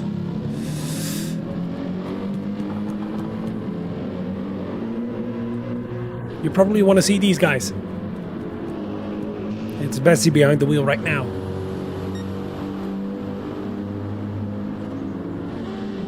Quite close to the number 4 of Portugal All-Stars.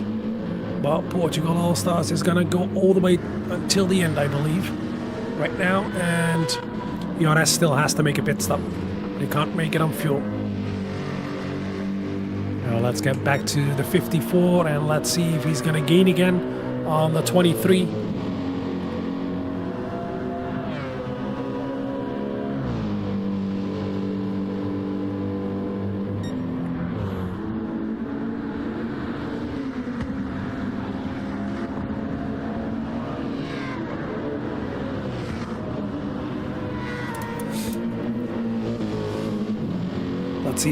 Let's see. We can see that Punisher is quicker.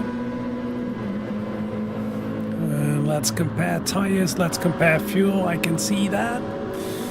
AMS can drive just a little bit longer compared to my team.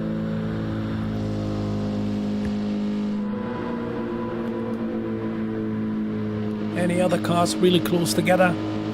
I can see 2 cars really close together. Wow, we can see that the NWR car is keeping up with the P1R car. That's impressive. In the slipstream, we know that Ferrari has top end, but is slow out of the corners.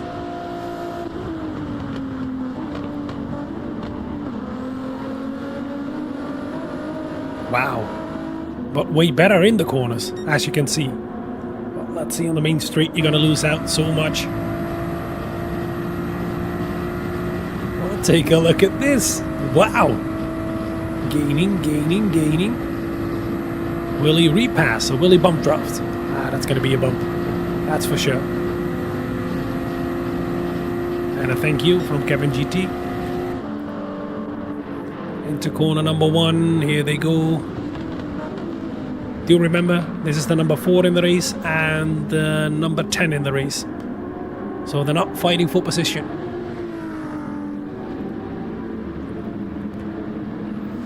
Let me quickly adjust something.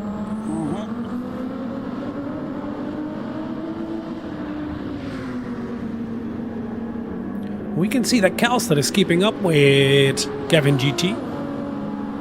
Calster in the Ferrari and Kevin GT in the Viper just in front. And let's see who's coming up behind the P1R car. It's going to be the OFO guys. Okay. The OFO guys in the 111 car. Are in 5th place. So no threat to these guys. That's going to be a nice tree. Let's quickly get back to that fight for 8th place. Yeah, the gap is staying around 4 seconds right now.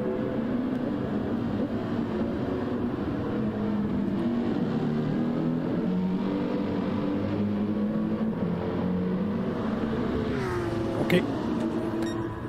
Wow! Here comes the Ferrari, unlapping himself on the P1R car. Wow. Calster wants to be pushed. And will Kevin GT comply with that?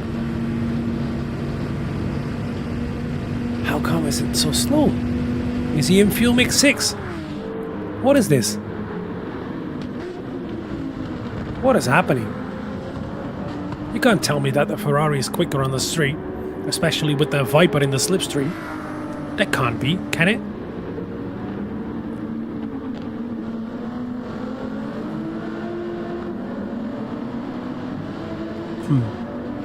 Let's quickly see that again.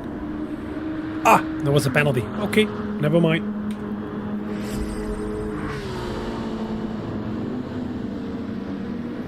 Yeah, another penalty for the P1R guys.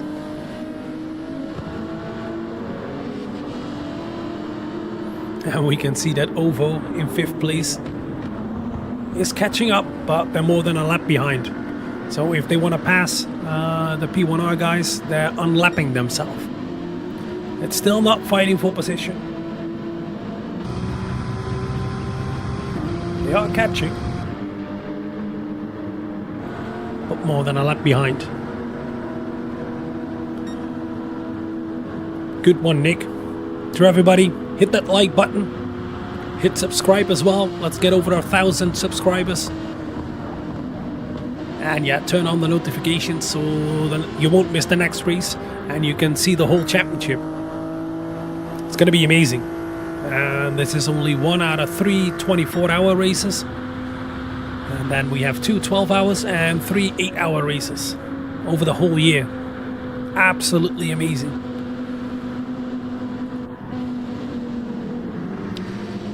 Let's quickly go through the order. I don't have to tell you which is whom.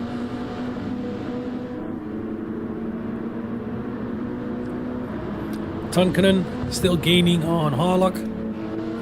And we have Kevin GT losing quite some pace right now, especially with those penalties.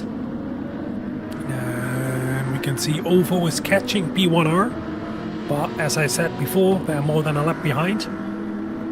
So it's not a direct fight right now. As you can see, nearly at the back of the P1R car. But a full lap down. We've got Jay Lee, 6th place. And we've got Paul Sitter in 7th. Rodriguez in 8th. Still 3.9 seconds in front of the My Team car with Punisher. And we've got Calster, who unlapped himself from the P1R guys 2 laps ago. Then we have Lubelex in the 999 car.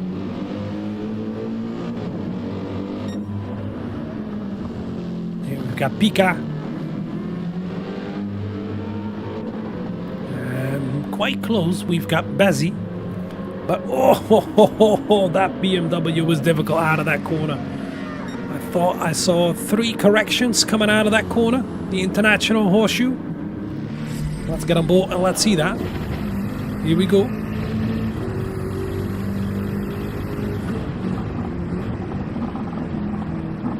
Early on the throttle, and then it wants to snap. 1, 2, 3. Oh, nearly 3 times. That BMW was a handful. Oi, oi, oi. And we've got the number 1 in. There we go. FGR is coming in for the last stop. And they have to go for, what is that? 23 laps? 24. Okay, it's going to be a regular stint again for them. And is anybody else going to come in? Yes. I believe Harlock and Inferno Motorsport probably have to go as well. Now, as we can see, it's going to be around 50 to 55% of fuel. Oh, they're refueling way more than I thought. 61%. Okay. And I believe Harlock is going to continue. Harlock is going to continue. Another lap. Oh, this is going to be close between them. How many seconds? How many seconds? 15, 14, 13, 12, 10 seconds? About 10 seconds. But do not forget, Race Asylum still have to make a pit stop. So does Inferno Motorsport behind it. And Project 1 Racing as well. OVO as well. And when are they going to unlap themselves? Because they are still catching P1R. Well, let's see, FTR, new, fresh, soft boots for them. And they're going to go until the end. But I think at the end of this lap, Race Asylum will come in and maybe Inferno Motorsport as well. We'll have to see. They're going to go for the last stint with fresh boots and some fuel to make it until the end.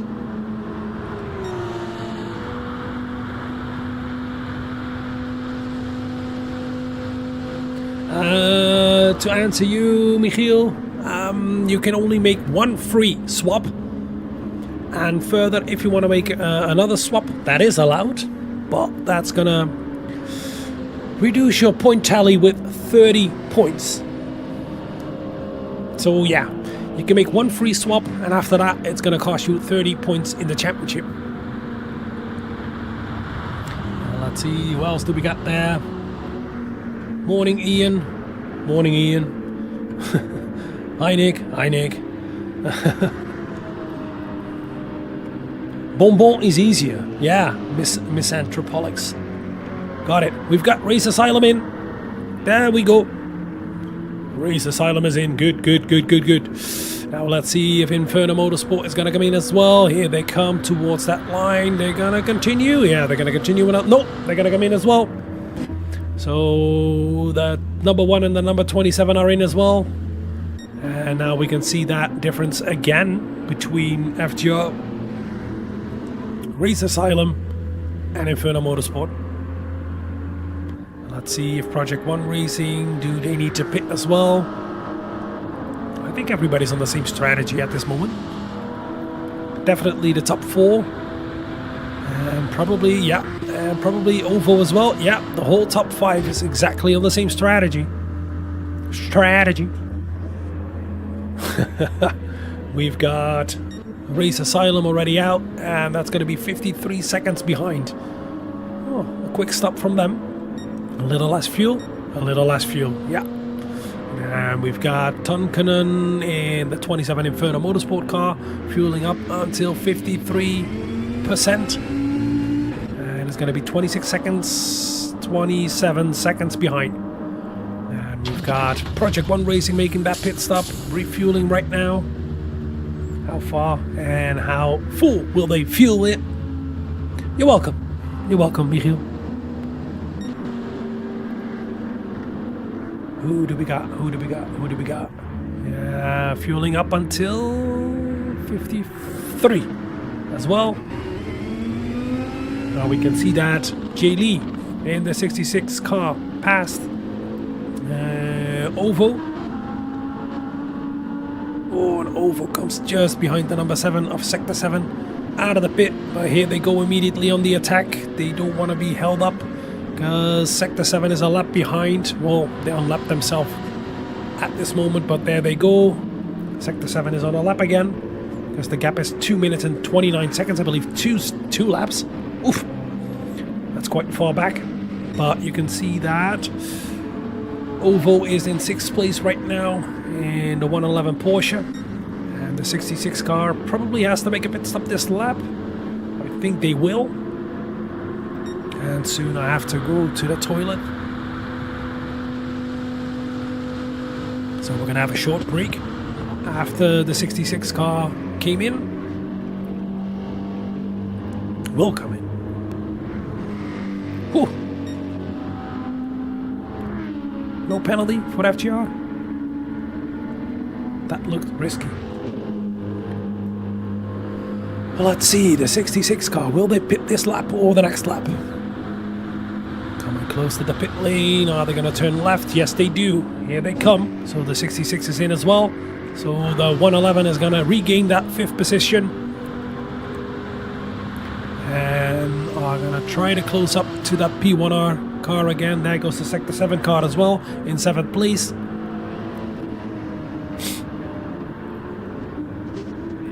So the number 6 and number 7 in the race are in, the 66 and the number 7.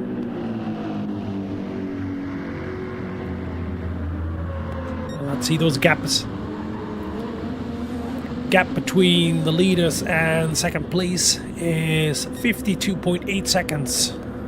Between place number 2 and number 3, it's 26.5. Between place number 3 and number 4, it's 31.3. And then between number 4, place number 4 and number 5, it's more than a lap. Because right there you've got Ovo in the 111 Porsche. And even if they overtake P1R right now, they would still have to do it another time. Jay Lee out of the pit at this moment, more than 30 seconds behind the 111 Ovo, and then in 7th place the Sector 7 car, more than a lap down, I think even 2 laps down on the 66 GT Finland Racers car. Now I'll be right back.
Here we are again, and we can see that Punisher had to make that pit stop earlier compared to Rodriguez, so the 23 can extend this stint compared to the 54, and the 54 on fresh boots, I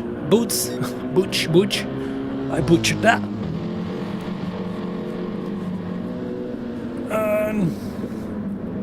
Yeah, on fresh boots, and they're gonna go until the end, and then we have the 23 car still has to make a pit stop. Hopefully it's gonna be a quick and a good one for them. They have to refuel a little bit less compared to the 54. And I think they can do another lap. Or will they come in this lap? Nope, they're going to continue. Okay. Next lap, I think the 23 is going to come in. Definitely did wash my hands. Yes. Always. Stay sanitized, eh? Stay sanitized. It was it was just a quick blur. And then go. Now we can see that the 27 is gaining on the number 1 car, but it is going way slower compared to the time the 27 gained on the number 20 a little bit earlier, and that was for 3rd place between P1R and Inferno, because Race Asylum is a different kettle of fish. That is definitely through, and Harlock is quick. We know that. He's in the 53 of the 50, 5.3, 55.1, and Tonkanen is in the 44 still. Wow. Go my team. And we have Distinct Q-Stip. Yes. Jean leading. Yeah. Still with 52 seconds. Don't ask how. Do not ask. Go back to lap 17, I believe, of this stream. Of this stint, I mean, stint number 10. Lap 17. And then you're gonna be unpleasantly surprised.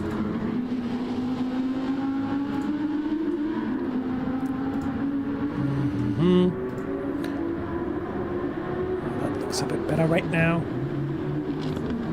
Oh. Hey.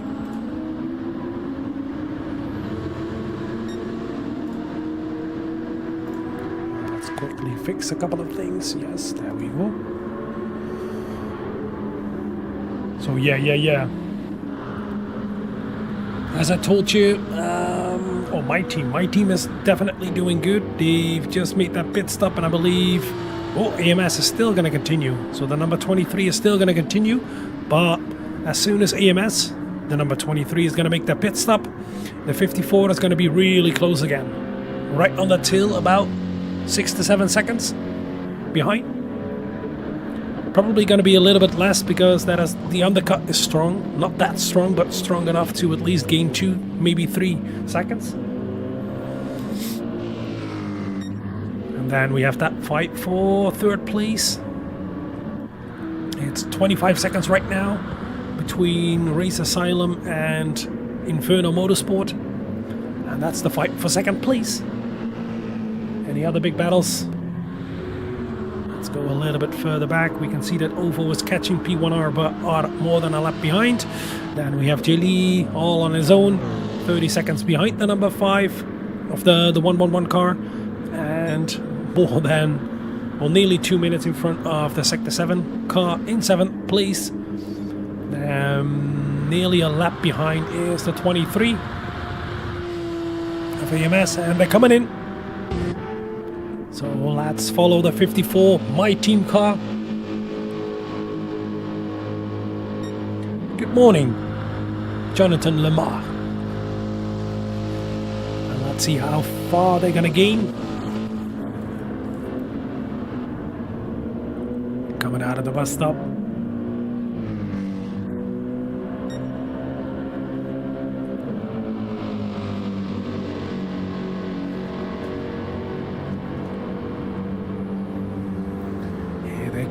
AMS is still not refueling. They started refueling right now. I think that's going to be around 45 to 50%. They're going to fill up 45, 50, 49. And they will come out of the pit just in front of the 54. There they are. Coming out of the pit, and you can see the 54 just behind it. There they are, nearly in one shot. And that's only 3.4 seconds right now. The number 23 car with cold tires, but newer tires. 2 laps newer tires compared to the 54.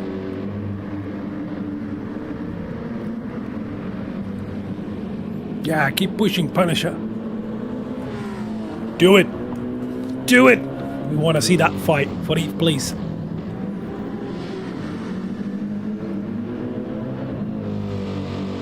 I believe it's the best spot without the Vipers and without Ovo in the mix. Because Ovo is definitely the best car, being a non-Viper in 5th place. But after that, we've got the number 23 of Apex Motorsport and then my team in the 54 AMG. And it's only 3.2 right now.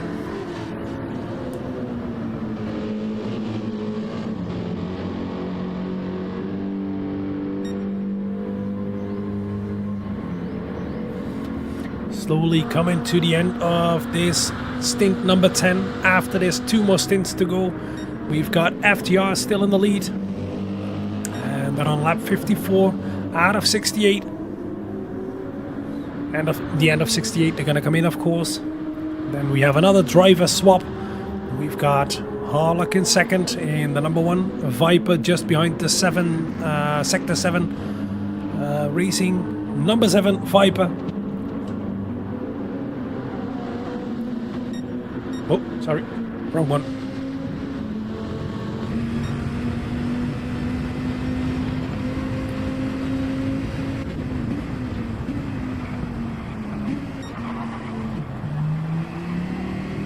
Oh, good lap times from Harlock. Good lap times in that number 1 Viper. 44.8 last lap. Now we've got Inferno Motorsport with 44.7. Take a look at that. 4 laps in a row, 44.7. My God, what a piece. And we've got Project One Racing, all on their own. Still behind that Ferrari. Only doing 45.2s, 45.6, 45.4. Oof. That can be better. And we've got the same lap times for Antonio in the 111 car. Chili, what are you doing? 45.1, 45.5, 45.4, and right now he's going to produce a 45.1 again. Good lap times, solid lap times. And there goes Harlock on the 7 sector car on the main straight.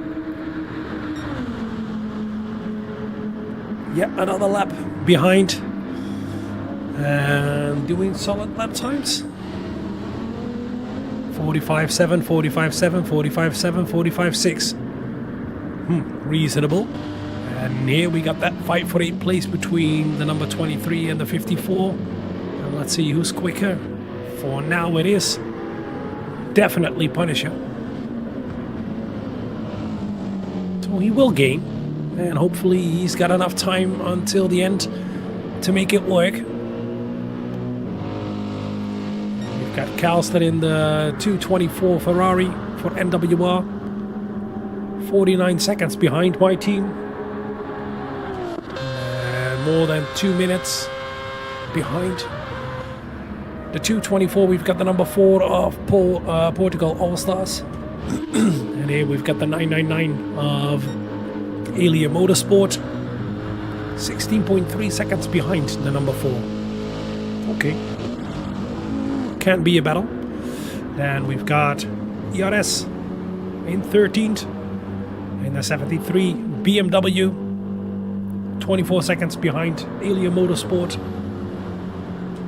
Then we have the 64 of QRT. More than a lap down, nearly a lap down to ERS. Let's see that fight for 8th place again. 2.1 seconds. It's getting close.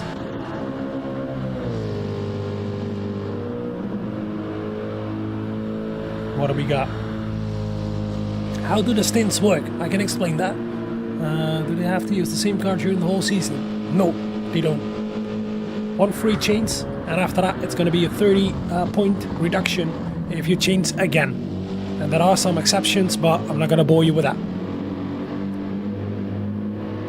yes, goodbye for the Viper for the next races, definitely, because that car is useless on any other track in Gran Turismo, or maybe on Special States Route X, but that's not on the calendar.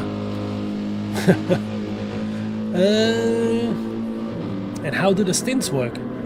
Is a question from Ember.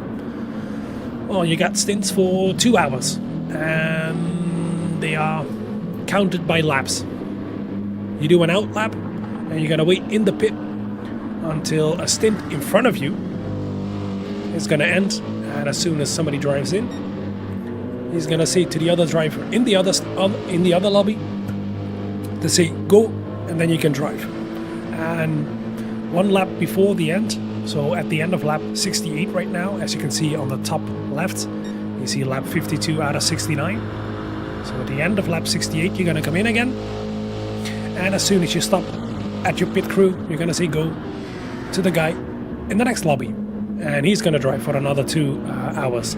And only the first and the last stint is a bit different, because with the first stint you have a formation lap, and then you're gonna start immediately, and at the end, of course, you're gonna drive until a finish, instead of going into the pit before the end of the stint, or before the end of the laps. That's it. Good concept. And that way you're gonna keep the gaps, and not everybody's gonna fight for positions. It's gonna be fair. So the gaps stay the same. So these gaps are real over nearly how many hours are we in? Nearly 20 hours in. After this, we have 2 more stints of 2 hours, and that's gonna make a full 24 hours. So 12 in total.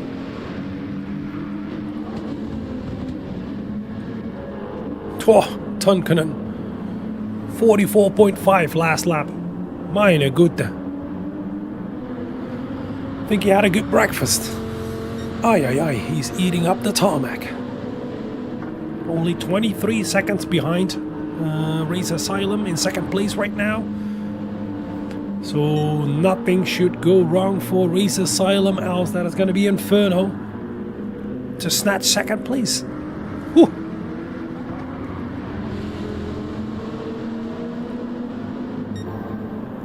Yet another purple. Sure, why not?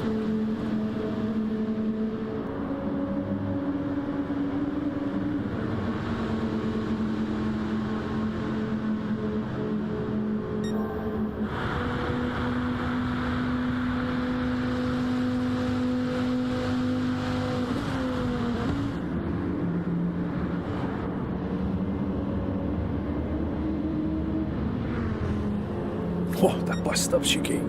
Oh, only 16 thousandths below his fastest lap. That's good.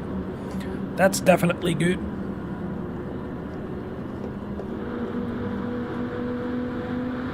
Wow, these lap times from Tonkanen in the 27 Inferno Motorsport car are ridiculous. 44.5 yet again. Nearly a 44.6, but still counts as a 44.5. Poor.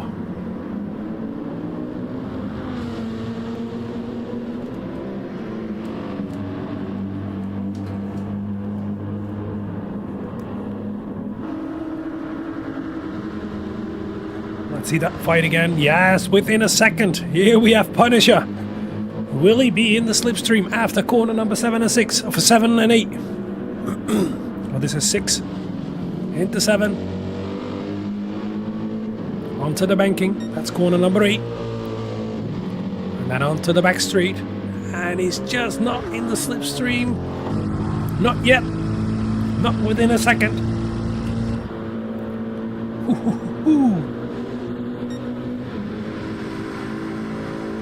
Yeah, I didn't came up with it, but it's really a really cool format. That way you can do an endurance race, do driver swaps, and keep the gaps. And that's the whole thing. And there comes Punisher. He's in the slipstream. Will he gain? Will he gain? Because I think that Porsche has good top end. Oh no, he has a really bad last gear, of course. That Porsche. You can see he's revving it out. Rodriguez. And now he's gonna gain Rodriguez. Yes, here he comes.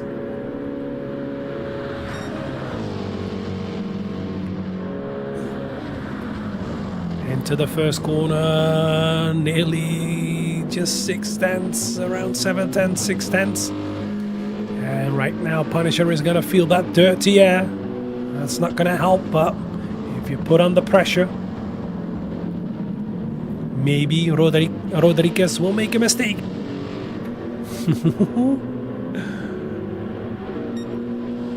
Close together.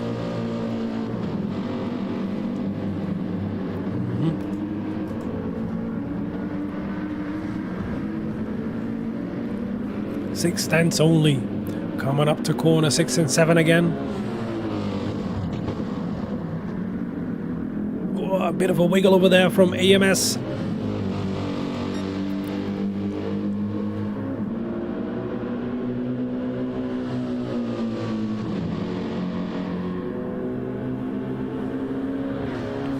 Only 6 tenths before the bus stop. Let's see how close he can get. And let's see, let's follow him through the bus stop. Let's watch it this way. Here we have Apex Motorsport, the 23 Porsche. And take a look at that. Mercedes is good through there. Only 5 tenths.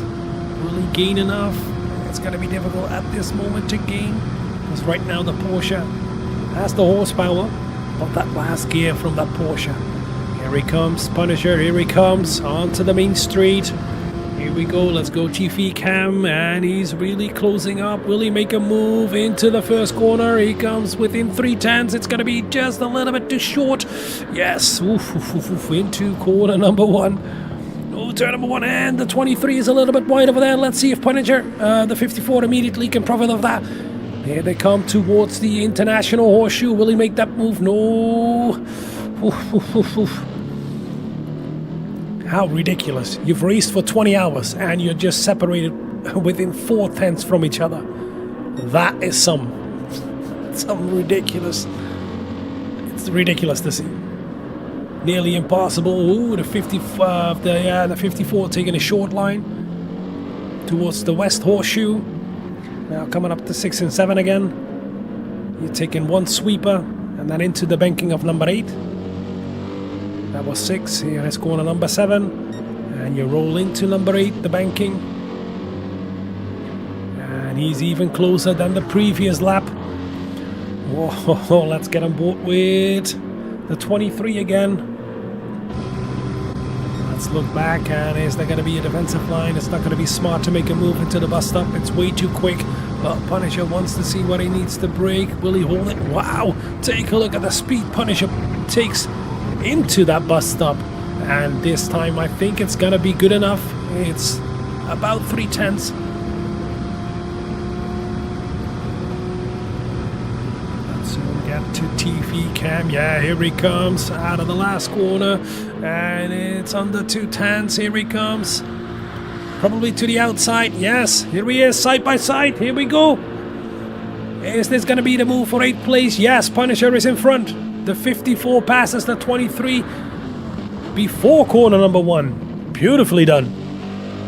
Wow. What a stint from Punisher. What a stint from Punisher in the 54. Wow. And the 23 demoted to 9th place in the race overall. Well, let's say 2nd place of best of the rest. Because it's all Vipers except one Porsche in the middle in 5th place, but yeah. Well, let's see if Rodriguez in the 23 car can keep in the slipstream. He has fresher tires compared to the 54. Maybe he can re-overtake him.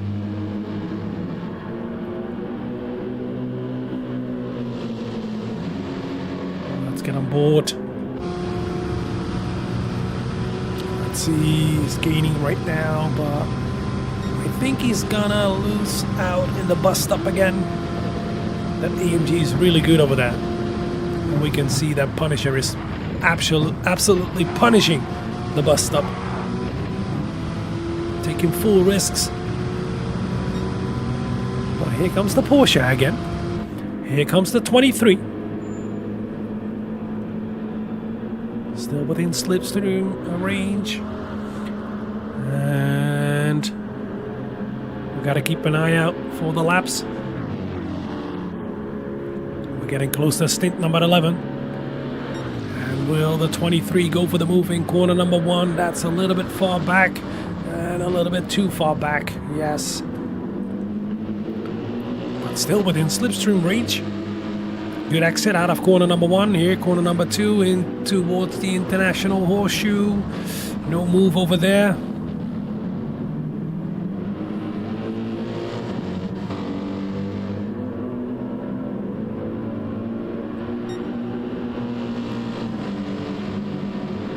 Hey, Pezza. Good morning. Good morning. GG Punisher. Yes, definitely.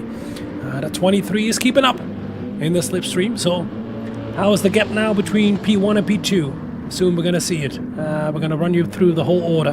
But let's see this fight as well. Let's watch it quickly. 51 seconds. Okay, let's get back to this fight. The 23 and the 54 fighting over 8th place. Yeah, 51 seconds indeed, Ost. And oui, magnifique. Willie. That's definitely magnifique what Punisher is doing right now in that 54 AMG. We can see that the 23 can follow as long as there are no big mistakes. Oh, a huge slide over there from Rodriguez, and I think he's gonna lose quite some time over there. Well, that's reasonable. Not that bad. Still within slipstream range. Yeah. Still catching right now.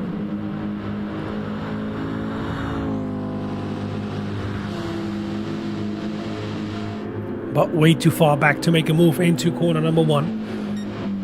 So let's run you through the order, because right now we're already on lap 63. We're only going to race 68 laps in this one. So we have FGR in the 303 Viper, still in the lead. But had some unfortunate moment. I've had one big unfortunate moment in this race. Had damage by hitting somebody who hit the invisible wall. Had to make an extra pit stop, or an early pit stop, I must say.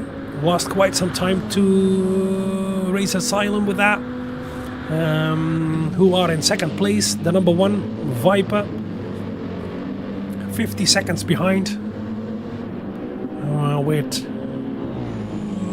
21 second gap right now. Just a 21 second gap right now to the 27 Inferno Motorsport car, who regained that position from Project 1 Racing, the number 20 Viper, who are 56 seconds behind right now. Ooh, this is not that good of a stint, but yeah, P1R can do better.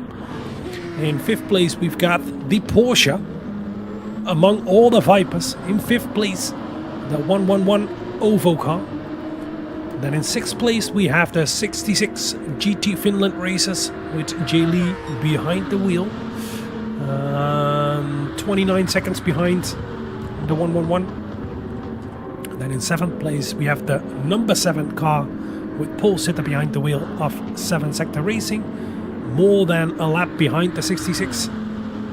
2 minutes, and they're more than a lap in front of the number 8 in this race. That's the 54 of my team, still hunted down by the 23 of AMS.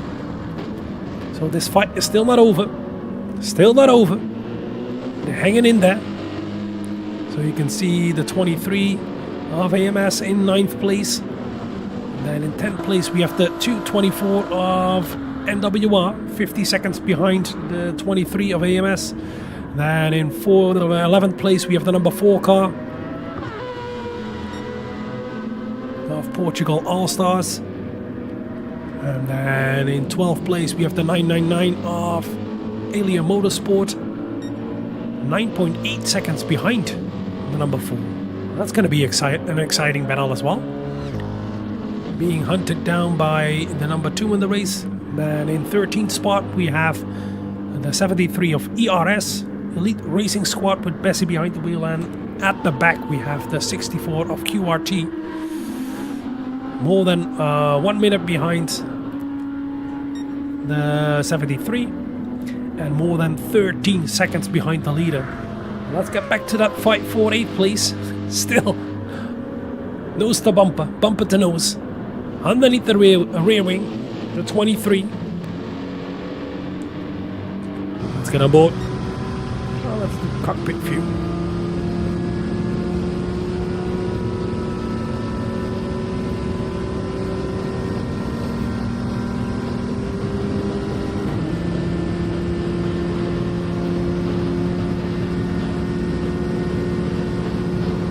Please hold the line. Tu dois revoir un relais, Billy. Ah oui. Whoa, the 23 nearly kissing the rear of the 54, and we know that 23 has better tires because he has stopped 2 laps. Whoop! A bit of lag over there. The 23 stopped 2 laps later compared to the 54. So it's amazing the 54 passed, but excuse me, he can't keep up right now. And definitely the tires are better on the 23. But let's quickly look at the number 1. He's gonna start lap 66. Okay, let's quickly get back to that battle for 8th place.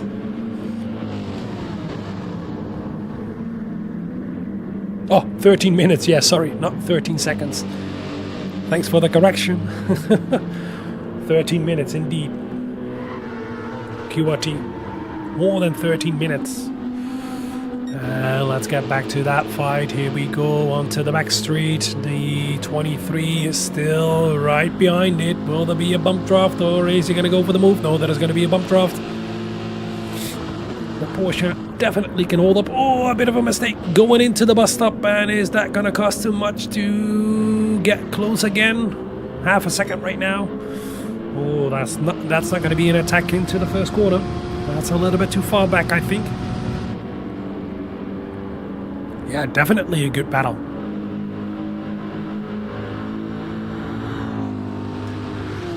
And we got to keep in mind that soon we're going to have another driver swap. We're going to go to stint 11. Pessa is hosting it, and what is it? Pezza is doing it, eh? Well, we got the 23 right now. Take a look at that. He's right on the tail of the 54. Sorry for all the Italian fans. Excusez-moi. Oh, that's French. Lap 66. Oh, half a second penalty for FGR. That's gonna cost them more than a second again. That was the penalty. Okay, lap 67. This lap and the next lap. So 2 laps to go. And that fight is still going on. The 23 still on the tail of the 54. Soon we're gonna watch the driver swaps for the first positions. And as soon as it's ready, we're gonna start up stint 11. And I believe Jaeger is gonna do that one again. So you're gonna get good commentating again instead of me. Here comes another bump draft after 23. No, not just before the braking zone. Let's see if there's gonna be a better run out of the bus stop for the 23. It's better compared to the last time. It's only 3/10 right now instead of 5/10 the last lap. Here he comes.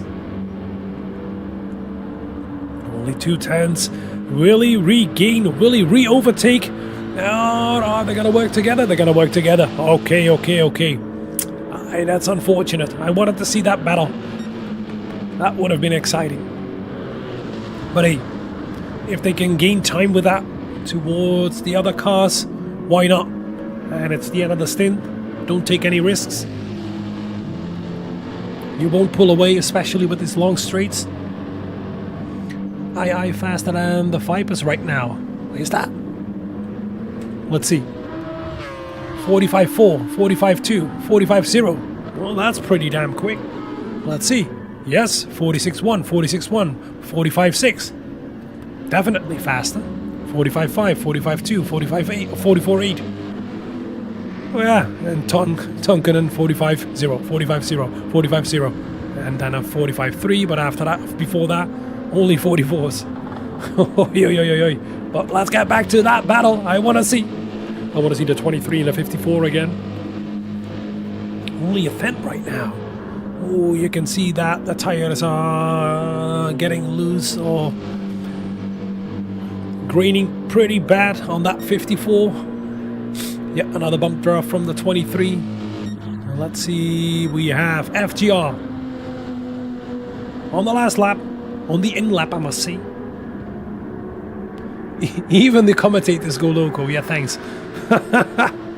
I had barely any sleep.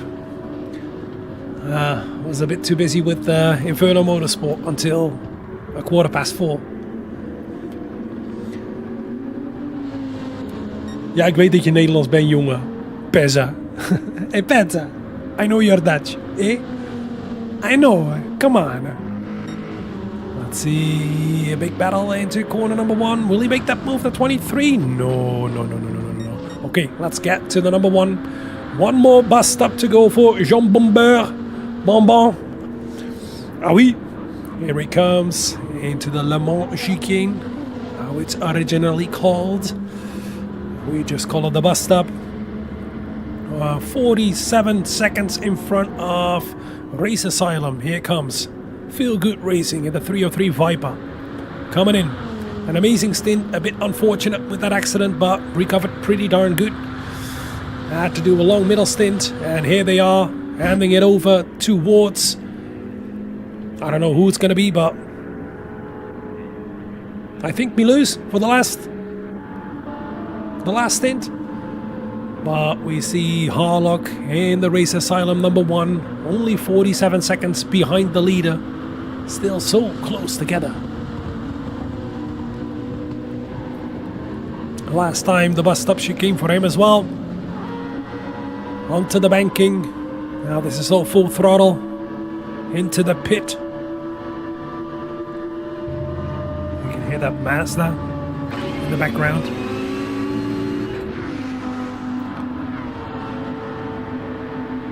And here he comes. Harlock is in as well. Now we're going to wait for Tonkanen in the 27 Viper. Beat up quite some time. I believe he started when he went to 3rd place. I think it was around 34 to 35 seconds. So he gained another 15 seconds on Race Asylum. Really good job. Went from 4th to 3rd place. And now we've got Project 1 Racing. And the number 20 Viper. We can see that Super GT for the last stint. We've got a picture-in-picture, or it's not picture-in-picture, it's picture next to picture screen. And Super GT is already out. Now here we've got the last time the bus stop for Kevin GT. Don't make any mistakes. Ooh, close to a penalty, but that's not a penalty.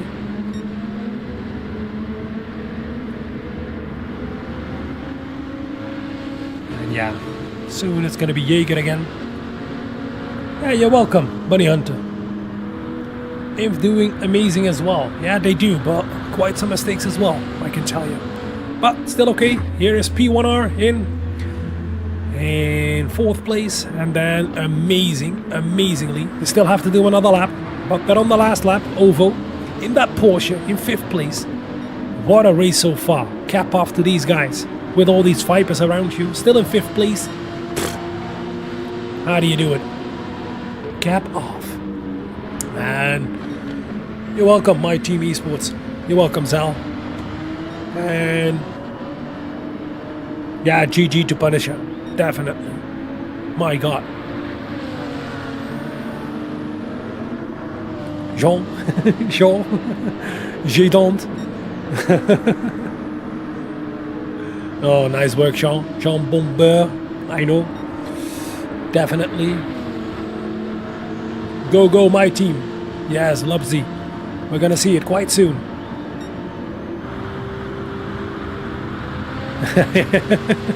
Jaeger is doing his Jaeger okay.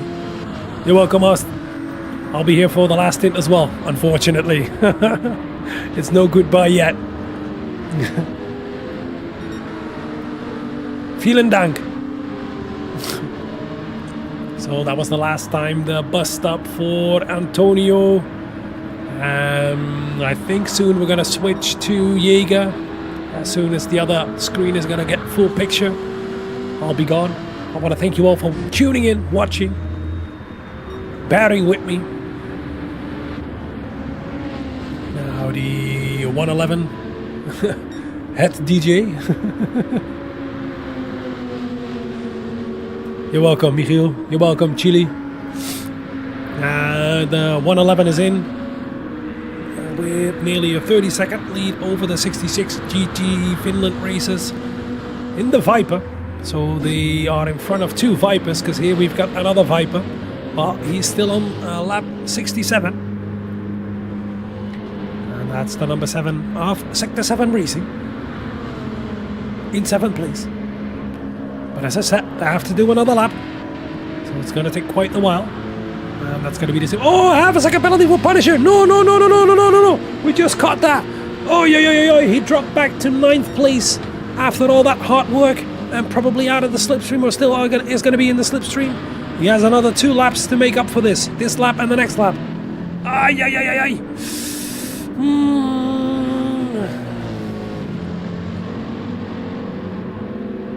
Thanks, Nick. Doing my best. But with that field spread out this much, we were lucky with some, with my team in AMS, and of course with that accident in corner number 1. Unfortunate for some, better for others.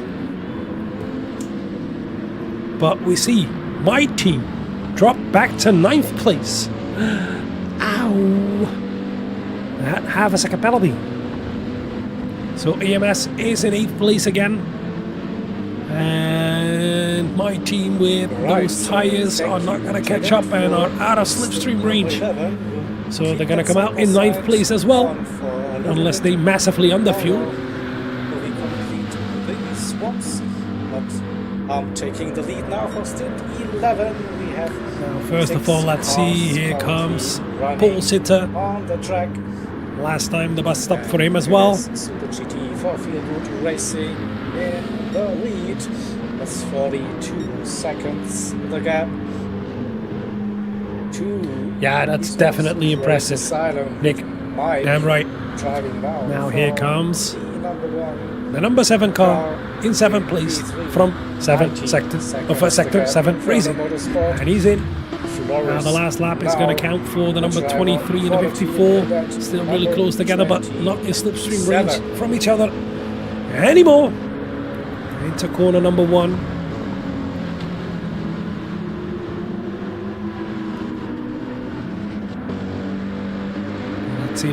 Let's see. No, it's done. There is no fight anymore for 8th place. AMS with those better tires and no penalty are back in 8th place. So best of the rest, except the number 5, of course. The number 5 in the race. We have double commentary. Now, if you want to take over, you can take over, Jaeger. If that's the case, then I'll just get rid of the side-by-side feature and we'll focus on the current stint 11. Quickly check. Now, who are we talking about, Nick? Who are we talking?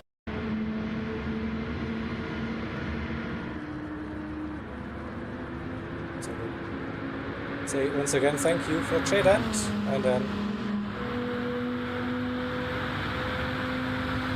let's go full screen.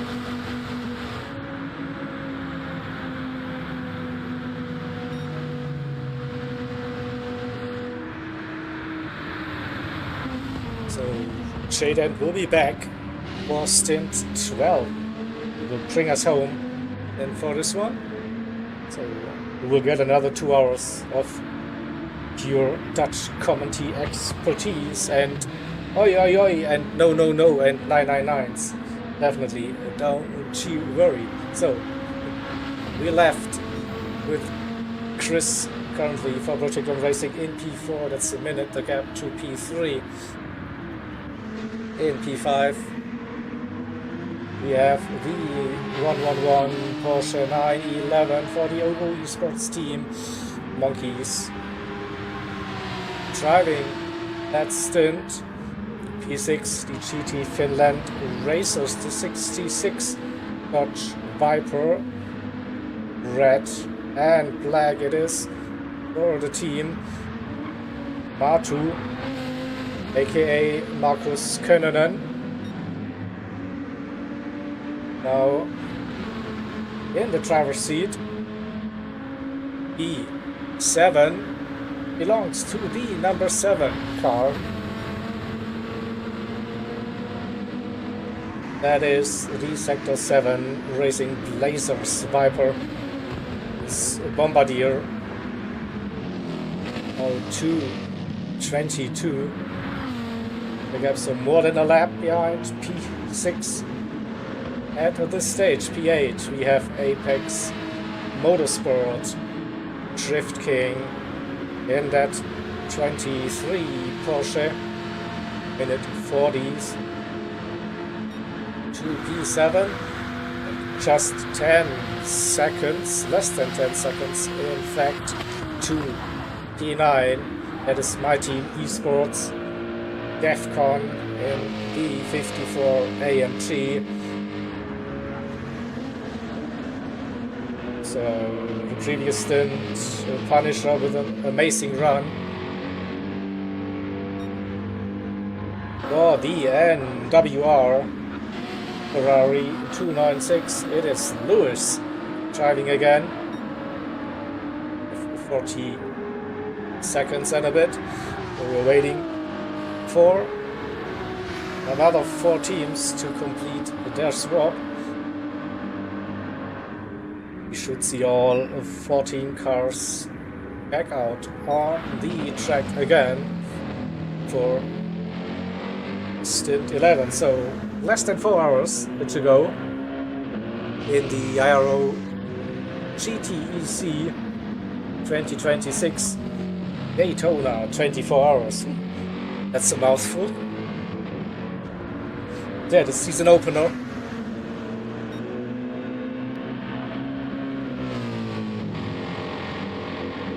And for this year's GT Endurance Championship, 8 exciting rounds of racing awaits us. So let's see if I can show you the calendar, at least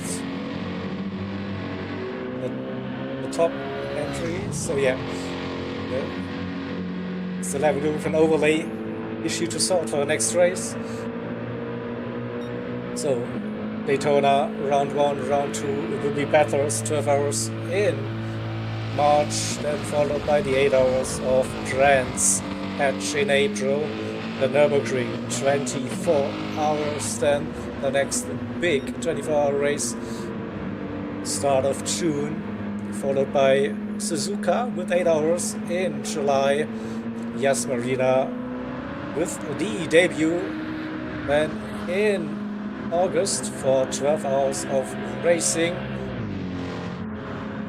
Then we have 8 hours in Interlagos, followed by the 24 hours in Belgium at Spa-Francorchamps. So this is the calendar for the season.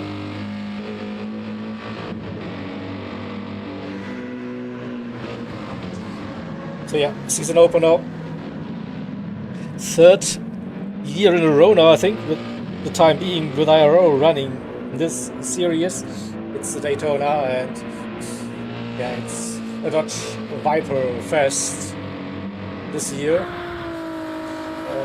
We have the next drivers out on track. Here, Maddie for the Alien Motorsport team. In P11 to 28, the gap to P10, if this stands correct.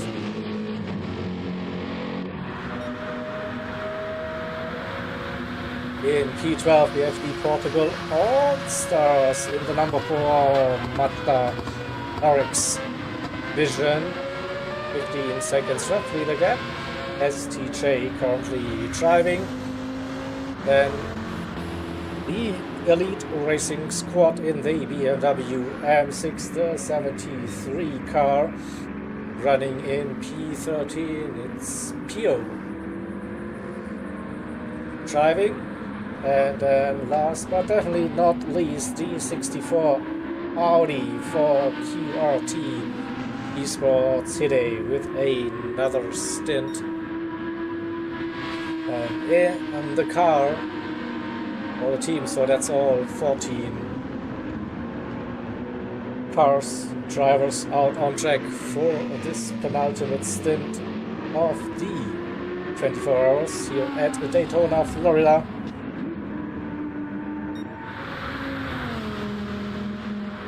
At the front of this race, we still see the Feel-Good Racing Viper, the 303 car with Super GT currently in the seat, and with 45.0 also the fastest driver out on track.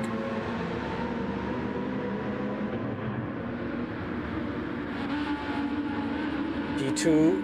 It is the Esports Race Asylum #1, last year's champions, and Mike currently driving,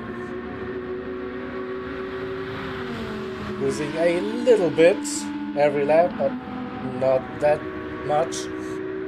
He keeps that gap to the P3 Inferno Motorsport fairly stable.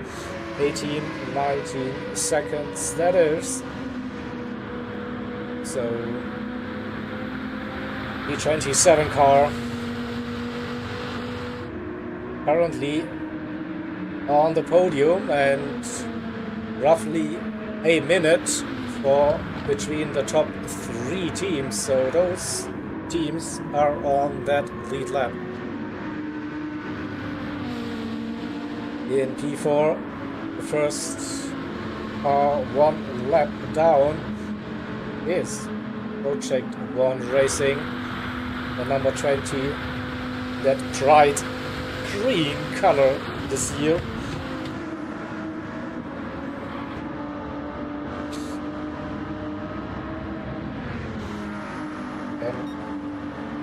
And Chris close the gap to P3 a minute. That's now quite a challenge, I think, with less than 4 hours to go. We need to rely on a little bit of drama for the drivers in front to maybe grab a podium.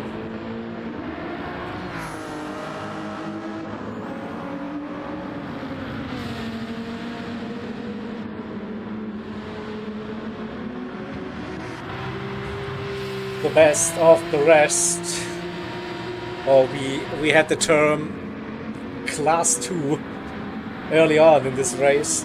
The teams, the Porsche, the Ovo Esports team,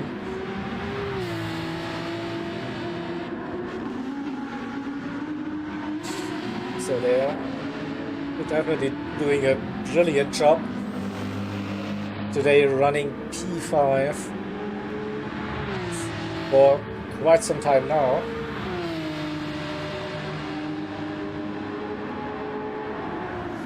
A minute 36.2 before, though, big gap, and there's a Viper behind them, 24-25 seconds roughly that gap. And also interesting to see what strategies will be used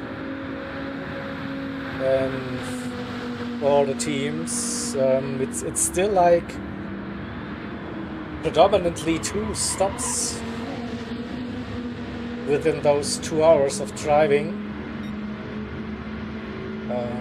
Some teams going for a 1 stop though, and this stint number 11, I think it has been reduced 2 or 3 laps compared to the previous stints. So to get back on track for a 24-hour finish time.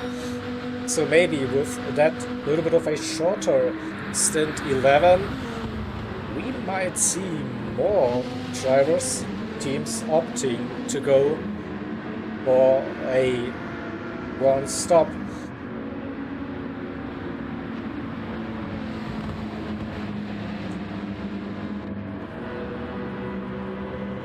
We see, or I can see clearly differences in the fuel the teams, drivers took on for that first stint.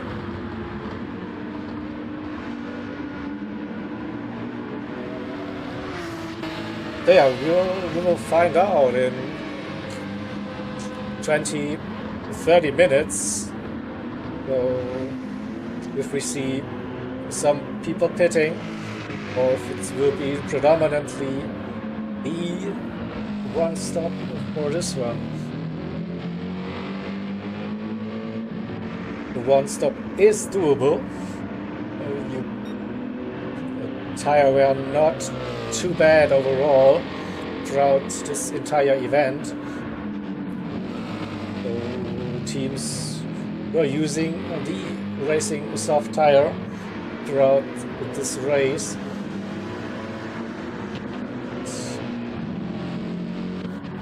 Can't see anything changing and for the rest of this race.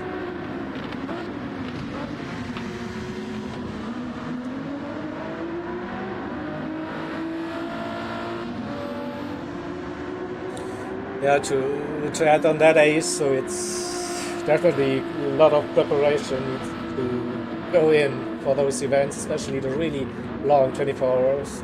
So you need to work out your stint schedule. You may have to do some impro driver changes when needed.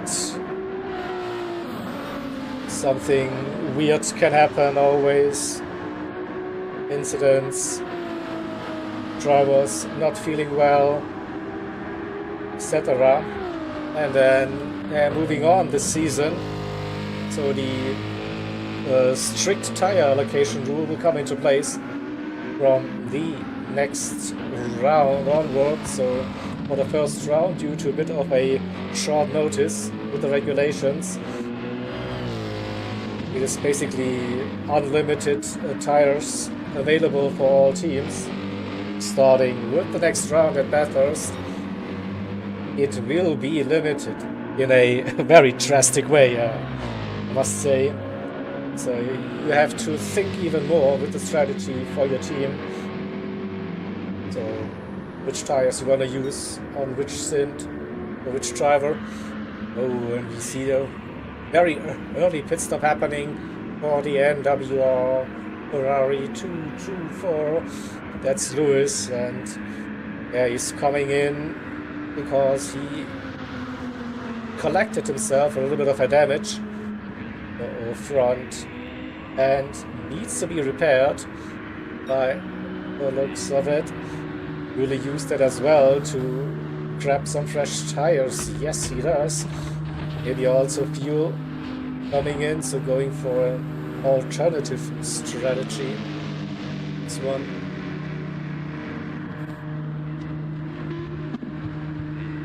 Yeah, damage repaired. Out on the track again. And you can just see the 11 car right behind, so P10, P11 close on track. It's still a 1 lap advantage for the Ferrari.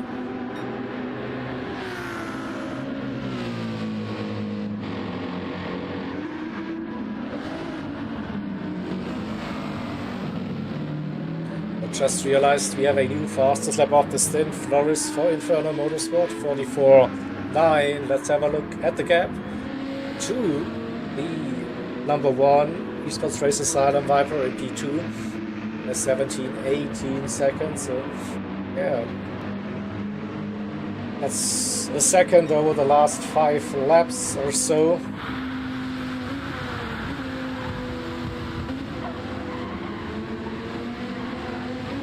Mike keeping it clean by the looks.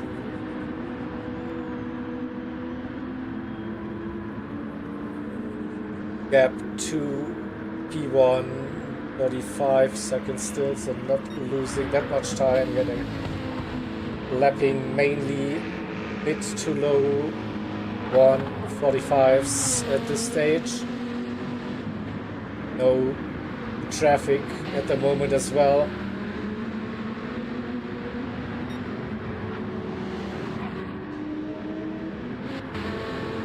But they can focus purely on the driving, settling in for the stint.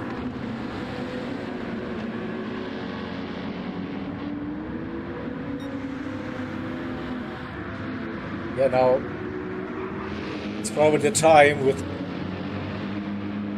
3.5 hours to go, yeah, to just think about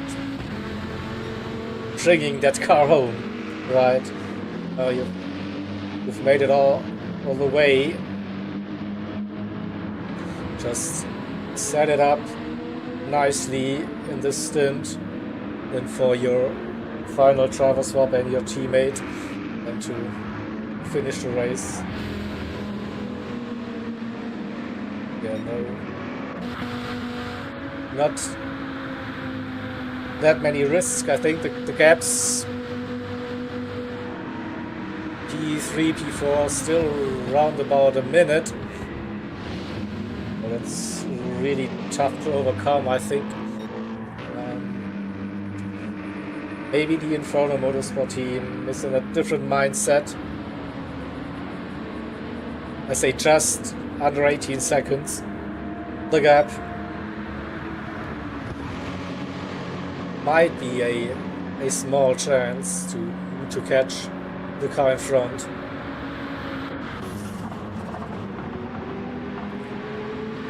You also see a little bit of a development between P5 and P6. So gap from 25 down to 22. Matu gaining a little bit so far.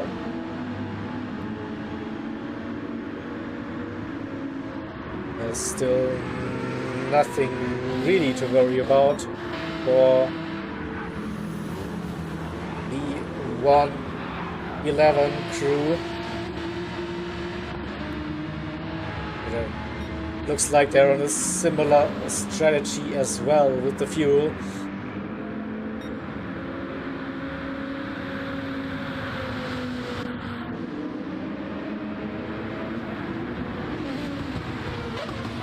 Bit of close racing in around P7 Bombardier. Cars behind.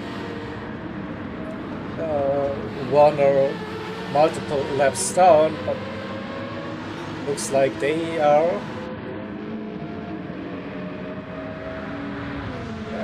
on a good run. So last lap for Drift King wasn't that great though. 47-1, maybe blue flags or some overtakes that were happening.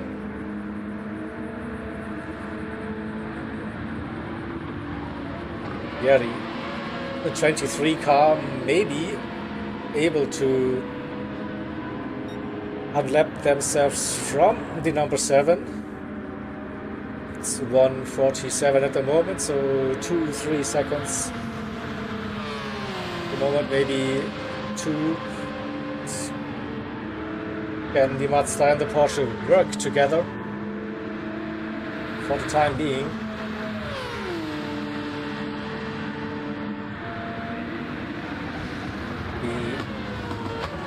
Mazda number 4 running in P12 currently 17 seconds in the gap to ready for Alien Motorsports in P11. And Eddie also in a group of cars. He's also trying to unlap himself from P10. Really get the run on Lewis, giving him a little bit of a bump. Into the Le Mans chicane we go.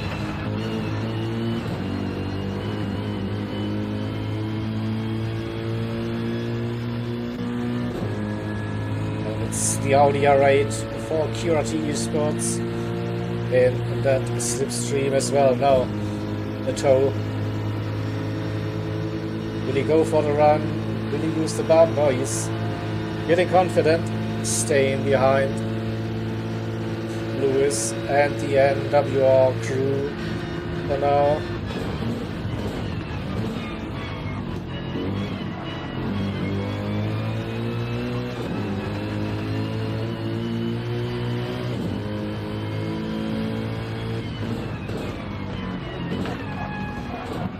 Still a long way, of course, for the 999 car to maybe grab P10, and that would be some good points still for the team. But yeah, definitely a big challenge for them. But they are not losing time to the cars behind, so the number 4 they just lost a little bit. Now they're behind the 23 Porsche for AMS. The gap, you see, just outside of the slipstream range, plus 1 lap for the 23 Porsche. Let's see, they might be working together still. Oh yeah, see, drafting is happening.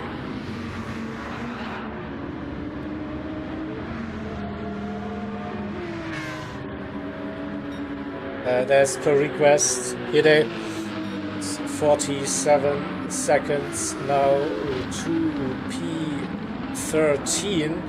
He's staying with Lewis and Maddie for now. I can tell you that Hide is on a different strategy than Pio in front.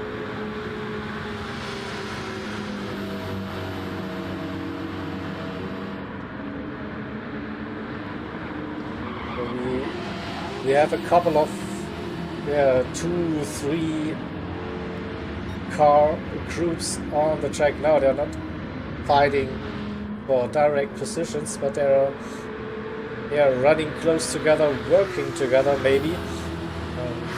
At Daytona, I think you're very happy when you get a car in front that provides some tow for you on those long power sections.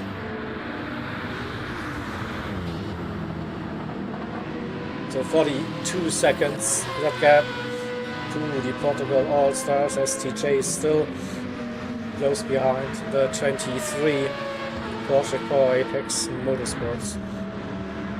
They're running in P8 currently. No, we have a disconnect.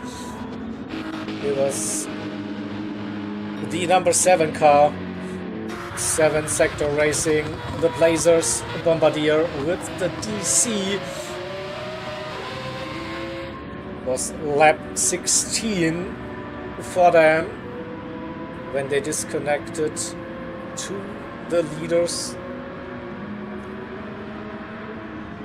Oh, that's unlucky on the penultimate stint, so they will be able to rejoin this race, of course. But they might be in danger to lose that P7 too the 23 car now. So with roughly 50 laps to go, this could be a loss of at least 1 lap. So yeah, we'll find out. And when we start the final stint, we're going back to the front. Yep, still roughly the same. 43, it was 44, 45 at some point. So that looks very, very stable between the top 3 drivers. Still roughly a minute between P1 and P3, and also 17-18 seconds between P2 and P3, so not much has changed. And since the start of the stint, so we will be approaching the pit stop window for the 2 stoppers now very soon.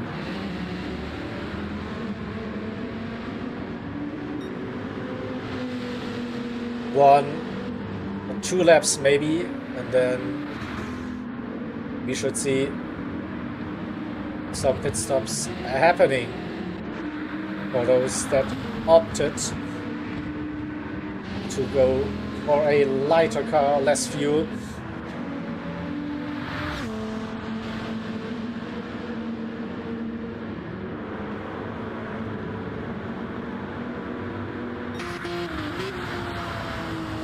And there are a couple of drivers that will be doing that strategy. Plus minus 2 laps, I reckon, will be the window. For most of them who will be the first to enter pit lane.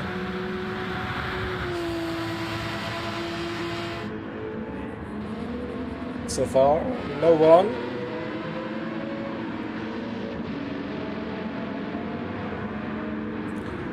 Also, those cars, couple of minutes behind, they have done, of course, less laps in the stint, so they will be running for a bit longer as well. And we still see Lewis and Maddie close, and Maddie with a good run through the Le Mans chicane, still staying behind. And the Ferrari,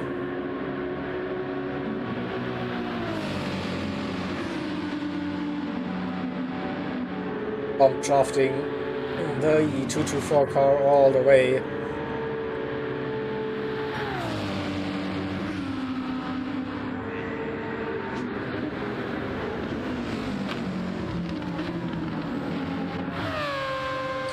Same situation for the number 4 car, staying behind the 23, using the toe and using the bump draft to optimize the lap times for both of the drivers. Win-win situation, I think, at this stage. So you're happy if you have a bump draft partner. So people for ERS has no one to work with at the moment, and he lost, I think, contact to Maddie and Lewis. Maybe it just hangs in there. Could be just outside of it.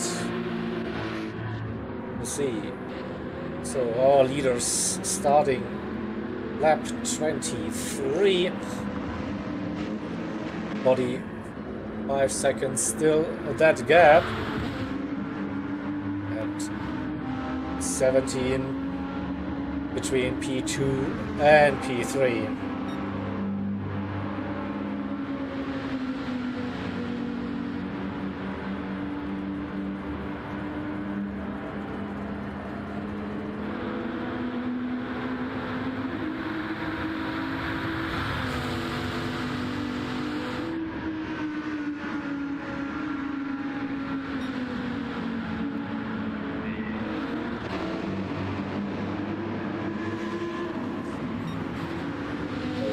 waiting for those pit stops to happen now.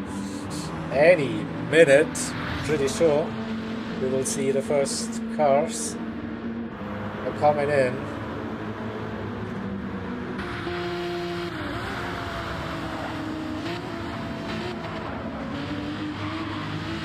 And even with the shorter stint distance,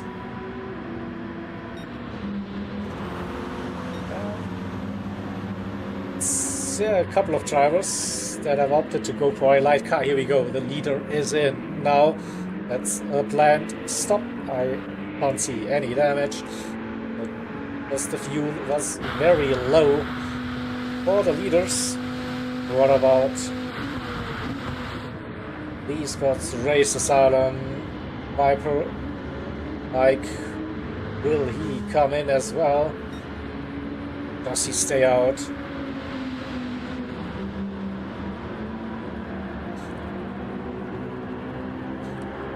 Yes, those 45 seconds just might be enough to stay in the lead.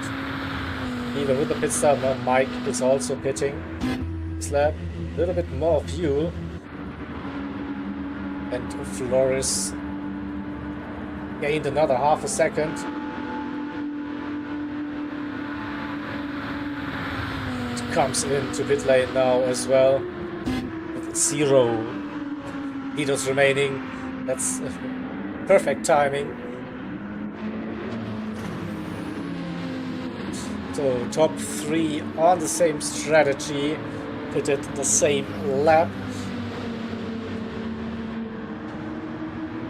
What about P4?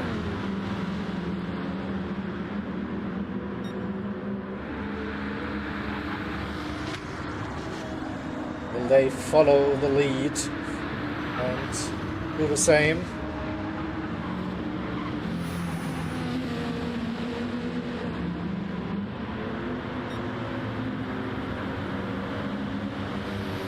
Lap times 45s mainly, a bit too high at this stage, so maybe good idea to come in, yep, and change the tires. The 111 Porsche doing the same as well, 1 leader remaining.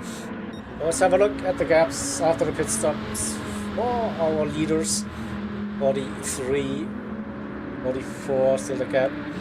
Didn't really change. Mike, who did save a bit more fuel compared to Flores behind, gained roughly 2 seconds during that pit stop. Again, and yeah, top 3 again on the same strategy.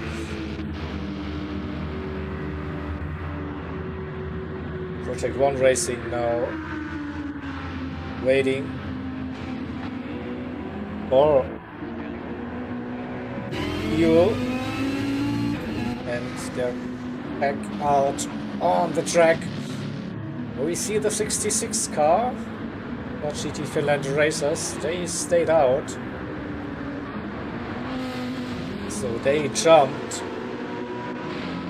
the 111 Porsche for now.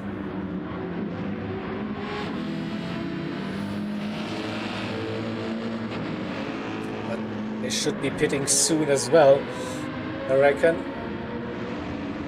Then 4.5 minutes.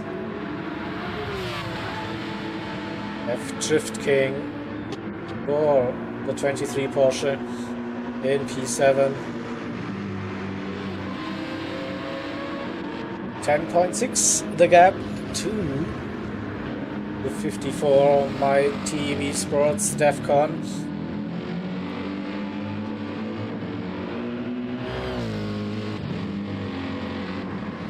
And that's still not over.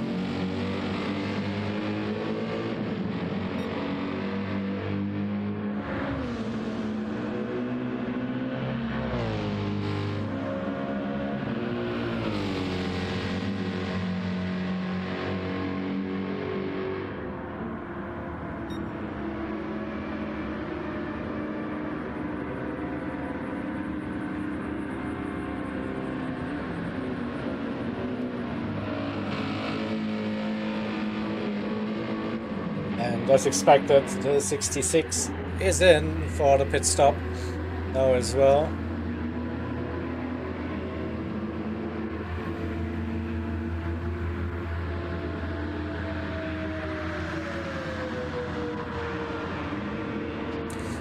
Losing that position to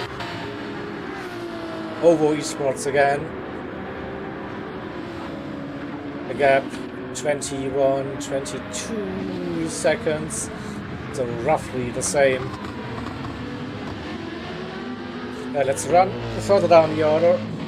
P8, we are running with the My Team Esports AMG.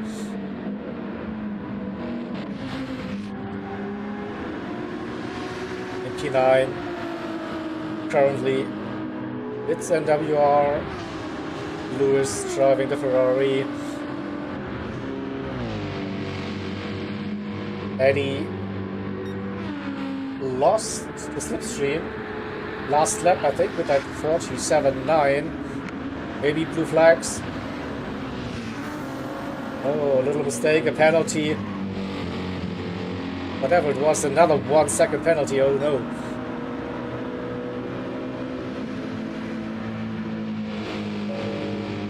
The good news is still there's 20 plus seconds at the moment. The car behind to number 4. Mazda for the Portugal All-Stars. And this is still like a nice alliance between the two teams working together on that stint.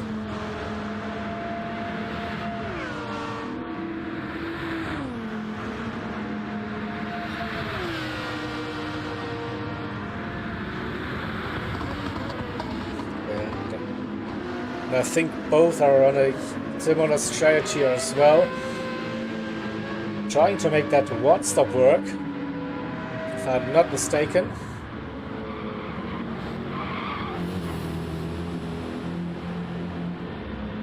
PO for the Elite Racing Squad, also on that projected one stopper.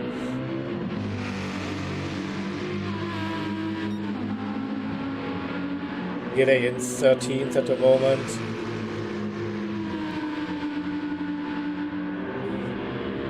And still see the black AMG, I think, not too far in the distance.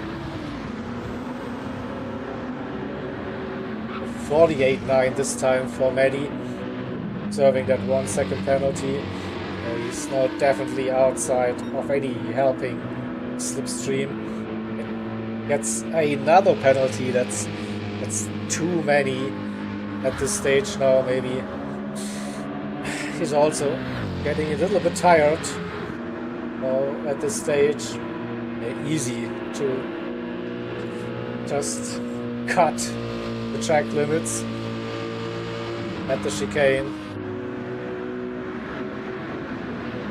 Not the best laps for the 999 at the moment. We'll go back to our leaders. Gap still the same.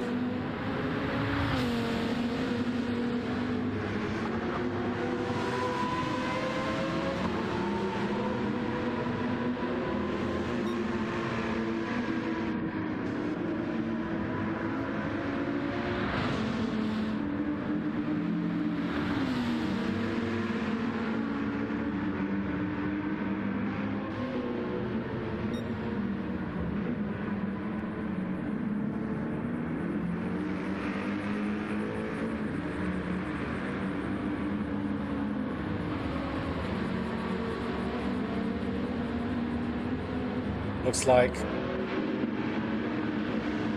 that's not gonna change unless anything severe happens.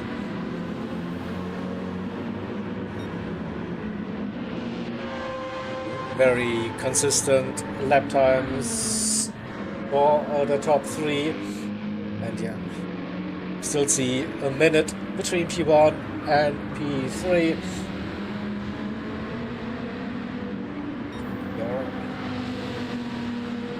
slowly approaching the final 3 hours of this race.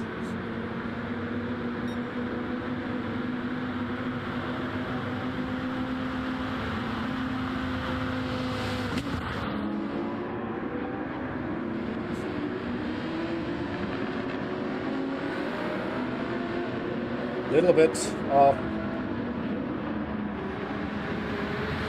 traffic now for the number 20.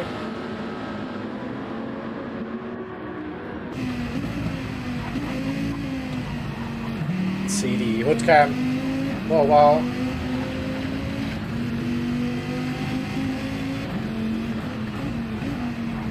Will he get past the Ferrari before the chicane? Probably not.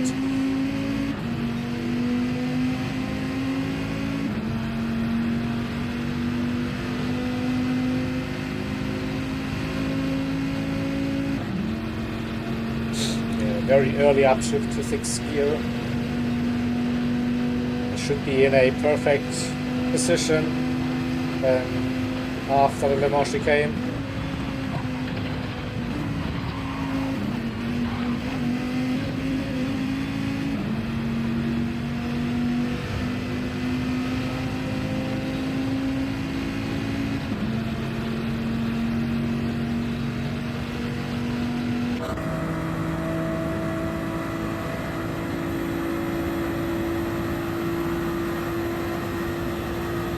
No drama. Nicely done. Let's run on board in the Ferrari. Oh, and then Chris disappeared. No! It made poof. Another disconnect. Oh, what's happening? The Project 1 racing team again facing unlucky disconnects. It was a theme last season. And once again,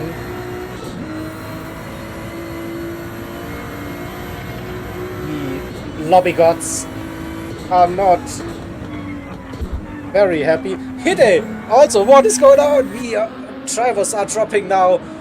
Hide lost connection. Uh-oh. Uh-oh.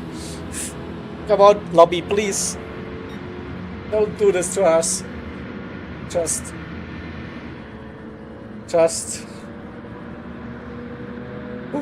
That was 2 drivers in a very short period.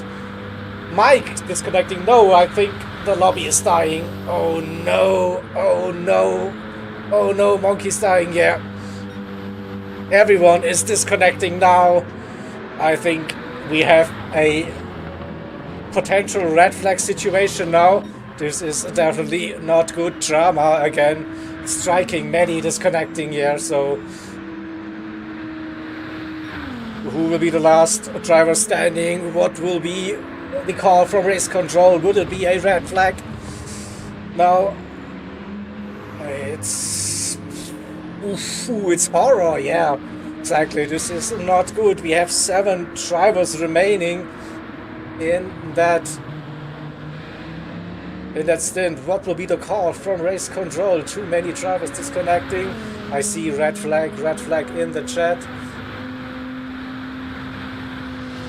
People are, yeah, maybe a PSN problem, maybe a global outage or a regional outage for drivers. What was it? I don't know, European drivers mainly. Still, some of them are running, so I don't know. We will still see what is the decision. Will we have a red flag situation? Call now? I don't know.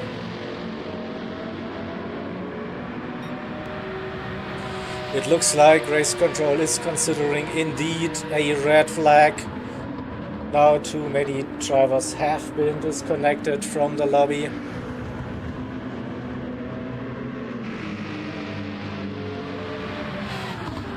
So drama. So we have confirmation. It is red flag. The race is red flagged. So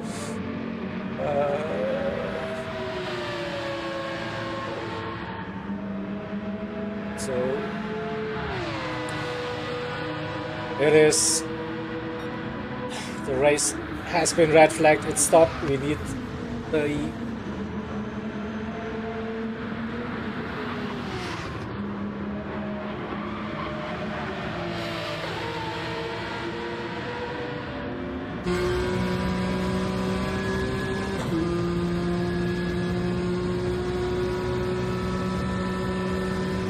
just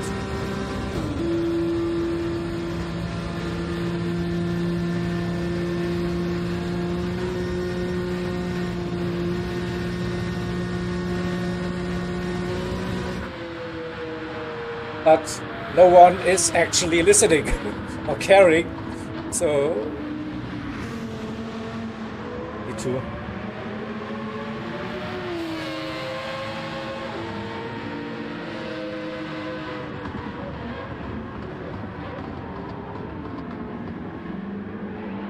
Okay, now drivers are leaving the lobby, so here we go. We have a red flag situation. It's not the first in the IRO GTEC history, so we now need to wait for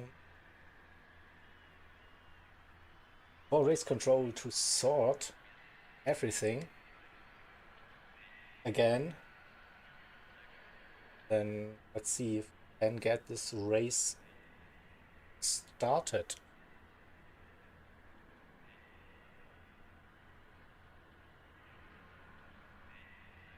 I think just in case I'm saving the replay.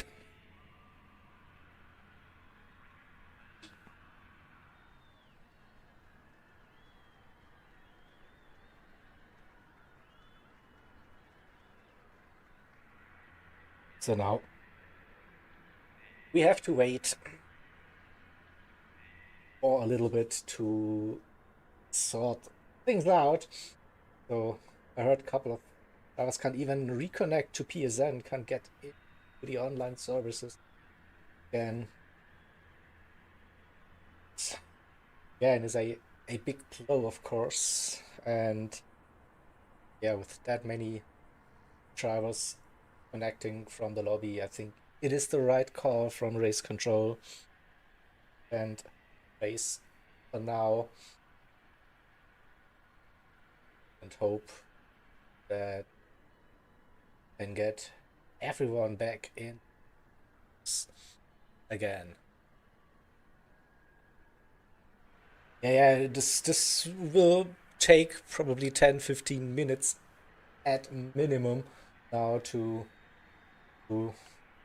grab everything, get the positions.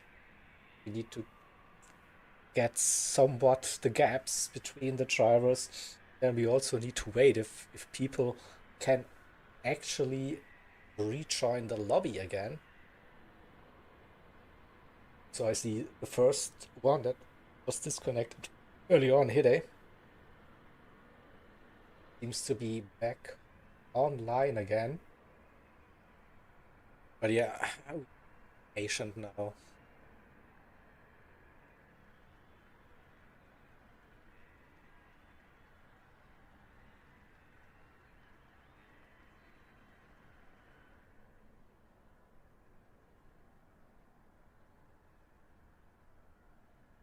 Oops. Caps lock. Not incorrectly.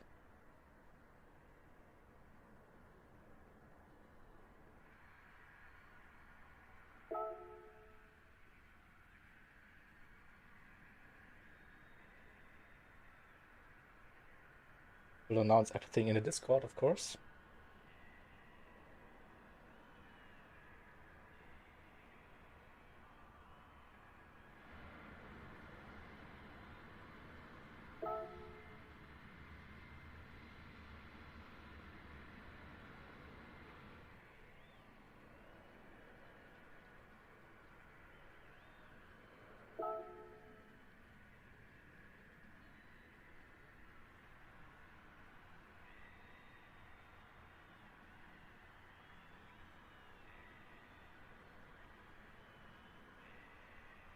Now drivers are itching to race and not wait in the lobby, but we need to get a fair solution for everyone has been involved in that disconnect, and I think we can clearly nail it down from the timestamp where most of the drivers got disconnected that this won't be handled a regular disconnect for those drivers. But yeah, let's just let race control and the admins gather all the information, all the data needed. Get back racing at some point. We will probably not run longer than the 24 hours again, so the imaginary race clock keeps on ticking. I know the timer is really missed. I know that on the stream, so we're also looking into solutions for the upcoming races to see if we can integrate race clock again, but for now it's still ticking, so time has not been stopped. We will see what the red flag procedure actually is. So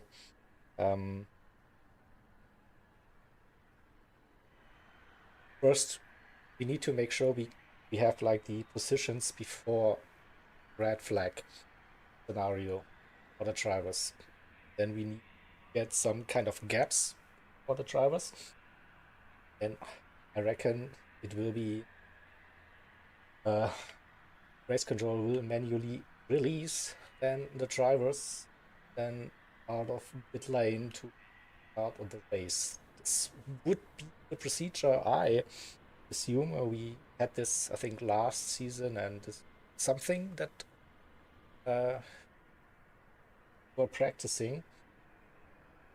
So yeah, first step now to gather all the data, then also see if people still having issue, get back onto the game. So a couple of drivers missing lobby, so they don't know if they can't rejoin the lobby, the game, just not letting them get to the multiplayer. So those are all things that need to be considered now. And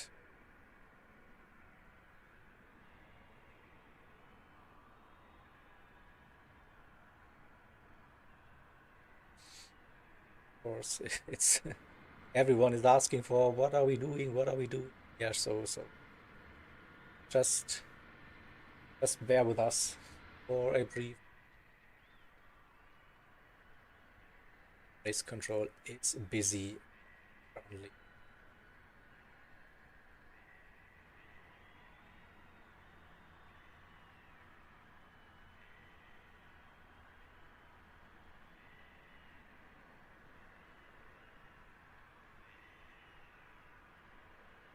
So of course, it's not an ideal situation, but red flags can happen also in real life. So yeah, it's not the fog, it's the lobby gods that are not pleased today. Fortunately, so messages are popping out left, right, and center in Discord. Come on, people, just chill for a moment. Yeah,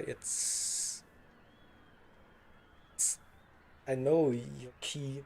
Oh, it's not helping the guys in charge currently. Go forward. So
We're still waiting for some information.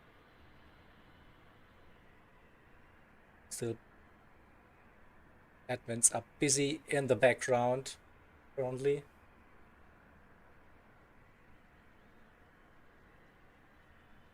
No, a river, a red flag.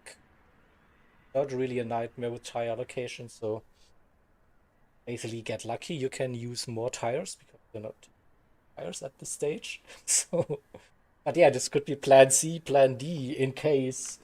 So for an alternative strategy, you never know. Never know.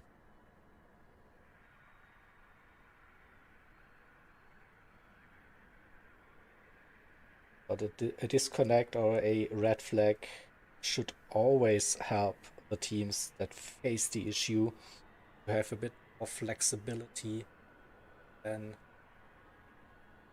later on in the race. And Leos, yeah, this was the procedure last year, so we would ideally keep the gaps so it won't be like a complete reset. So we did it last time, kept the gaps, and then released drivers individually according to the gaps before the red flag situation.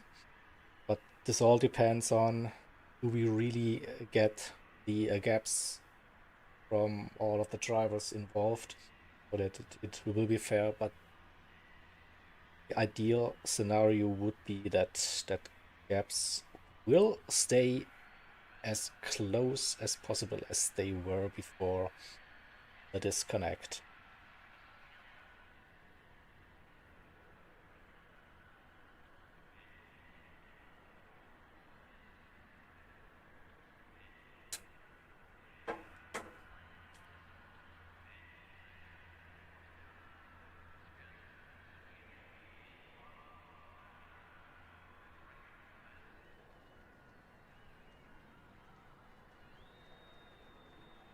Yeah. And you updated.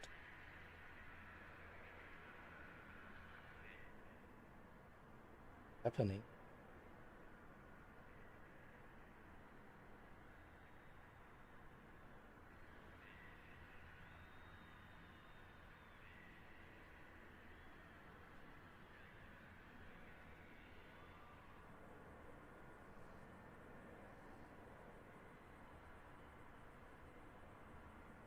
I don't know.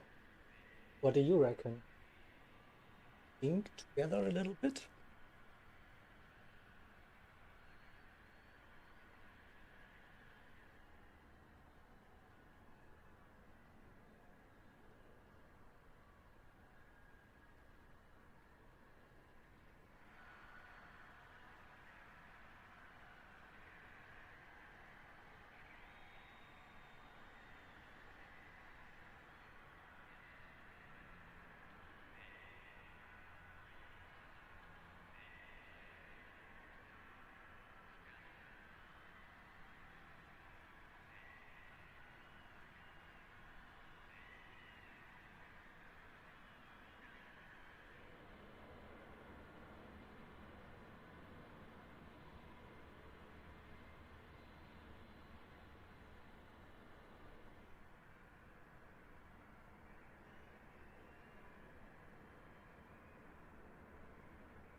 Don't think we do percent or whatever. We still have a lot of racing left, so definitely get this race back underway. Trust me on that. So yeah, let's just wait. And I feel like this is perfect time for an unplanned second. So if you wouldn't mind, I would just hum along and cover a little bit of time. You're okay with that? Lighten up the moods for us. Just give me a yay or nay in chat.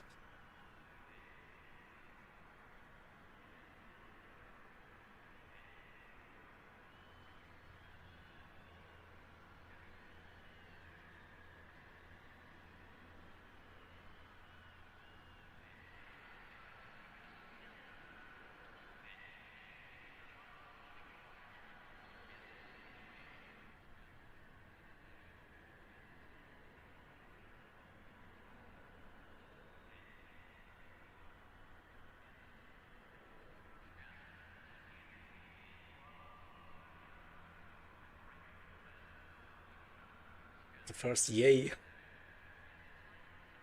I don't think many people yay, double yay. Hey, come on, we have 50 viewers. No one else cares, or running in the background, lurking. I don't know. Maybe I just start singing. It's fine. It's fine. I think 5 minutes. Red flag. We 5, 6 people disconnected. Probably very short. SP flagged. Find a way, or race control needs. It's karaoke prime time. Yeah, I also thought so. Let's go. I'm in the mood for a little bit of 90s pop music from Sweden. So one of the first bands I actually listened to was younger. Yes, I am that old, by the way. So going for a little bit of set, if you don't mind. Well, let's see. I can get this going. It's improvised. Let's see. I'll start anyway. You have been warned.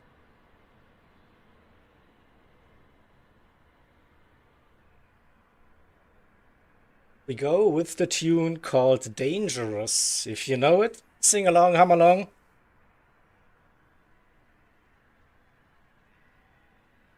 You pack your bag, you take control.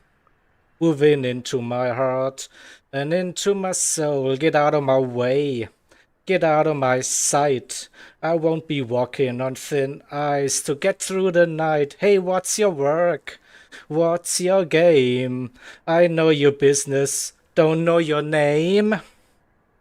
Hold on tight, you know she's a little bit dangerous. She's got what it takes to make ends meet. The eyes of a lover that hit like heat. You know she's a little bit dangerous. You turn around so hard and try. You're hiding under a halo. Your mouth is alive. Get out of my way. Get out of my sight. I'm not attracted to go deeper tonight. What's your word? What's your game? I know your business, but I don't know your name. Hold on tight, you know she's a little bit dangerous. She's got what it takes to make ends meet. The eyes of a lover that hits like meat. You know she's a little bit dangerous. Ooh, just a little bit dangerous. Yeah, it's Jaegeroki time. Yeah, I know. But yeah, it's a fun way to cover the time. So yeah, I'm going for a little bit more, so I think I can go for the second verse or the second chorus again for this one. Hey, hey, hey, what's your word? What's your game? I know your business, but I don't know your name. Hold on tight, you know she's a little bit dangerous. She's got what it takes to make ends meet. The eyes of a lover that hit like heat. You know she's a little bit dangerous. She's extremely dangerous. She's got what it takes to make ends meet. The eyes of a lover that hit like heat. You know she's a little bit dangerous. Ooh, just a little bit dangerous. Oh, hey, what's your word? What's your game? I don't know your name. Hey, you. Ooh, just a little bit dangerous.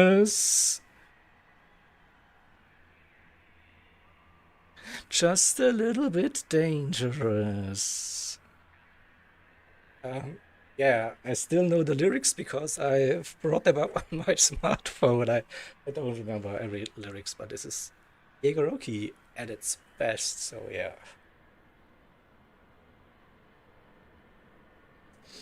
Thank you, audience.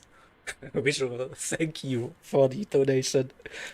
So, I feel like a street musician now, begging for some coins. Yeah. Cheers, everybody. So let's see if something came up in race control. Get some update.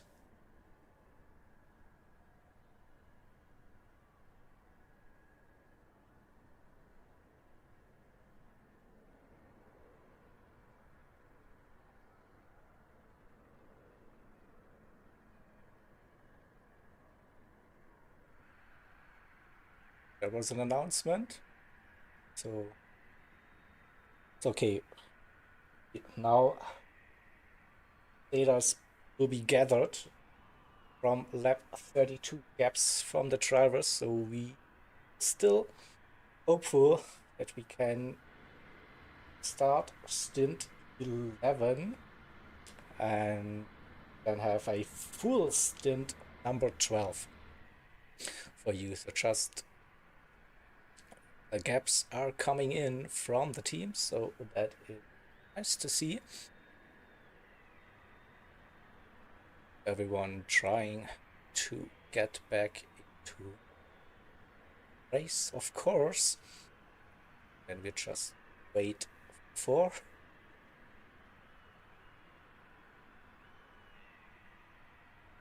final announcement, race control.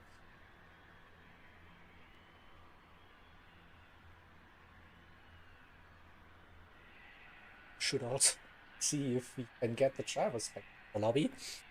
It would be also a good thing, apparently.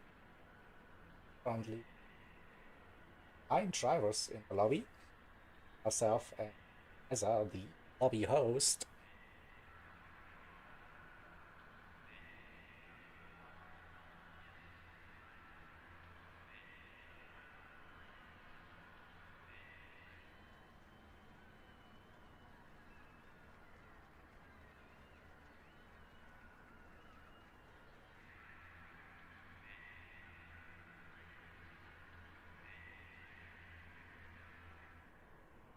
Hold the line again.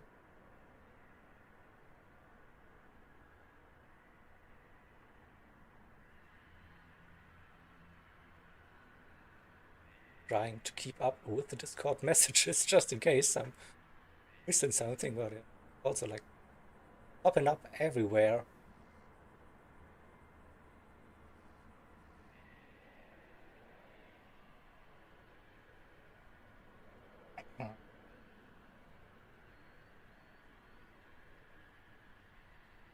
Yeah. If you don't get racing, you get a little bit of singing. I think a fair deal for everyone. Apart from my voice again. Like My voice is cracking. At some point, good. This will be the final stint for me. What happens?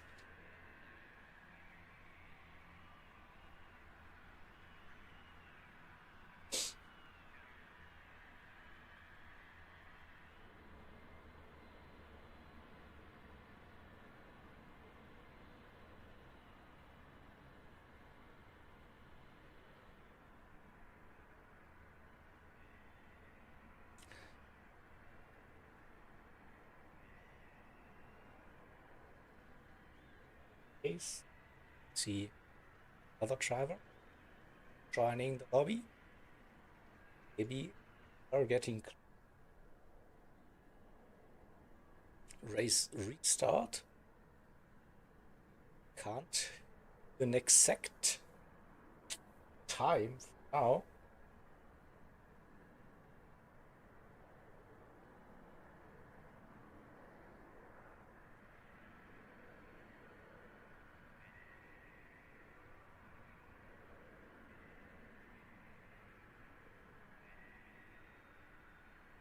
Okay, so bit of information. The goal is to start stint 11 with time remaining. And then we have a full stint distance for the final stint. So soon get everyone in the lobby and get gaps sorted and try to restart this stint with 10, 15, 20 laps, whatever remain. Get to the hour mark. Proceed to the standard driver swap procedure.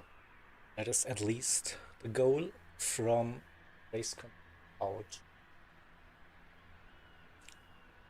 situation.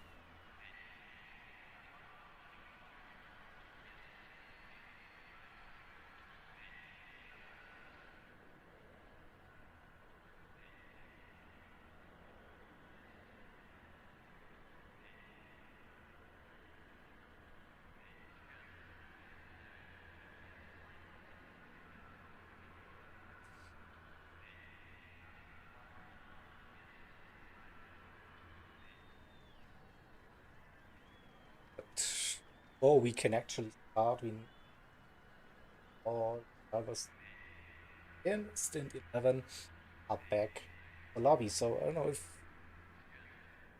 team managers, teammates are in the broadcast and get contact to your driver, please tell them. Join stint 11 lobby again, please.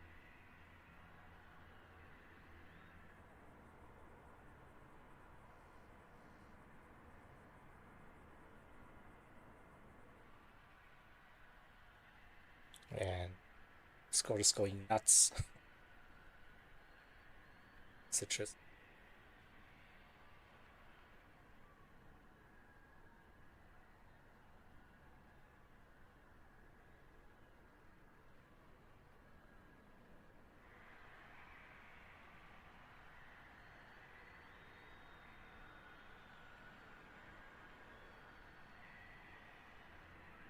Let me see.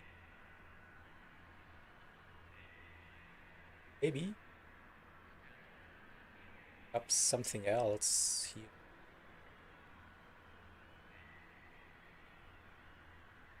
Screen.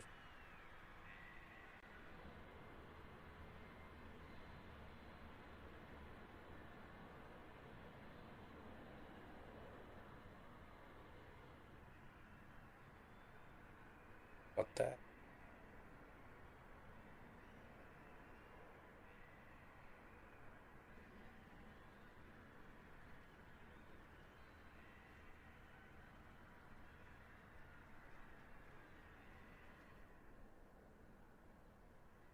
Maybe we can work that. Let's see.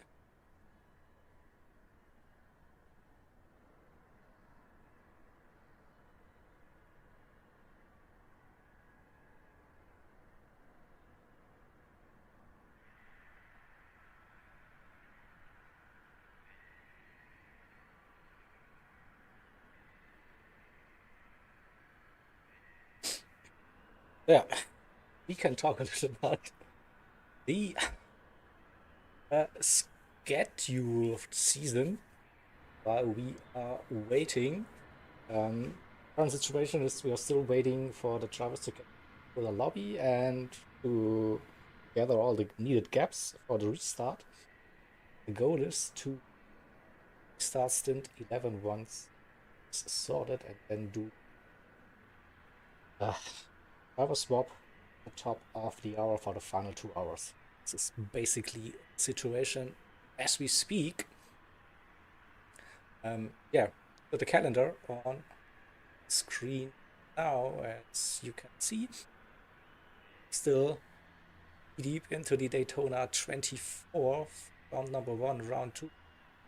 We head over to Australia, Bathurst for 12 hours in March. Then in April, it's back to the UK. Brands Hatch making its debut in the Aero GTEC 2026 in April. Then start of June, it's over to Germany for the Nürburgring 24th.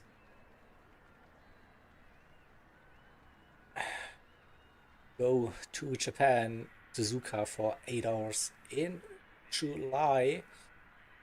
At the end of August, it is Yes Marina time, 12 hours location in the game. Then just end in the lobby. Okay, so about that one. Yeah, final 2 races of the season. Brazil will be the host for the 8 hours of in October. Then November we've season, the third 24 hours at Spa in addition. So we yeah, gave up with that. So a new lobby by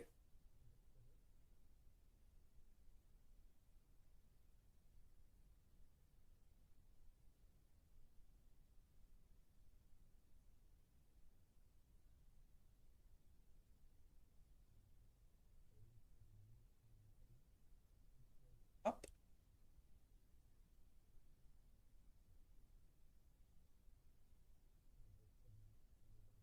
Troy.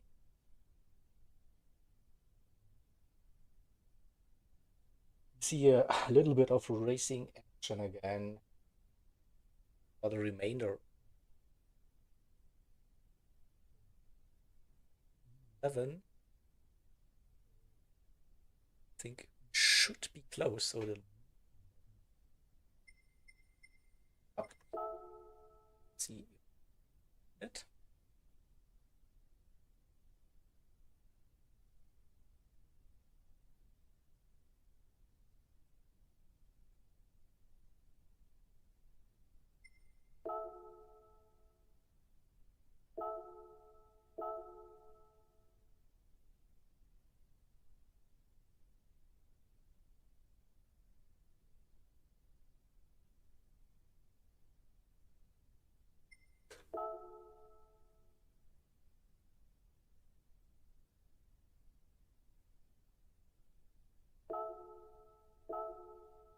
Having trouble finding.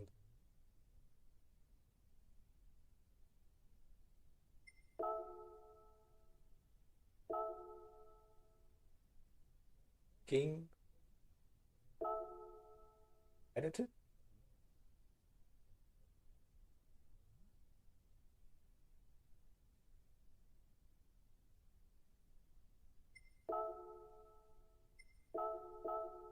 Found it.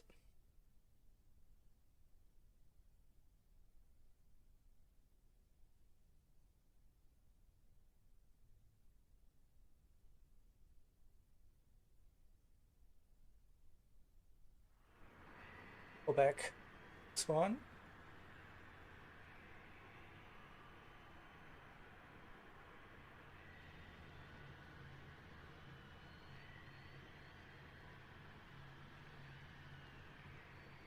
See, people are joining. Team who stay in the lobby. Want to once again.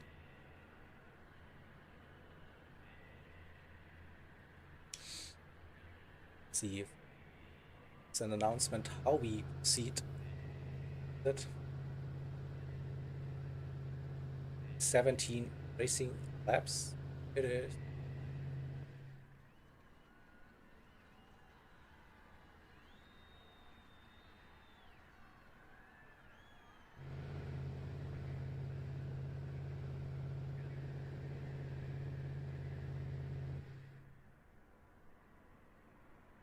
Drivers will be released individually. Then for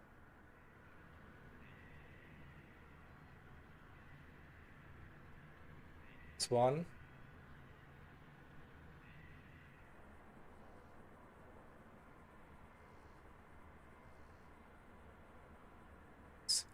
Have a a red flag party as well going on.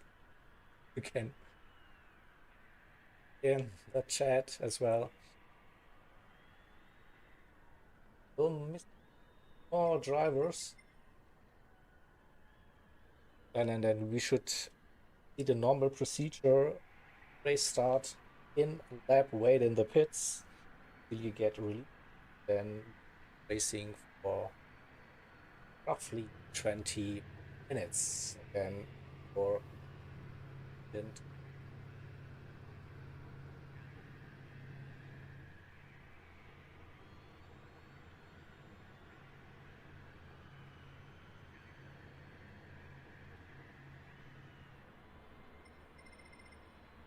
Are joining, promising get some racing action again very soon.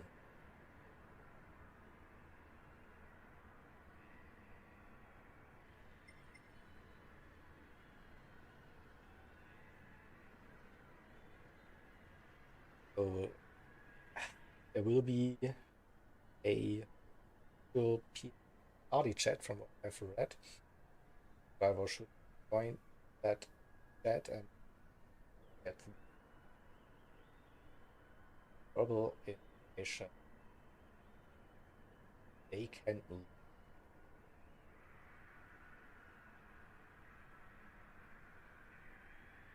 ticked in, so now we should ready get the in-lap in, then get away after that.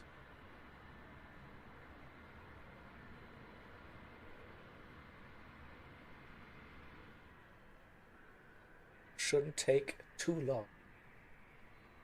Oh, hopefully can start the race soon and then sort the issues when everyone is a bit late back again. Otherwise we have a bigger delay and probably cut some time and laps off the final stint. And so see race control, if you can hear us, the stream is ready. Viewers are ready. Want to see some action.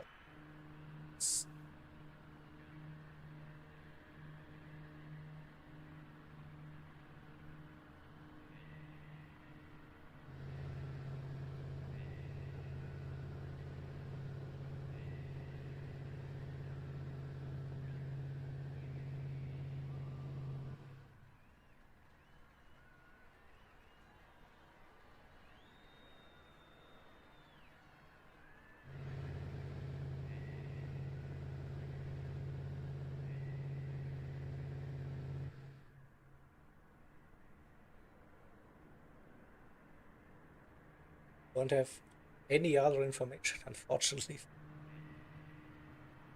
Not sure what are we waiting for, who are we waiting for.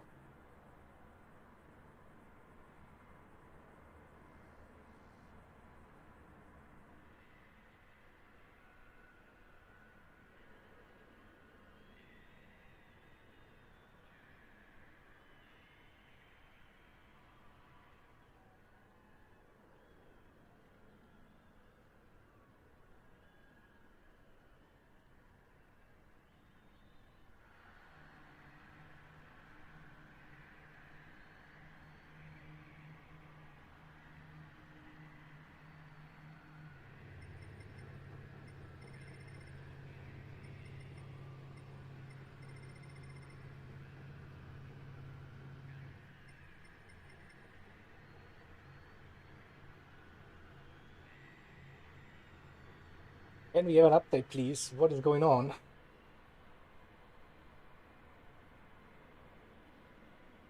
Well, I'll leave lobby again, so I feel like this could get close to get this started for Stint 11.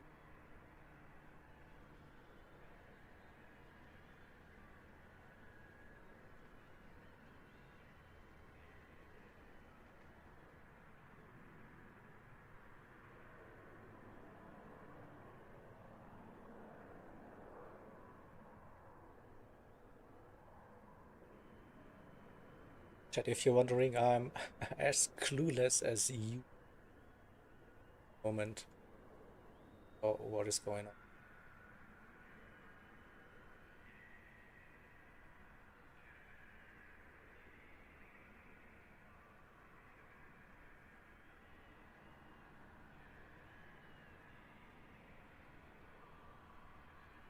Guess we would cut this stint at least with 2 laps, and next driver is the lobby. But feel like this could get very, very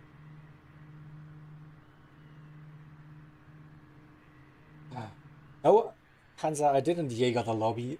No, I was kind, really kind.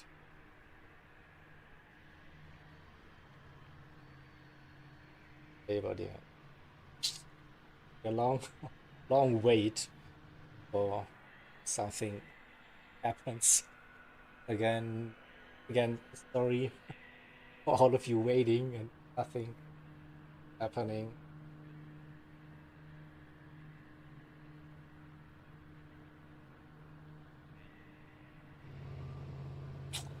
Definitely not the opener you wanted. Wanted just racing action for the entire 24 hours, so a couple of issues. Higher event, most of it because of the new streaming setup. We work a little bit getting the stream onto the screen for you as well and stuff, so I hope we can like sort those issues for the upcoming events. But then again, yeah, now with ESN maybe having moments and next driver leaving, so I feel like won't be seeing any racing action in Stint 11 again, and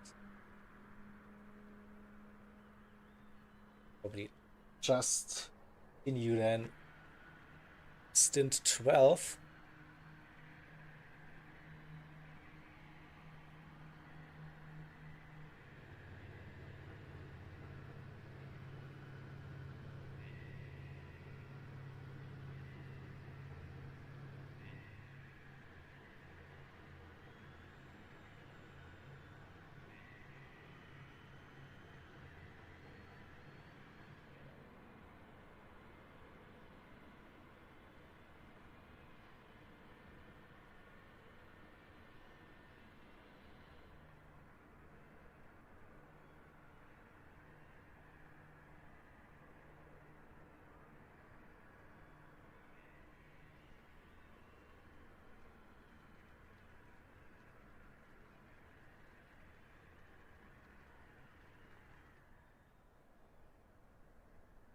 See that nothing is happening, fortunately.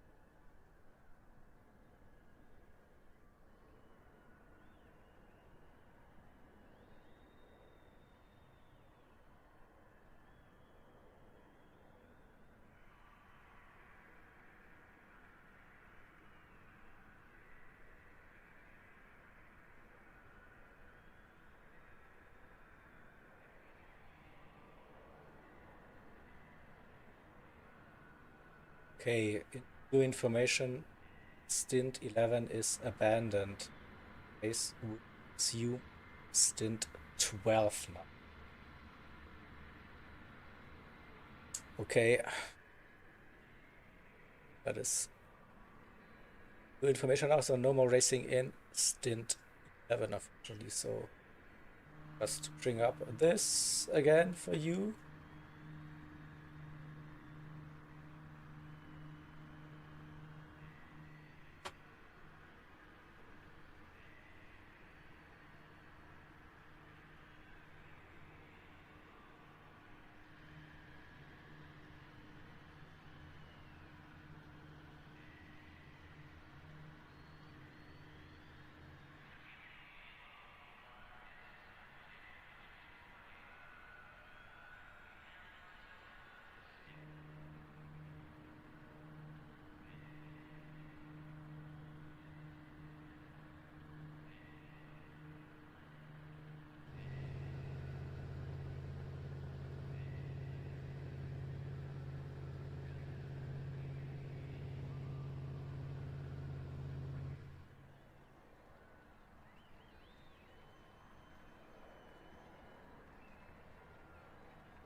Right.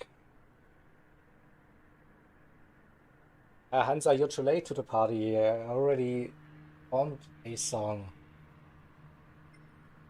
time, so I'm getting ready to then probably join stint 12 lobby and then go on from there.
Setup stint 12.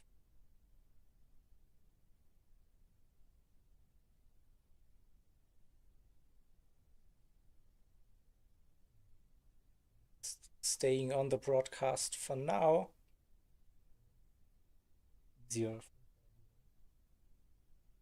issues currently happening.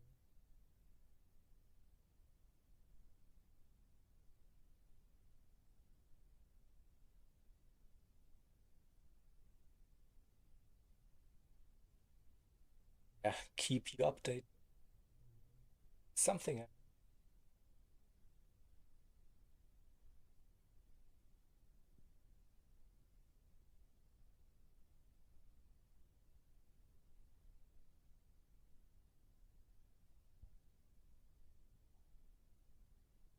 It's confirmation.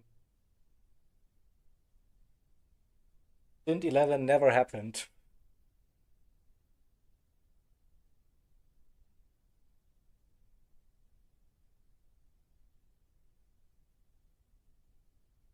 Just waiting then for the lobby to appear.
someone do something.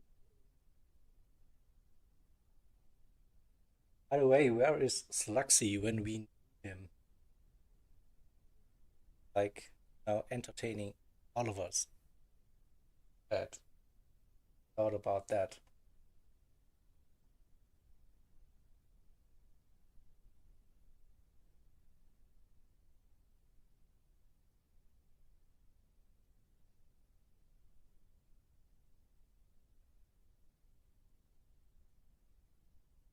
So what can we talk about? I don't know, suggestions, music, food, IRL stuff, racing, sports in general.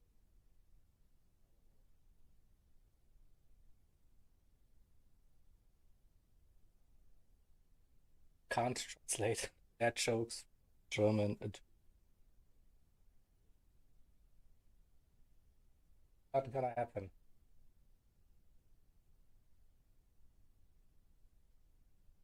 What car do I IRL? Hey, that we can start with that.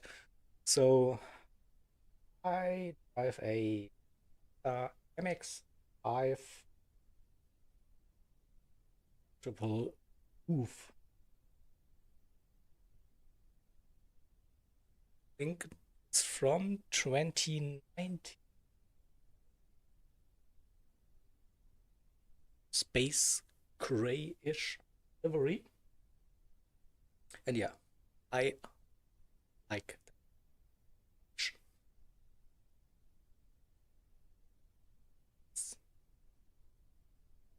Hot top thingy.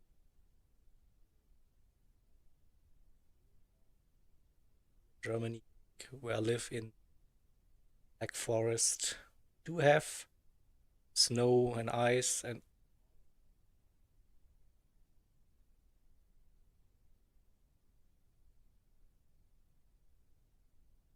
no, it's cutting in and out. That's not good at all.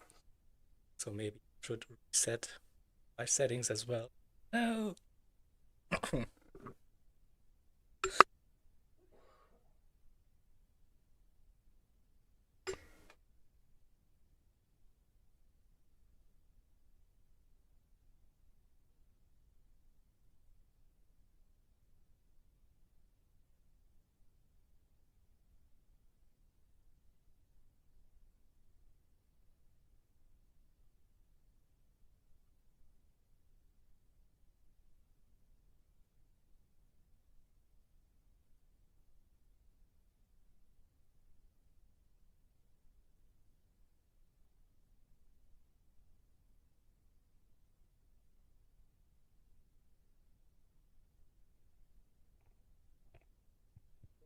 Search one. Join. Let's see. Can that.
Oh, I think we should be back. And technically, we're in the lobby again. Hope you can see that as well.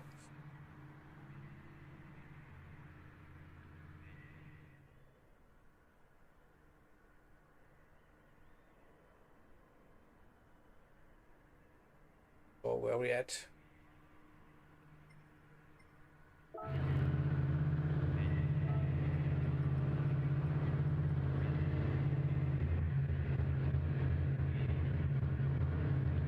We're waiting on something, I guess.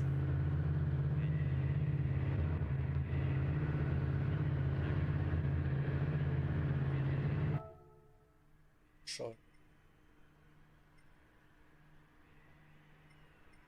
A Jaeger for stint as well, yeah.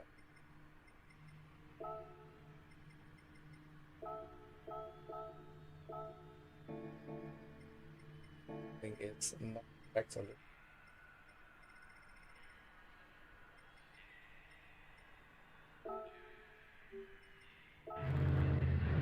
Are missing some of that. Oh, yes, a bit sorry. F.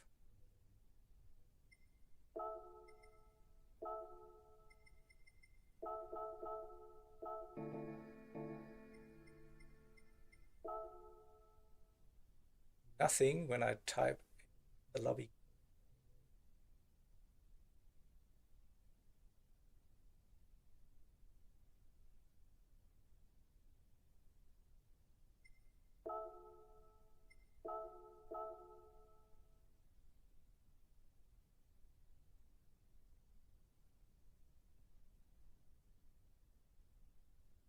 Let's hope get to see.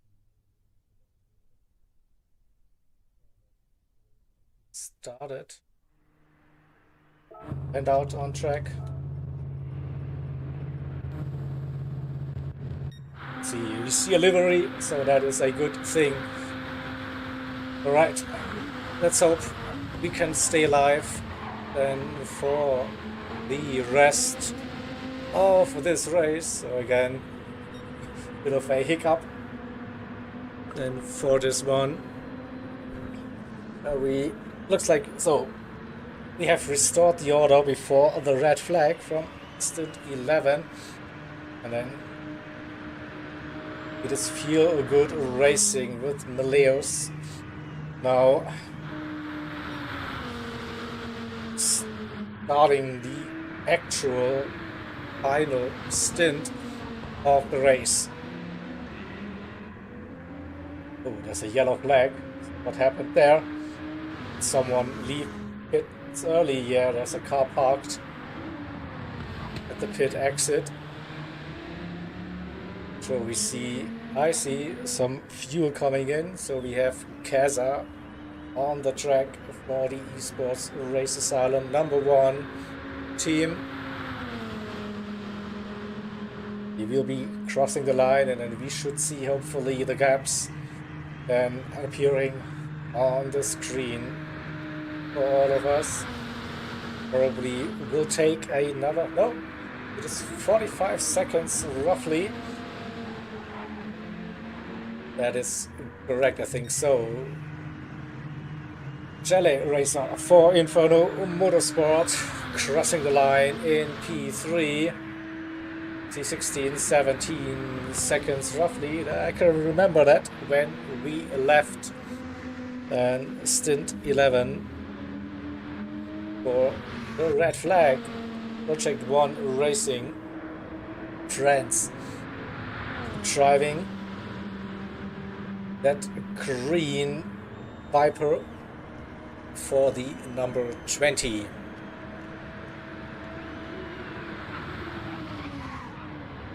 Coming through the Le Mans chicane.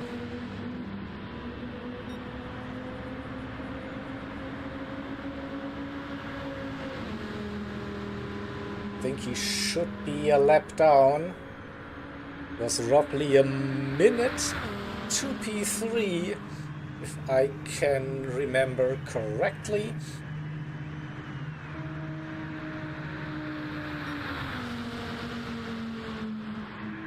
So 1 minute and a bit.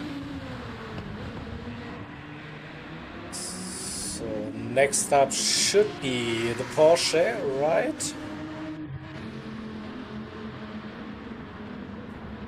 And also the 66 cars, so they are close now. Is that correct? Not sure, but we just assume the gaps are correct now. Or maybe we had some new instructions from race control what to do. So Cookies in the 66, currently in 7, Monkeys 4, E111, Porsche in P6. It's probably P5 because it's still bugged, like with Yasser showing up in P5. They will get released later on, so we will have an updated grid the longer we run.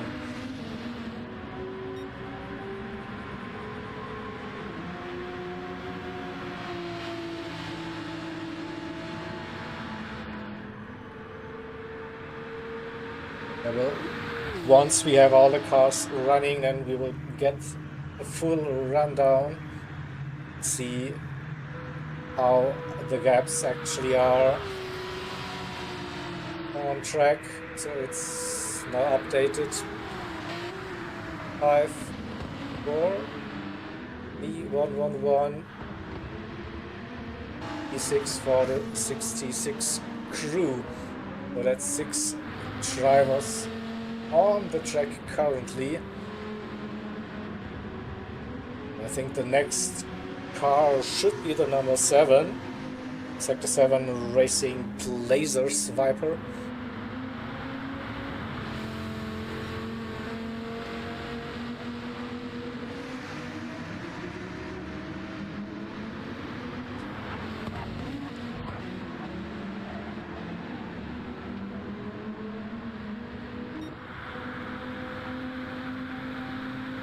So let's have a first quick look at the gaps and the standings for the top 6. Feel Good Racing 303 Viper with 46 seconds to the number 1 Viper. Esports Race Asylum with Kaza on the track 15 seconds to Inferno Motorsport in P3, the 27 Viper.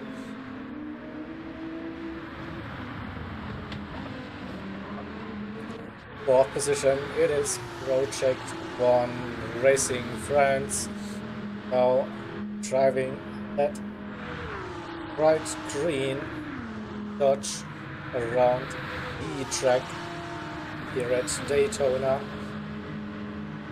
46.3 to start stint with. So Monkeys was a little bit deep heading into turn number 1, and smoke coming out of the cars. Not sure what happened there. We see now for Sector 7 Racing Twitchy is out on the track again, so that's a lap down to the 66 Viper in P6.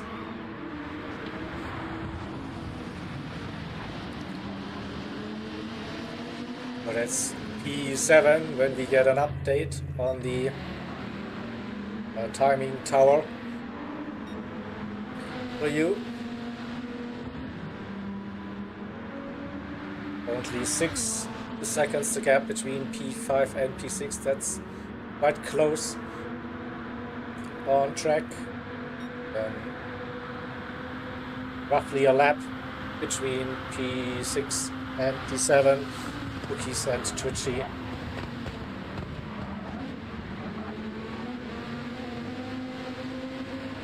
For And then we wait for the next drivers and to get released onto the track.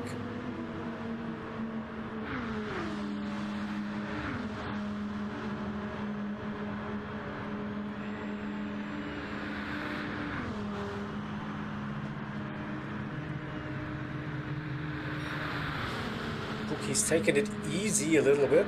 Looks 47s compared to 46s, 45s for the other drivers. You see now Twitchy on that first timed lap for his race.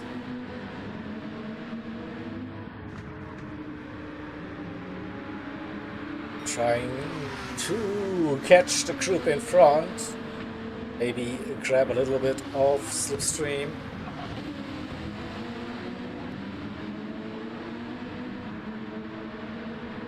See the two cars, Monkeys and the friends, trying to work together maybe and get out of that slipstream.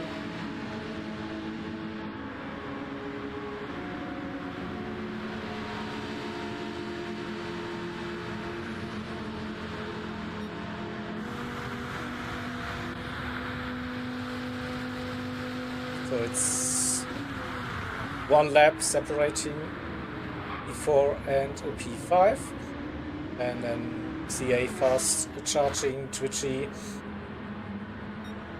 coming out of the Le Mans chicanes, probably just outside of that slipstream range.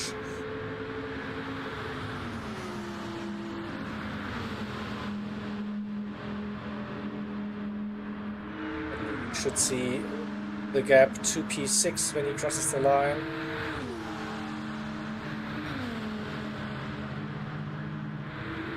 Is it 2 laps down? It looks like 3:26. So yeah, that's 2 laps between P6 and P7. You see the next cars heading out on track. You see Defsun for Apex Motorsport in the 23 Porsche, and for my team Esports in the 54 AMG. It's Mr. MD. This is quite close between P9 and P10. P11 probably we will see the 999 AMG for Alien Motorsports.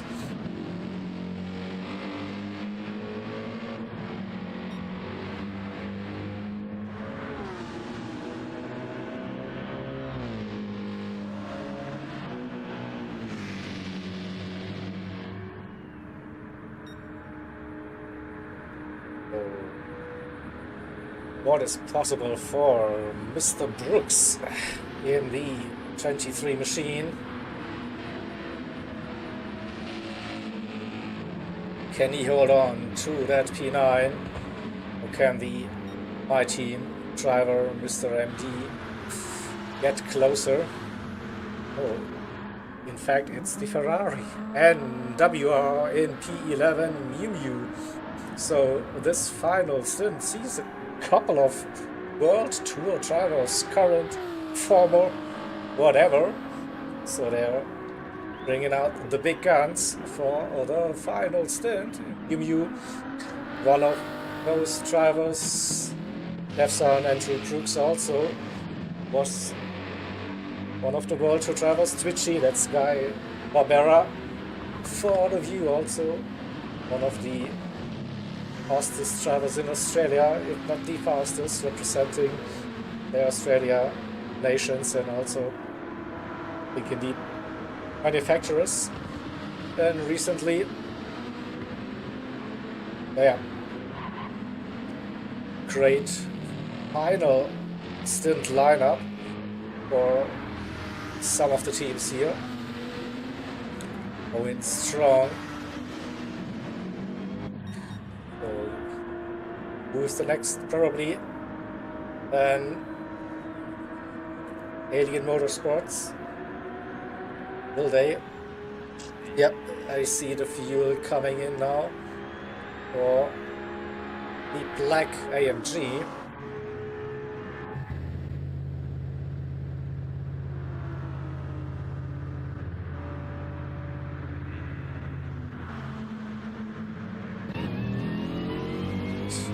They're on the way. They're just one lap behind P10 it is. Also the Portugal All-Stars and Caso now getting into the seat for the final laps here in this 24-hour event at Daytona.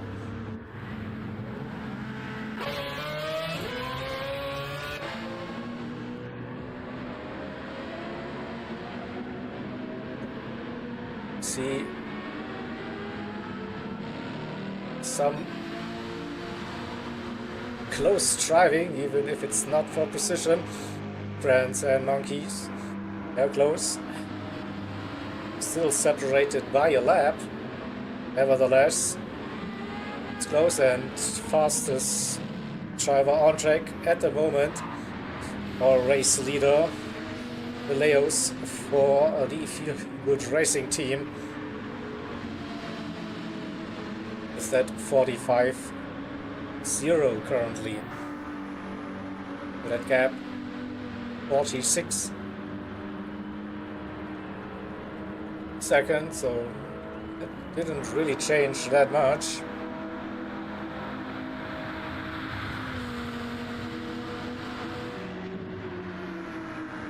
Crosses the line with another low 45. P2 still have the esports race asylum. Viper Casa with a purple lap time for the final sector, approaching the Le Mans chicane. We saw the brake lights coming on for a brief moment. Not sure, yeah, lost a little bit of time through the chicane, not purple anymore. That avoided the track limit penalty with that, so what's it gonna be? Mid 45, maybe high 45? Between mid and low. Right, lost a little bit. Jelly Racer 4. E27 Inferno Motorsport. 45.1, so the Vipers are going strong again with the 44s incoming. France pulled a little gap. And Monkeys now dropped behind. Twitchy. Twitchy is 2 laps down on the cars in front. See the gap between Monkeys and Cookies, that's 11 seconds for now. So I think we saw with 6 to 7 seconds when they got released out of the lane. Let's stay with Cookies for the rest of this lap to see. Ooh, a big moment through the chicane. Where's the driver? Camera. That was a moment and a half, and through the chicane.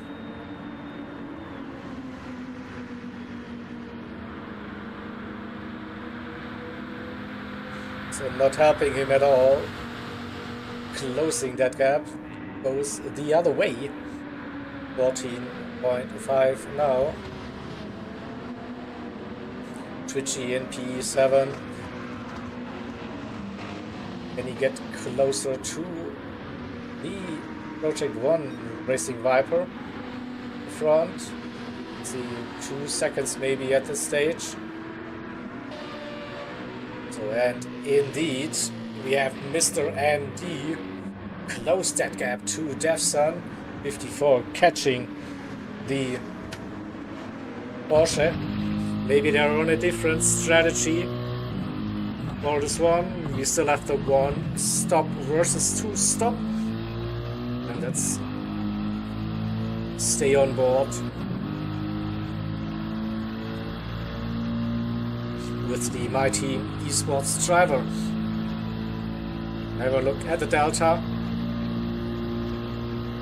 gaining on that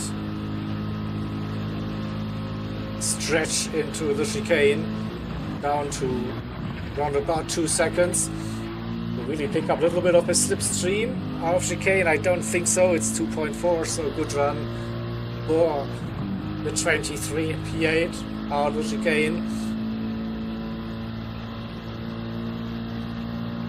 Now maybe the AMG will get a little bit of time back here. So top end a bit better on the AMG compared to the Porsche 911 RSR. So 2.3 heading into turn number 1. We can have a look at Devson's rear view for the Apex Motorsports team, as you can clearly read on that rear wing. Lap times 54.9, so high 54s.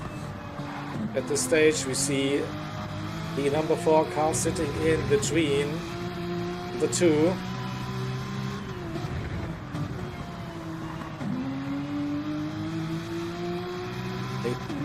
Maybe Devson had a moment to think the pace looks quite similar, to be honest.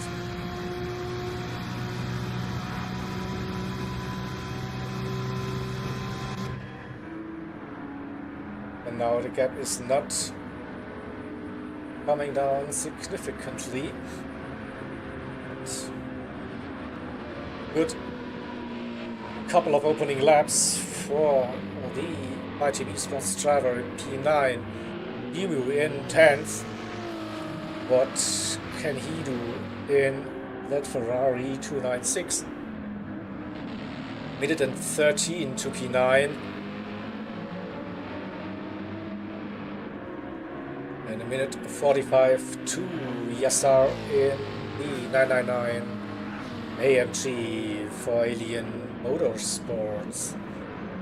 And another 31 seconds to the number 4 car. We saw them still sitting in between 23 and the 54.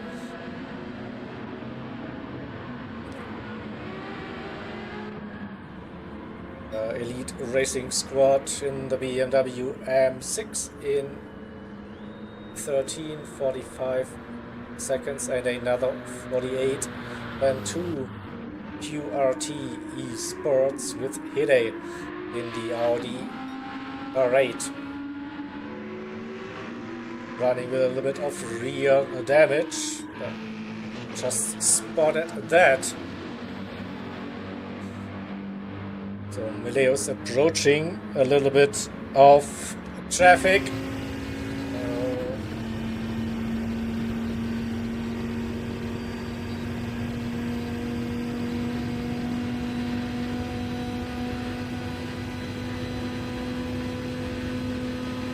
That is the Ferrari just in front.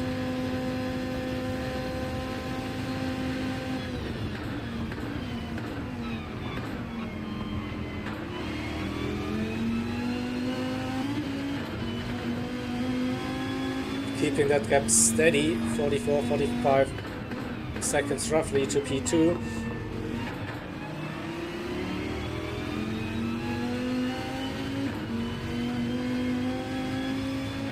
I think should be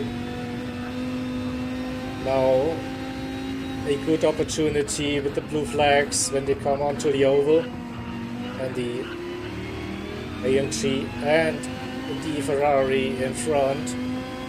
So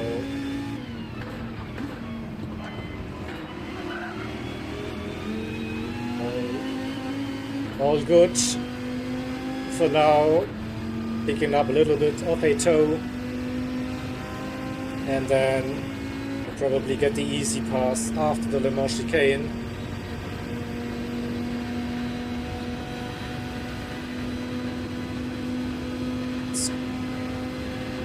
Still fast lap through the chicane. Ferrari struggled a little bit, so this should give Vileos the run now. The easy blue flag overtake now happening. Will he get past the AMG as well? Gets the slingshot. Brown probably won't be close enough to go for that move yet, but gets a 44.7 massive slipstream, of course, down the back straight. And the new fastest lap of that stint so far for the race leaders, Kaza in P2. Keeping that gap steady to P1, but P3, the number 27, they are catching. Gap went from 15-16 seconds down to 13 at this stage.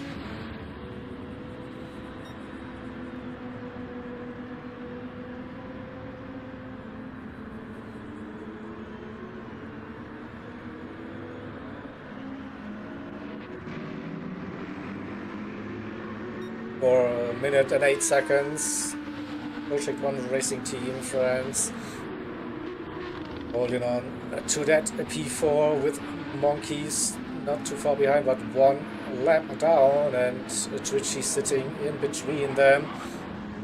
Twitchy having 2 laps to overcome, which is probably not doable for a stint. 16-17 seconds the gap between P5 and P6. So it looks like the GT Finland racers are taking it easy on that final stint. They are not pushing that hard. So let's see the gap between P8 and P9. That's the closest gap on track for a position, and still around about 2 to 2.4 depending on the track. You see on the My Team Esports AMG now getting a nice little bit of toe, and maybe the overtake before turn 1 should bring that gap down between P8 and P9 again to roughly 2 seconds. The invisible wall also here is a thing here.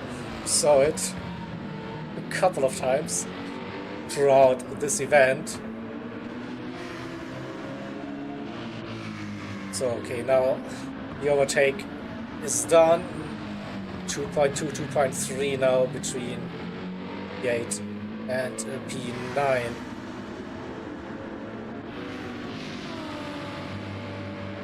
EMU is sticking with the cars in front. After the overtake, they're keeping up for a little while with our leaders.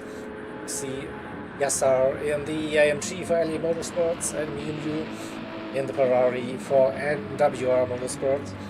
Getting a nice run out of the chicane. We should see some pink 45s for Travis maybe.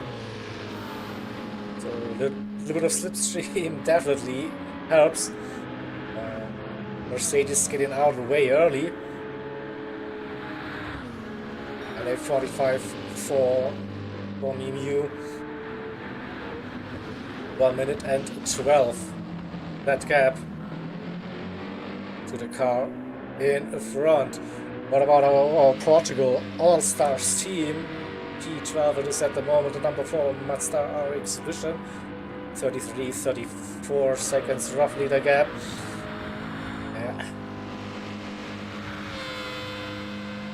Maybe strategy can help them a little bit.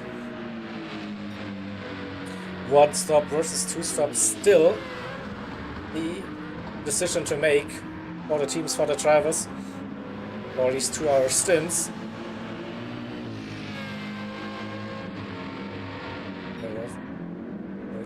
32 at the moment, and yeah.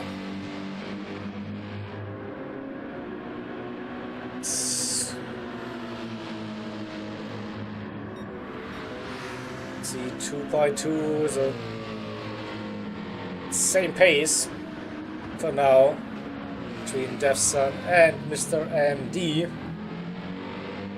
Will it come down to the strategy as well? So I can tell you there are different initial strategies, at least, for the first part of this final stint between the two drivers. What will be superior?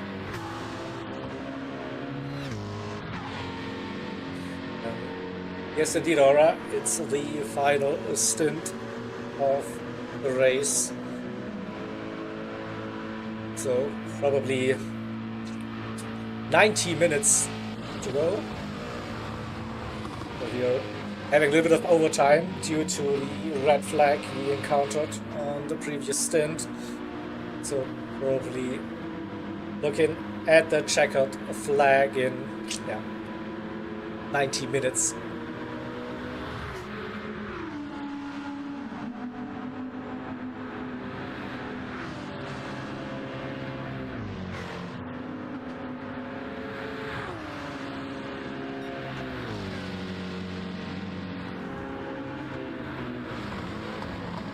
Ooh, was close. Braking zone into turn number 1.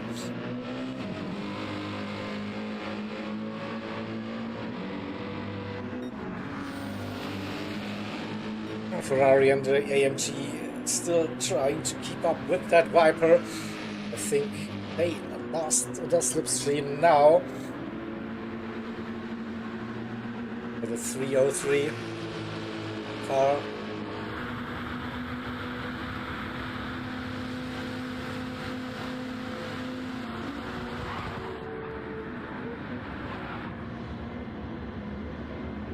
Oops, my browser just had a moment and looked like the stream disconnected, but it looks like we're still running. So we have had a couple of moments throughout this race, and my heart can't take this, trust me. But I'm still in the lobby. The stream seems to be still running, so fingers crossed. We'll get to the end without any further issues, but I can tell you so that Jelly Racer is definitely catching Gaza. Another 1.5 seconds gained over the last couple of laps, down to 11.4.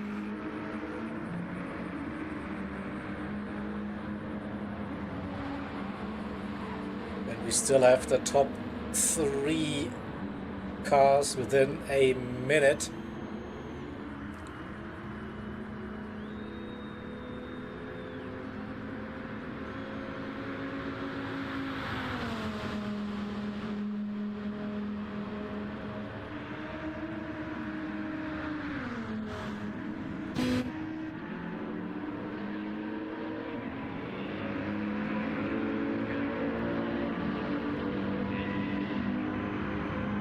And he's in. And for the first scheduled pit stop, quite early, to be honest. But yeah, put in less fuel, probably.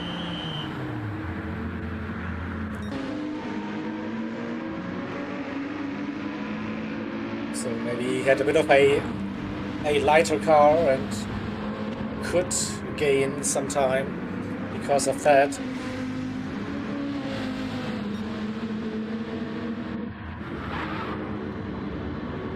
It's France and Twitchy. On track to the Vipers again. Driving very close.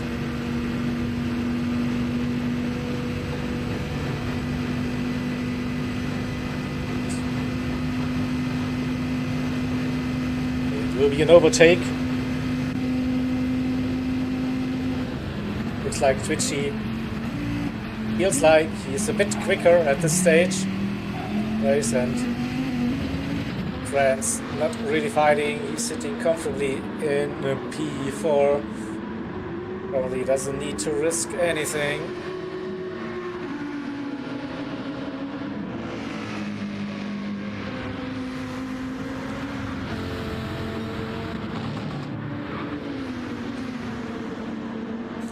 E5, we still have the best of the rest. 111 Porsche for OVO Esports Monkeys driving that final stint for the team. Lost a lot of time to cookies over those last couple of laps.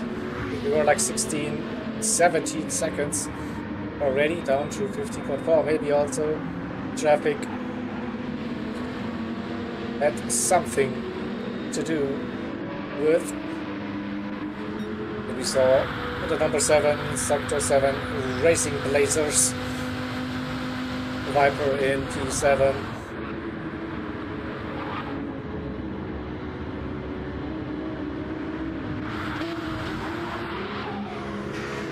And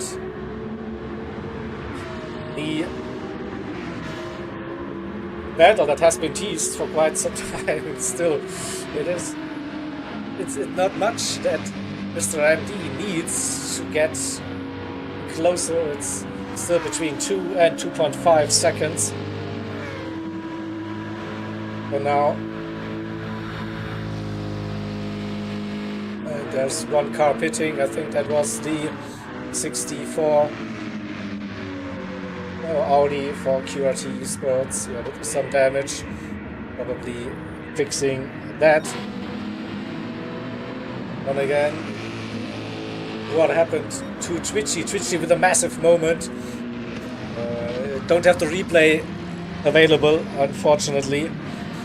So, but I see there's damage on the front and the rear. So T1 probably claimed another victim.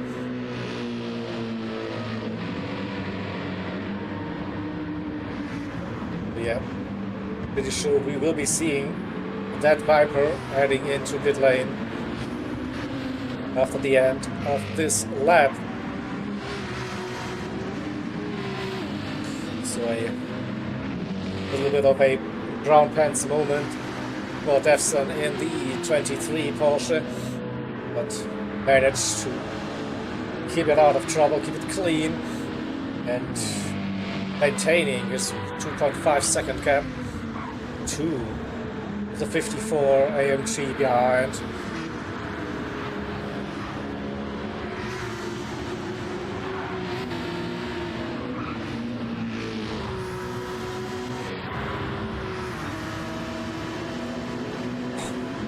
So 7 should pit. I reckon he's losing quite some time with the damage.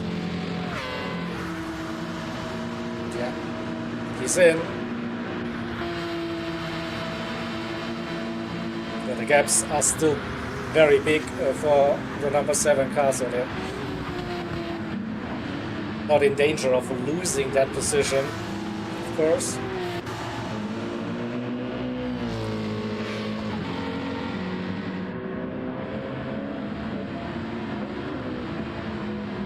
And when will the next cars hit the pit lane for their first stop? We see that Miu Miu can keep up with Mileus, the race leader in the Ferrari, and also Yassar in the AMG. That's probably very good news for both of them. Also Miu Miu in the 224 Ferrari or NWR, looks like the competitor behind is 1 lap behind already, so also no immediate threat happening. That P10 looks very safe at the moment. Yeah, nice little train, and that they found each other on track.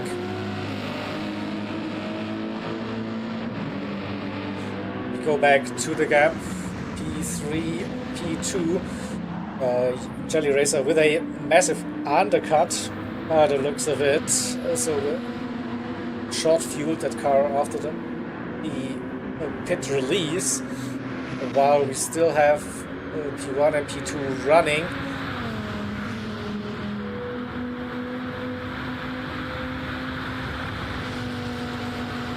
That is still going. 52, so I think we were roughly looking at 40 seconds, depending on how much fuel you take for a pit stop.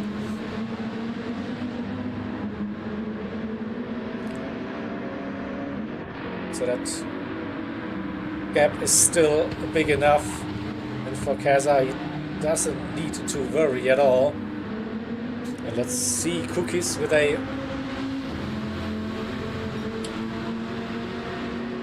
good run, I was saying, but no, he was losing time to Monkeys in P5 again. But maybe he found a new partner on track to give him a little bit of a tow, help him as a reference to get those fast, consistent lap times in that are needed. So, Feel Good Racing is in now for the pit stop.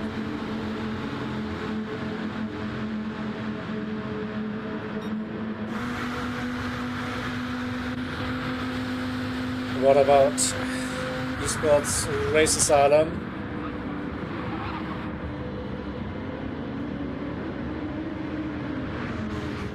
So the gap was 47, 48 seconds, so they also should keep the lead, even if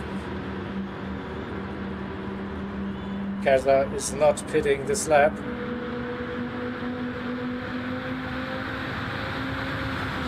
So, but he's coming in now for a service.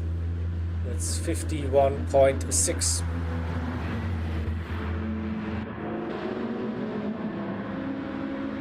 We'll have an eye on that gap between Kaza and Jelly.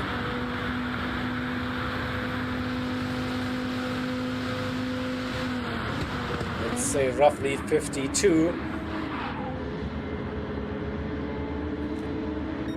Now we see new slick tires and the fuel now, and it's a low, slow refuel rate. So the 27 now crossing the finish line. Kaza leaving pit lane,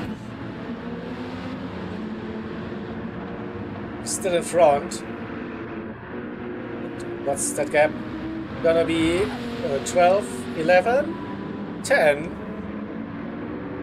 10 seconds roughly now between P2 and P3. So top 3 have pitted, top 4 friends as well is on the outlap.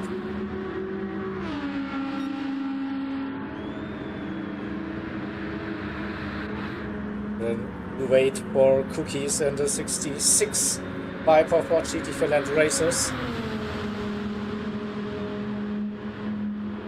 Is he pitting this lap? He has his indicators on, and yep, he is coming in. So Monkeys in the 111 Porsche, they will retake that P5.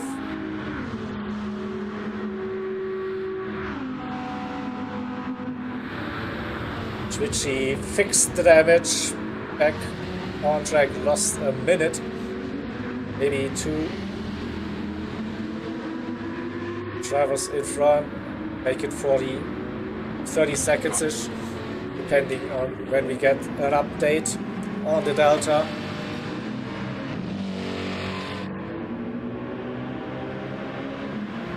Defson versus Mr. MD, Apex Motorsports versus My TV Sports, that way round. Still round about 2 seconds, that gap. They're going for a bit of a longer stint so far.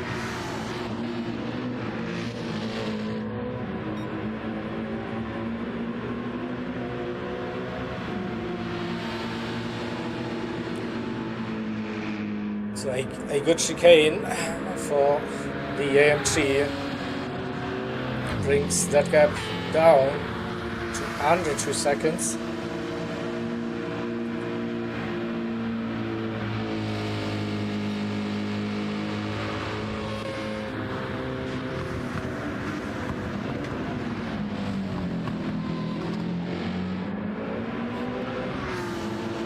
Yeah, this would be the battle to watch for this final stint of the race. I think no other gap between two drivers is that close. We still see the two drivers working together, Yassar and Miu Miu.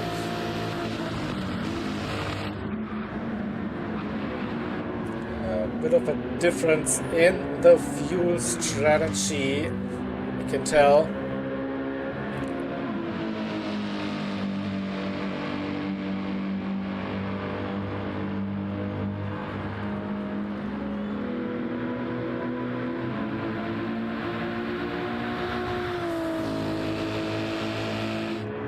Another bump draft and 45s again for the two. Brancato for the Portugal All-Stars, the number 4, who picks up a little bit of a penalty, will be dropping out of the slipstream range, so is all by himself for a little bit then. Arguably 13 Alex for the Elite Racing Squad. Roughly a minute, that gap. And Hide for QRT Esports in the Audi R8 in P14. 1:21. That gap as well. Let's jump back to this one. 2 seconds still between the two. A bit of blue flags appearing. Who's that? I don't know. I think it's the race leader. Just saw that, and yeah. Johnny Racer 8 seconds gaining again on Casa for the Esports Race Asylum team.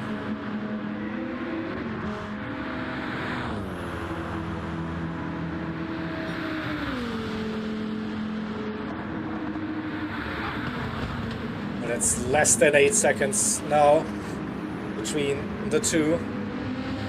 Still 41 laps to go until we see the checkered flag.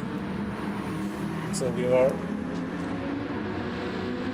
should have now started the final hour of this race with a little bit of a delay due to the red flag. So, as mentioned earlier, a little bit of an overtime. So I hope you have a little bit more time to stay with us for the rest of this race.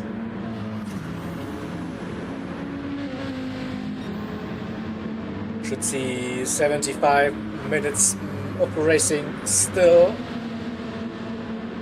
around about that. And yeah, under 8 seconds, the 27 car is again flying. We saw it so many times throughout this race. They have the pace, but they had unlucky moments. They had to fight back over and over again. And they're running P3 at a minute 13, the gap to P4. So the podium. It's looking good, but can it be P2?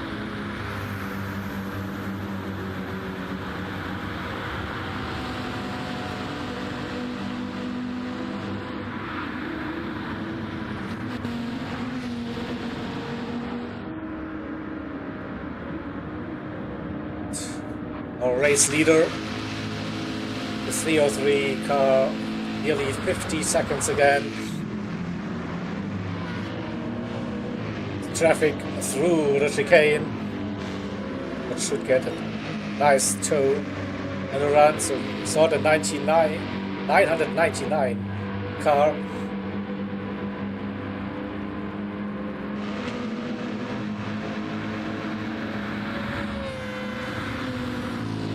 Not sure what happened to them. Let's see. They're on the outlap, so they went into the pits. Into turn number 1. So they survived for a brief moment. It looked very, very close indeed. And now they are slowly catching up to P8 and 9. So let's see that gap also has come down 1.2. Oh, the 54 finally got into that slipstream range of the 23 car. And there are some blue flags now around the corner.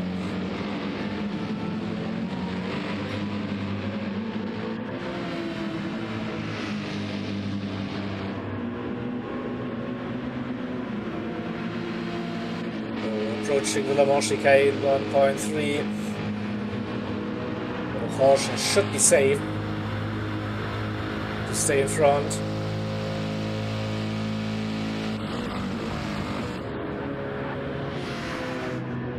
We see a fast charging Viper lying through the chicane. 1.1, good exit out of chicane.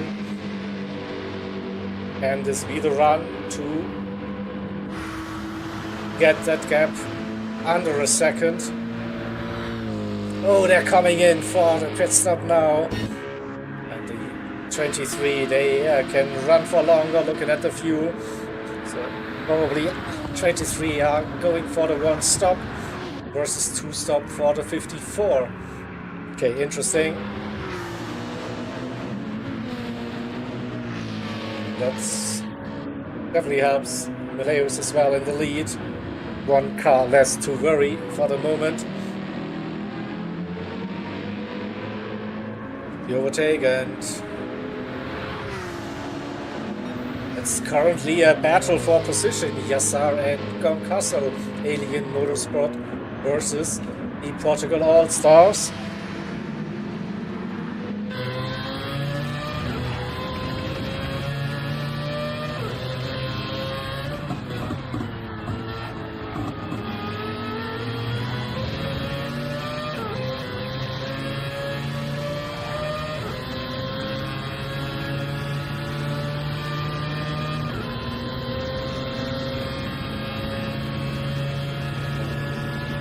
Getting closer in that slipstream, but not close enough to go for a move before the chicane. A bit slidey, maybe a bit laggy, I don't know, 4/10.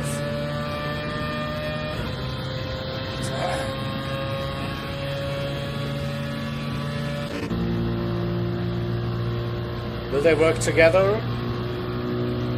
Or will they fight for that P11 now?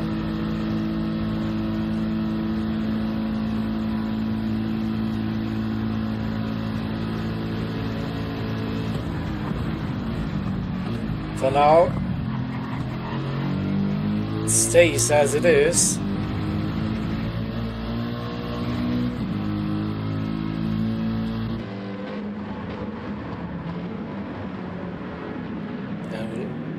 Stay with this fight.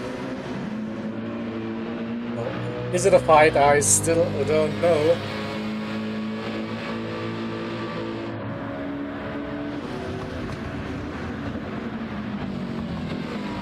Slowly approaching the final 60 minutes.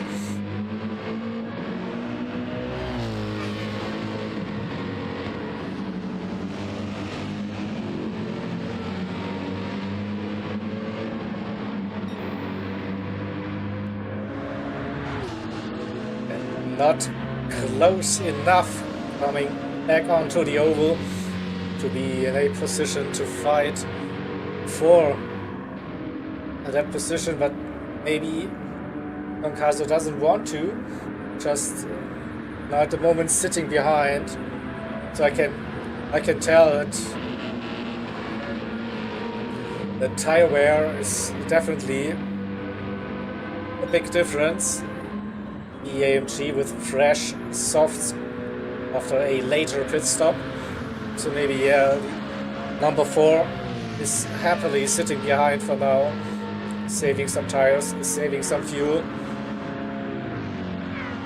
Not in a position to really attack for now. Go back to P3 and P2. A little bit of time gained again for Inferno Motorsport, the 27 car. 7 seconds.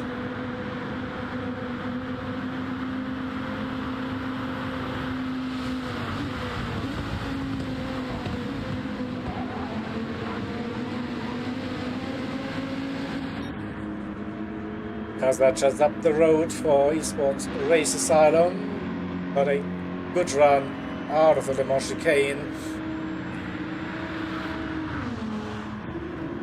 There's some clear track ahead. Can focus on his lines 45.1 and 45.3, so a little bit quicker this time around.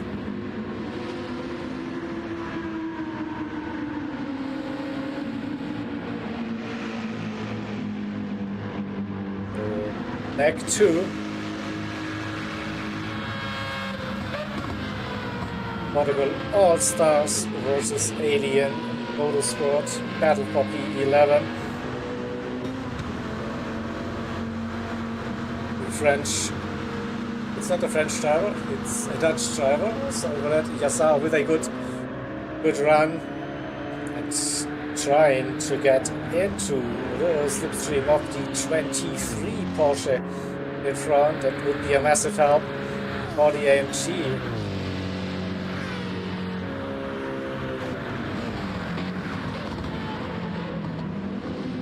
Looks like he's got the tail end of that slipstream.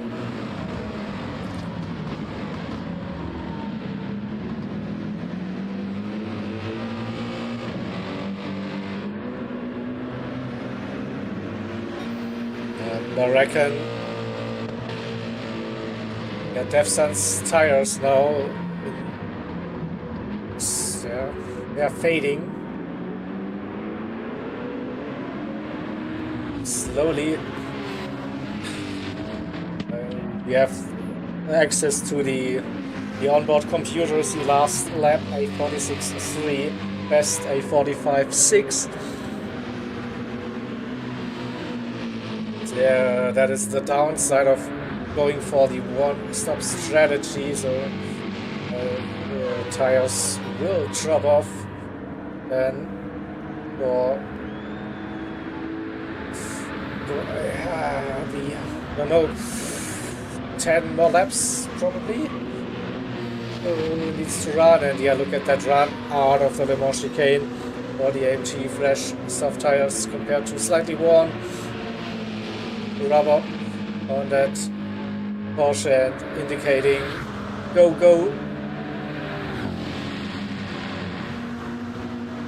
So we're hoping for a little bit of slipstream assist now on that lap.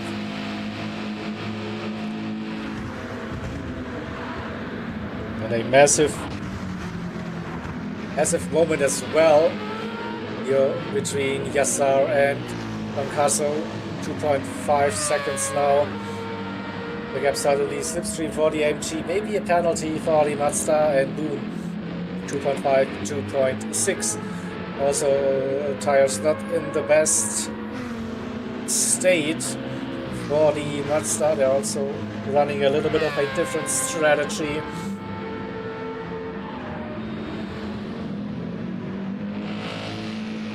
Advantage to the AMG.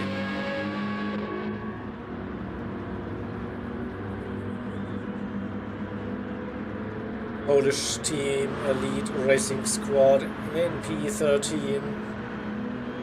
A minute to the car in front, 1:18 to the car behind, which is still hidden for QRT Esports in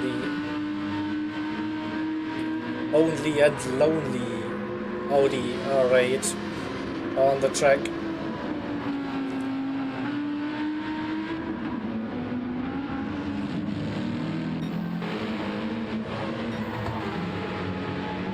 Purple for Maleus. Again, can he beat that 44.7? I don't think so. That lap, I think we were on board and he had a massive slipstream coming out of the Le Mans chicane. It should be still a very good lap, a 45.1 for race leaders. The gap between P2 and P3, it stays the same now, just over 7 seconds between the two.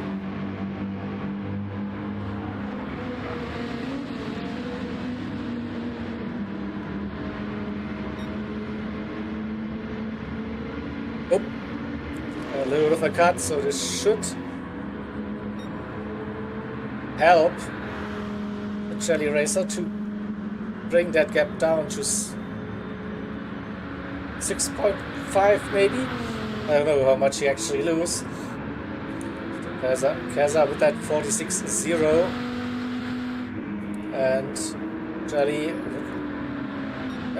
45.2, 6.4, 6.3, still gaining, braking for turn number 1. For a brief moment down to 6 seconds. Alright.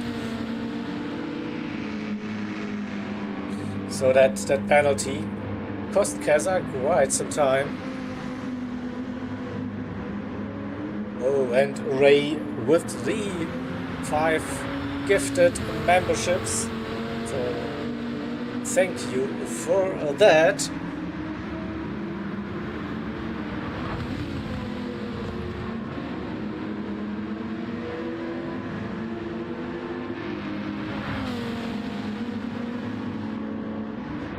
Much appreciated. So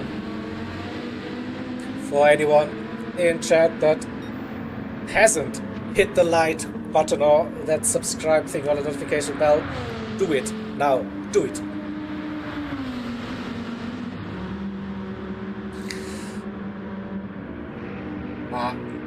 No pressure. Whatever. Ooh, the number 6 car is in. Don't think this was a planned pit stop, to be honest. Didn't see why, but they're on fresh softs and probably damage.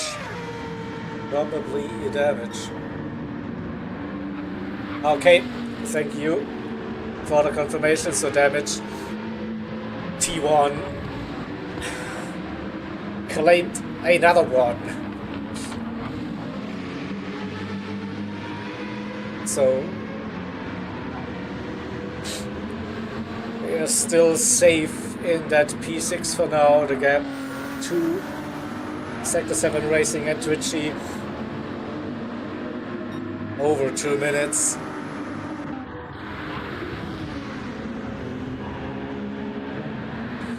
We see the 23 car still running. So for now, the undercut, the 54 car will work. They will jump the 23 when they come into the pits again. And I'm pretty sure the 54 AMG 40 My Team Esports team car. It's getting difficult to speak now. Sorry, My Team Esports 54 AMG. So they will have to do another pit stop, I reckon. So they won't make it on fuel, I reckon.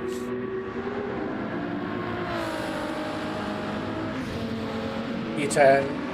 We have the Ferrari 296 entered by WR Motorsports and now driven by Miu Miu.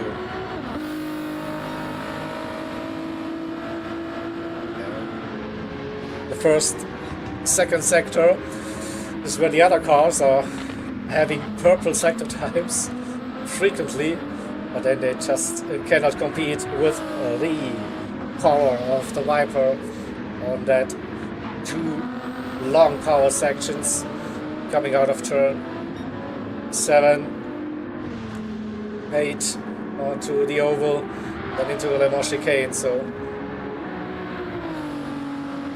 it's the story of this race.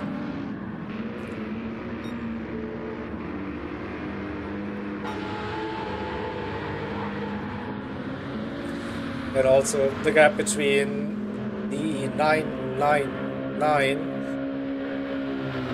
Alien Motorsport AMG and the number 4 Star Exhibition for Portugal All Stars, nearly 5 seconds. So the different strategy also for those two. I reckon the tires definitely in a better shape for the AMG driver. And you need to have a look at the gap, down to 5.3 between P2 and P3.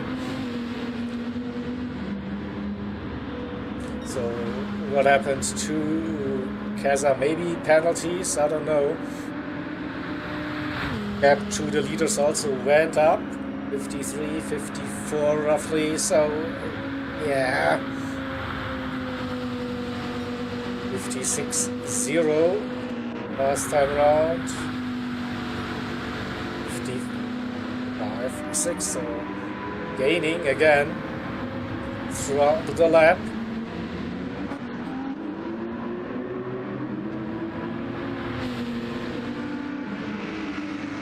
That's 30 to go. I think, yeah, roughly 1 hour, maybe a little bit less now, probably less.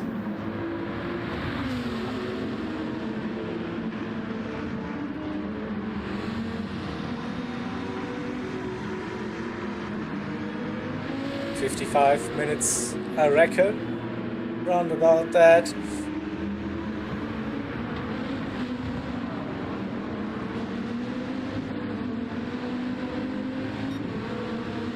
Under 5 seconds, so maybe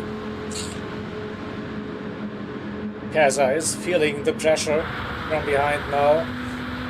We definitely have an eye on that delta to the car behind, and seems like this is going in the wrong direction. Oh, that was also over the grass. Should be another penalty, probably another half second now for Casa.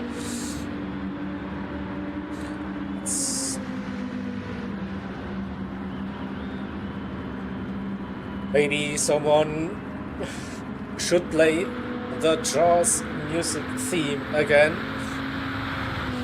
This could get interesting, very interesting.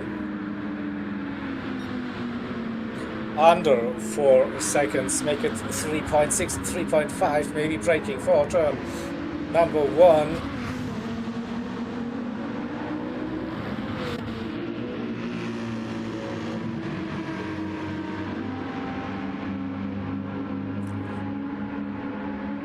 Yeah, track limits, stewards. having a close eye on the naughty Ginger Ninja here.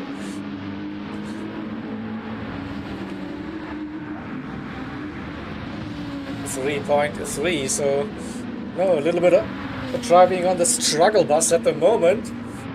Can he refocus? Can he get back into the groove and avoid those penalties? It's been a long event for everyone involved. The drivers, the team, managers, of course, the staff, race control, the streaming team, broadcasters.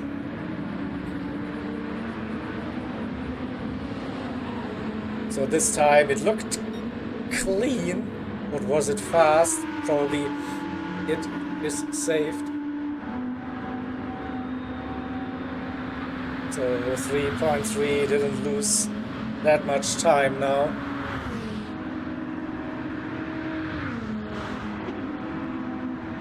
Still, that 27 car is coming closer and closer.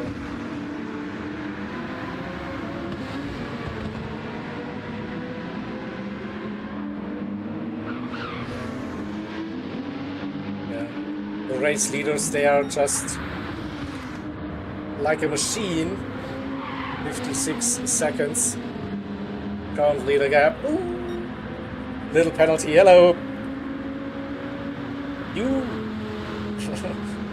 saw nothing. I'm not. It's not my fault. Sorry.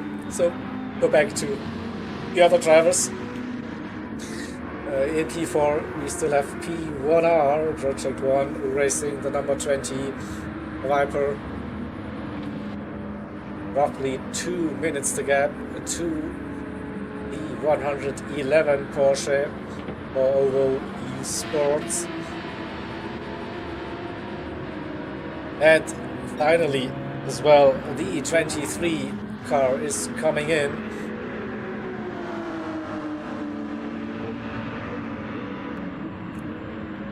So it's 33 seconds currently the gap to my team, Esports, the 54 cars, so they will swap positions for now.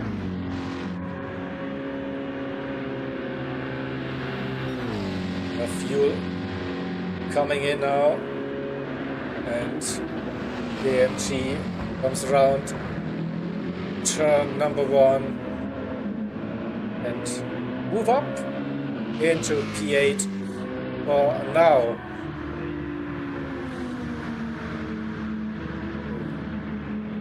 Longer pit stop due to the fuel for that one stop strategy. Now we should see that gap, 15 seconds roundabout.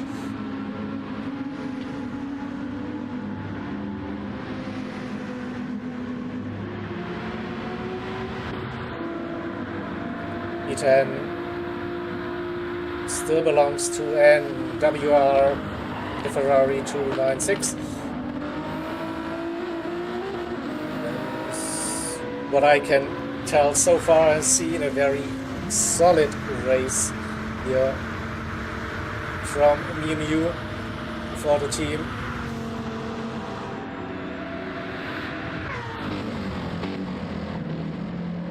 E11 Alien Motorsports in the black AMG, the 999 car in 8.6 seconds now to the number 4 Mazda.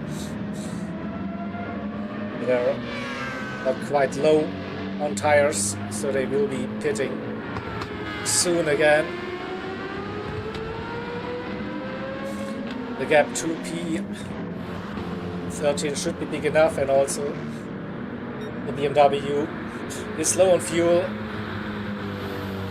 low on tires, so we will see them also very soon in the pit lane for their arguably final pit stop of the race. Another 1 minute 16 to Hide, was also on a similar strategy with the fuel. So those gaps should remain roughly the same while we were away, running down the grid. We didn't miss anything actually between Keza and the Jelly.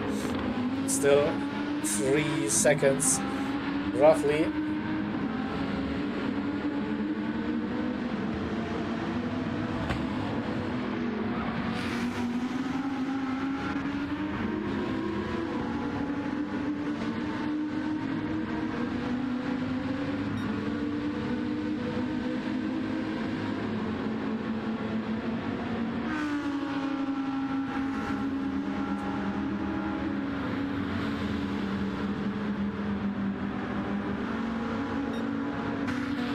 Yeah, Keza is back in the zone, definitely.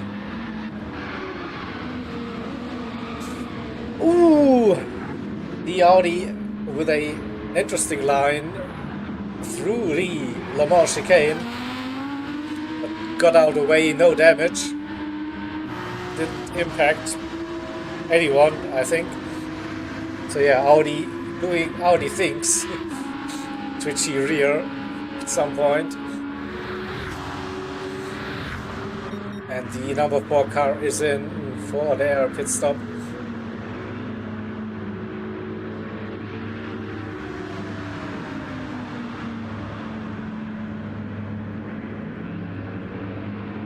The 64 as well joining them in pit lane after that scary moment we just witnessed.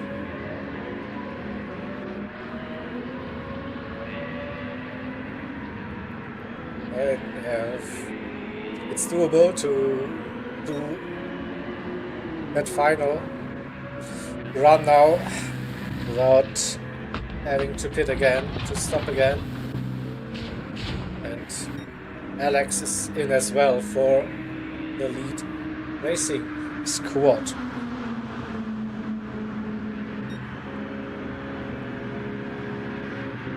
Perfect timing with the fuel. So again, roughly a minute between P11 and P12. But the 999 AMG will be pitting soon here as well. So quickly run up the order, P9 and 23 after the pit stop. 16, 17 seconds. Now the gap to the 54 by Team Esports AMG. Also, fuel should be lasting for a couple of more laps, but they have to pit again. Twitchy for Sector 7 Racing Blazers in P7. Oh, and Shelly Racer is in now. What's the gap? 3.3 before the pit stop. Where is Keza? Looking at the fuel, they can run a little bit longer again compared to the 27 car. We saw it the first time as well, so 27 went for the early undercut on fuel. Probably now they need to fill up a little bit more, which might lose them some time again with that slow refueling speed.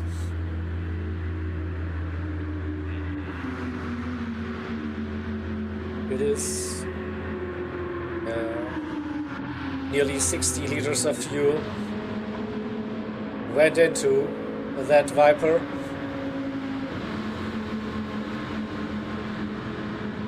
Now, what about Keza? Will he cover the undercut?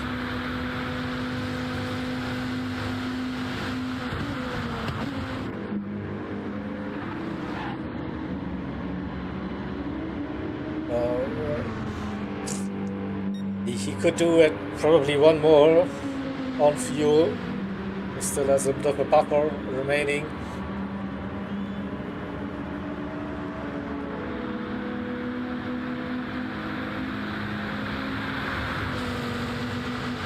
was staying out for one more, so focusing on the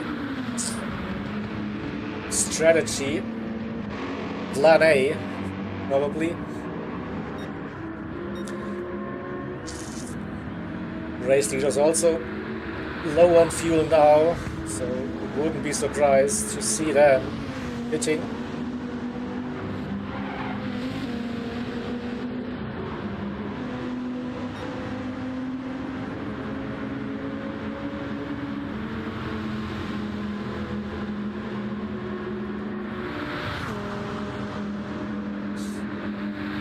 Still in total control of this race. Fuel good racing, roughly a minute.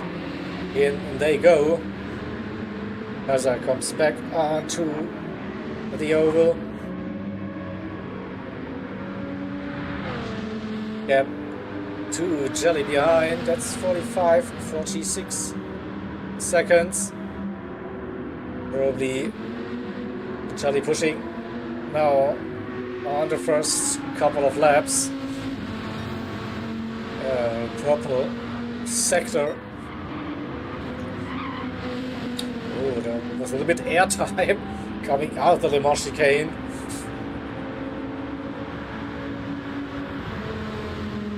We got away with the track limits this time.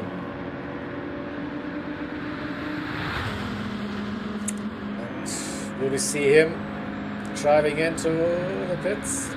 No! Doing another lap. That is probably then the last lap for the middle stint for Kaza. So 45.5. Gaining.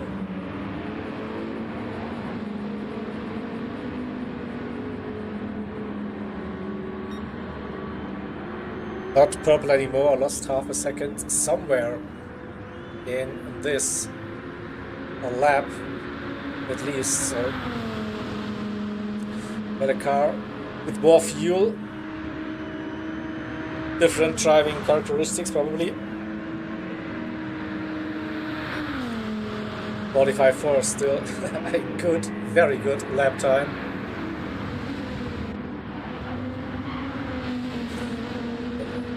Haven't seen the 20 car for a while. Brand's still, yeah, nothing to worry. Before looks to be safe. He will be entering the pits very soon. It's this lap indeed, coming in for the final service. Porsche doing the same. Couple of seconds and a lap behind into pit lane. E6.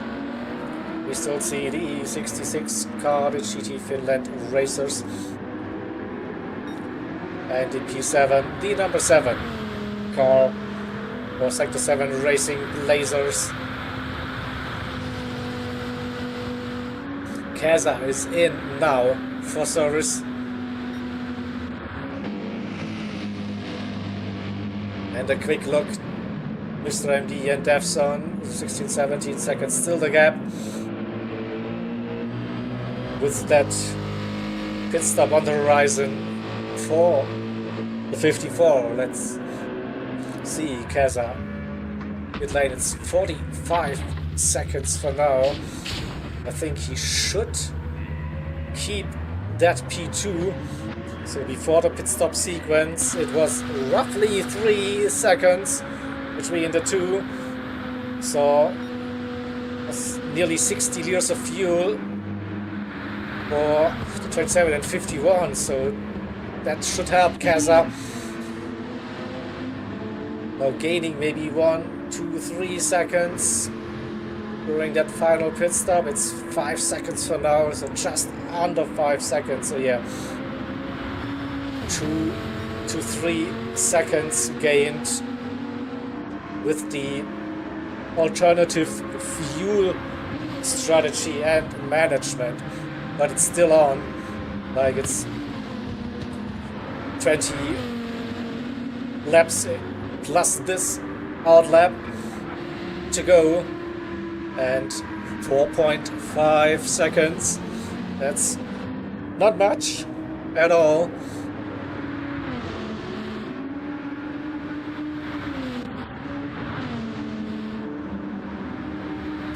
So a bit of cold tires still on that out lap. So there's 3/10 already gained for Jelly Racer for the Inferno Motorsport team.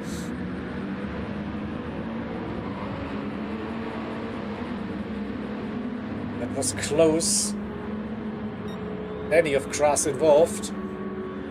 That line, but I think we get away with that.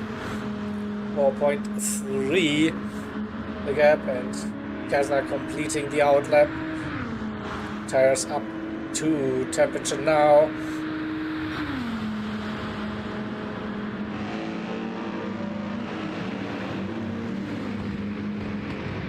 So yeah, it's on. It is on between the number 1 and the number 27, both in the same machinery, the Dodge Viper, fighting for P2, and in P1 we have another Dodge Viper. Surprise, surprise. 58 seconds that gap for Feel Good Racing Maleos in that 303 car. So what else is happening on track? Let's get the rundown. P4 for Project One Racing, P5 for OVO Esports in the Porsche, and P6 we see the GT Finland Racers Viper, the 66 car, and the 6th Viper in the top 7 with 4 Sector 7 Racing Blazers. P8, it is the AMG for my team Esports. 17 seconds to gap at the moment, but with a pit stop happening very soon for the team. So the 23 Porsche for Apex Motorsports in P9 will get up to that P8 again. P10 we see NWR Motorsports with their Ferrari 296 car. A minute the gap to P9. P11 the black AMG 999 car. Alien Motorsports P12 we see the Mazda RX Vision. One cars are driving for the Portugal All Stars. 1 minute 14 to Alex and the Elite Racing Squad team in that BMW M6. And P14, a slow hit in the Audi R8 for QRT Esports. Looks like it's back up to speed, and the Jelly Racer is pushing 3.7. So back to where we left before the pit stops basically now. You can see Kaza right in front of him.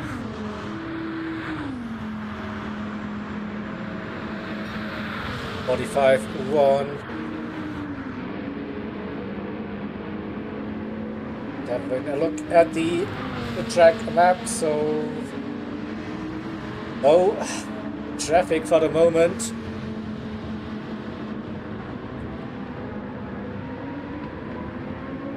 It's down to pure pace now between the two, and yeah, consistency as well. Avoid those little mistakes, not at any cost.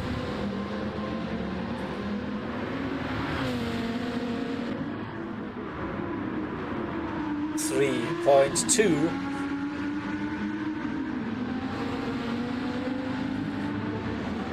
Getting a good run out of 6 and 7 through 8.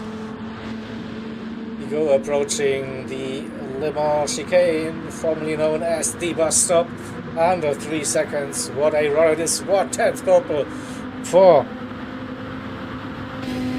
Jelly Racer. We go on board through the chicane. We go. Very tight lines. Was it fast? We'll find out. It is still purple. It will be at least a low 45, maybe a high 44. I don't think he will keep that purple. I remember that 44.7 was assisted with slipstream. So a 45.1 again. Also Keza with a good run for the Esports Race Asylum team.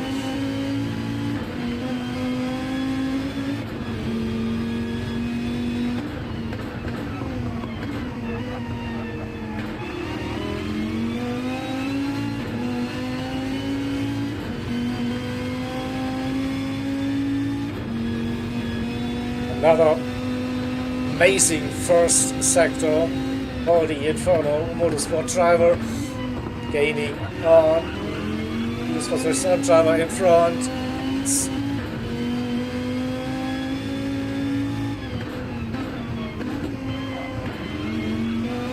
Looking at the lap counter, so we are racing up until the checkered flag.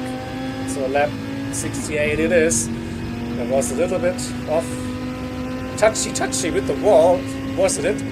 Or just that sound, I don't know. See, the ITV sports car is in the pit lane now for their service. Great run again for Jelly. Purple again flying through the chicane.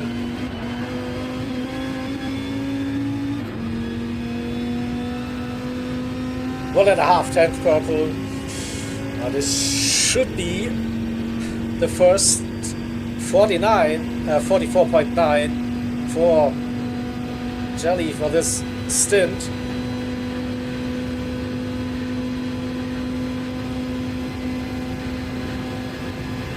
Not quite. 45.0. Come on. Commentator doesn't have a clue again. But yeah, you get tricked by the slipstream.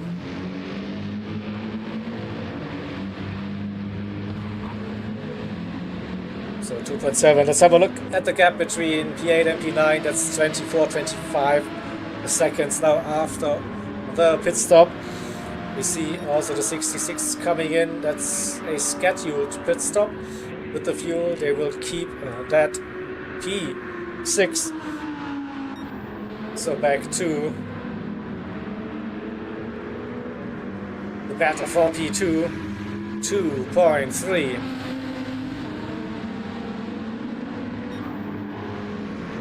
Another purple. Let's have a look at Keza's lap time. He is not slow by any means.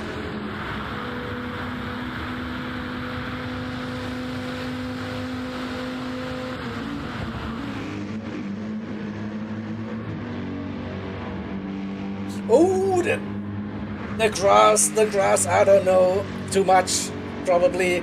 Here we go, half a second penalty. This could bring Jelly Racer right into the slipstream range.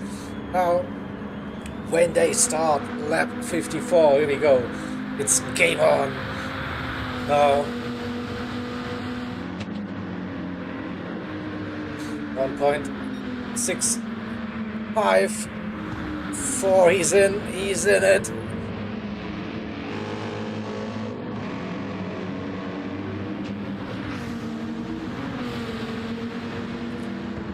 So now we have the battle for P2.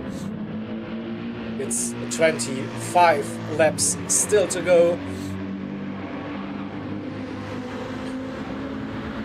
Both don't have a scheduled pit stop, so they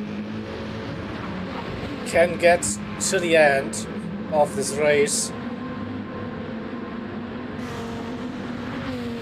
1.3, good middle sector for Keza. Coming back onto the oval. Jelly now with the run.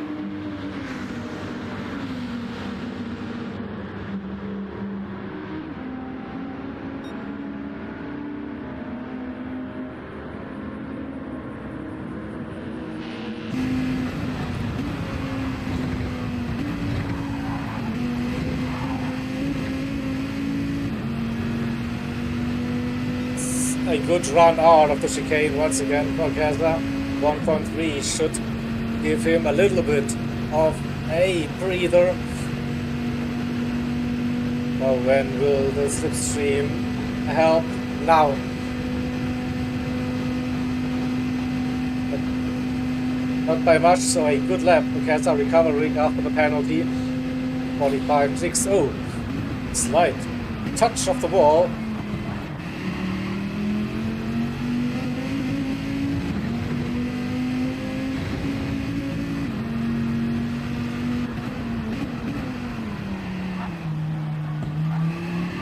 Coasting through the international horseshoe, back on to the power, good traction, good acceleration, keeping that gap steady at 1.3.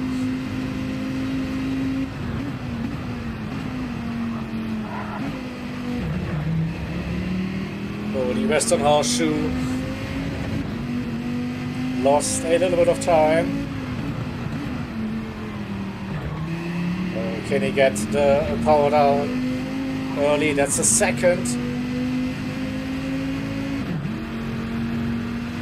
Would be a massive moment now for Inferno Motorsport, bringing that gap down less than a second, just before the Limor chicane, I reckon. Here we go, 9/10, gaining in that slipstream. Now, solid run through the chicane. Played it safe, I reckon. Didn't take too many risks. And he's gaining again in the slipstream. Early upshift to 6th gear, letting that slipstream effect now work for Jelly. He will be 1 second now behind, 45.2. Braking for turn number 1. Tighter line for Jelly, 9/10. Good run out of turn 1, 2 into the international horseshoe again. We see a little bit of traffic up the road.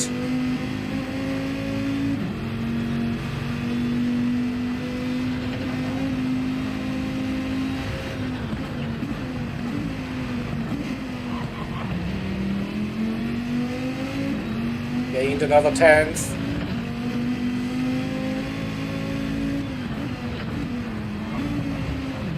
Oh, aggressive downshift into 1st gear for the rotation.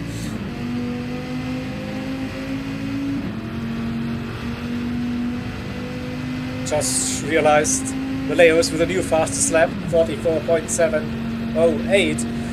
But this is now the fight, the battle. We need to watch 7/10 getting closer and closer with the slipstream into the chicane again.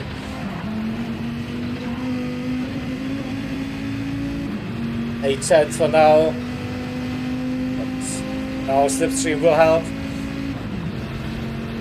Again, very early upshift into 6th gear. And now slipstream do the magic.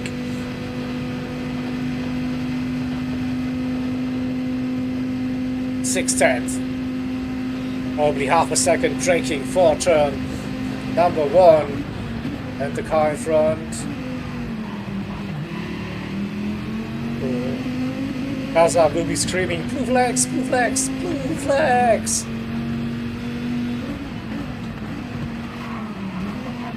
A bit deep into the horseshoe.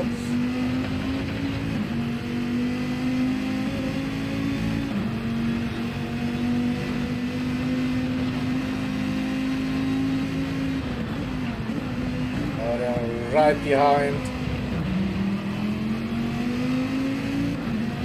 The 54 car, the AMG.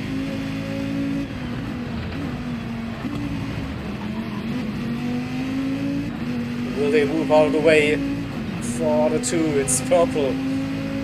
Again, nice little slip stream as well for both of the drivers though. So I think they will get the pass after the chicane.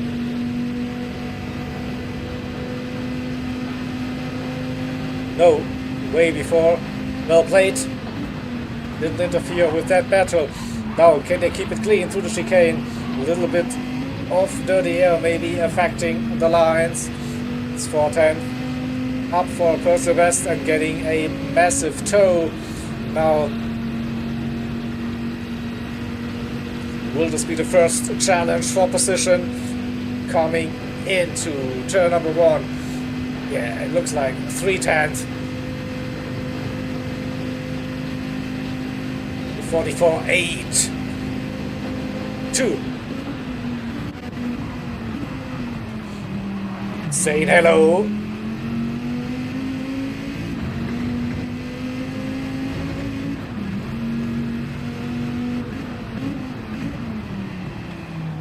Again, a bit of a deeper line. Kaza putting more focus on the exit. Maybe also helps with the rear tires for acceleration. We see the AMG keep it up with the 2 Vipers through the infield section.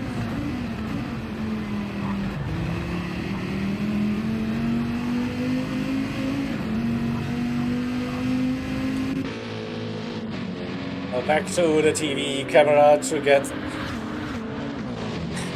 the best possible view, hopefully. Go to P3. See if we can get more cars into the picture. 2.5 seconds into the chicane. Let's run. You're losing a little bit of time to the chicane if you're that close to the other car, but still in a good position. I think if you want to go for a move, you should be around 3/10 coming out of the chicane. It is 4/10 for now, so this probably isn't enough for now, but there's still some time left to wait for the perfect opportunity. And now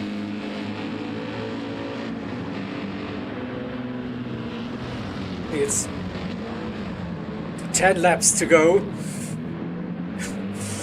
Yeah, it's actually not that much time, to be honest, but here we go.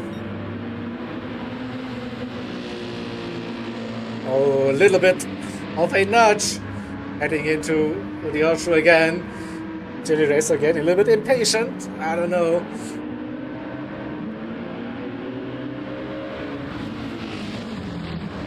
So again, coming out of 6 and 7. It's less than 3/10. I don't think it will be wise to go for a move into the chicane. So what's the perfect distance? Try a little bit offline. Oh, they go side by side for a brief moment. Jelly going for the move for the chicane. He goes through. Okay, so didn't see that, didn't expect that. So it will be, of course, now Kaza's move Oh, he's going out of the slipstream already. He wasn't get too close. Oh, he knows like the perfect distance. It's a bit too early, I think. I don't know. Would it be enough? He got the slingshot. Just he gets in front again before turn number 1. So the overtake into the chicane. Oh, they go side by side into turn number 1. Can they make it work? It's a little bit off side by side racing, door banging, or tiny little bit, but I think as clean as it can get. Now out of the horseshoe, Tom and Jelly Racer now with a slight advantage, getting the power down early, half a second now. That gap to Casa behind. Still, if you're not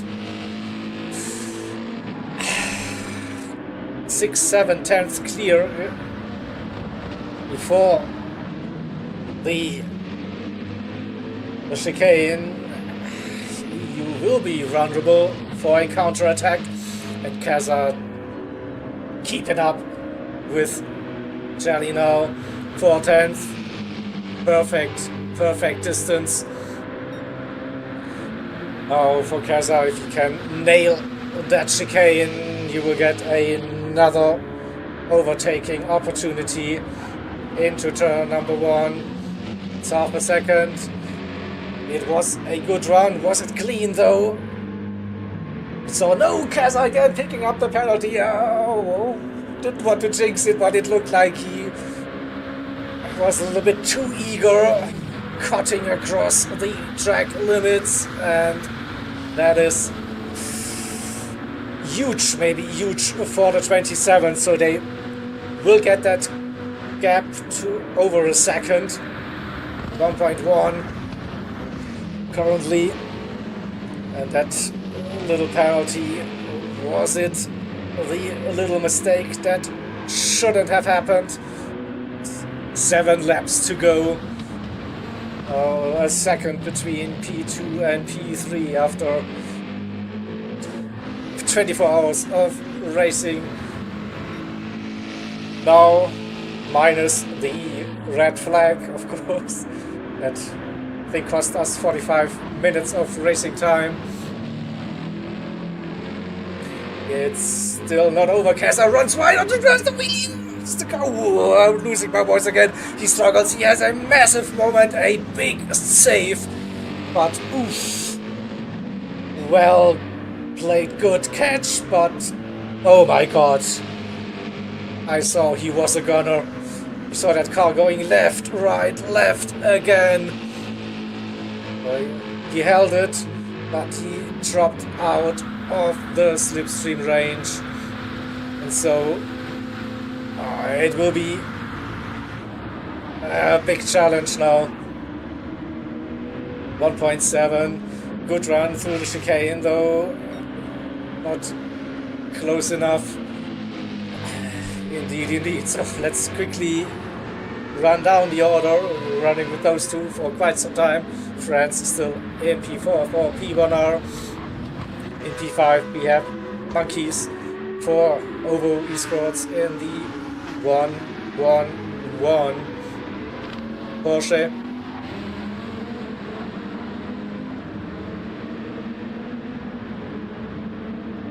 Cookies P6 in the 66. Twitchy unlapped himself in the number 7 for Sector 7 Racing Blazers. So if we ignore that moment Twitchy had the T1 front and rear damage, a really fast stint for the Australian driver. Devson, the Canadian driver for Apex Motorsport in P8 in that second Porsche on the grid, keeping the My Team Esports team at distance, 27 seconds a gap to the second AMG, the first AMG in the race. In P9, P10 we have Ferrari and WR, and 38 seconds to gap to P9, also a very good stint for Miu Miu. Final one, Yassar in the 999 AMG P11. It was close at some point with the number 4 Mazda for the Portugal All-Stars. Now we have 22 seconds.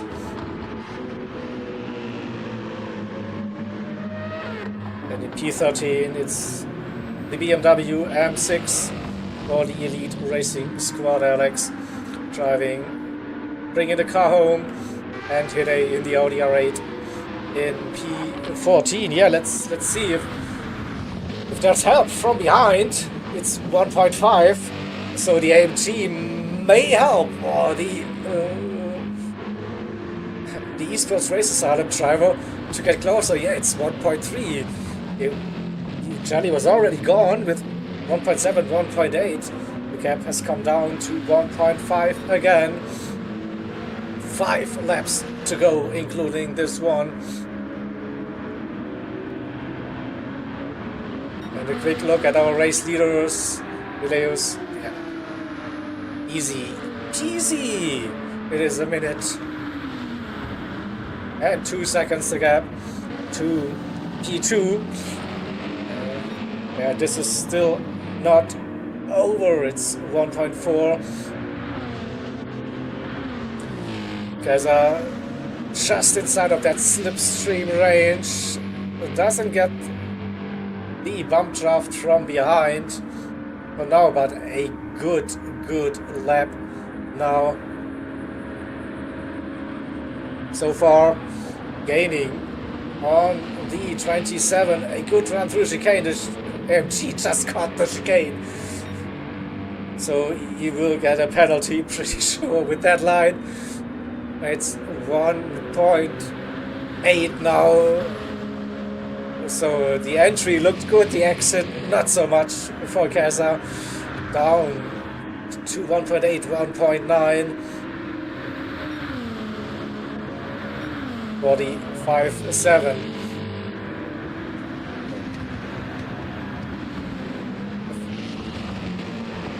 Still 5 to go for the drivers, and Leos will be starting lap 65 very soon. Again, seeing some red on the fuel. I don't know. Do we get a little fuel drama towards the end? Could be okay. So 4 to go for the race leader. Fuel looking better for Jolly and Kesa, still separated by less than 2 seconds. France in P8. I don't think we have any other close battle at the moment. I don't know. It's the only car I see with low fuel indicator at this stage. So I hope they have it under control, and they can definitely now take it easy, put the car into a higher fuel mix as well. So no, I don't hope that we will see cars running out of fuel at this stage with a 1 minute gap. So you should not risk anything here at the moment. Just now bring it home, cruise, take it easy.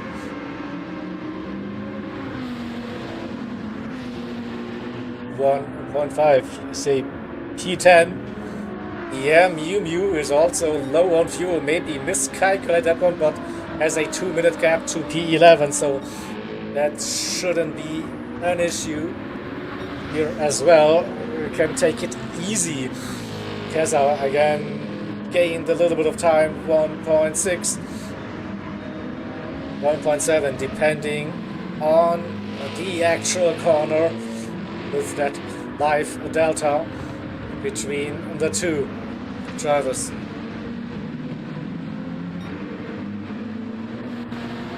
lap 66, 3 to go.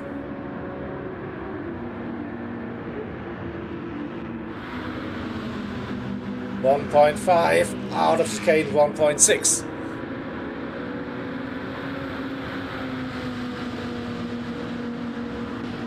Now we also see a little bit of low fuel warning on those cars.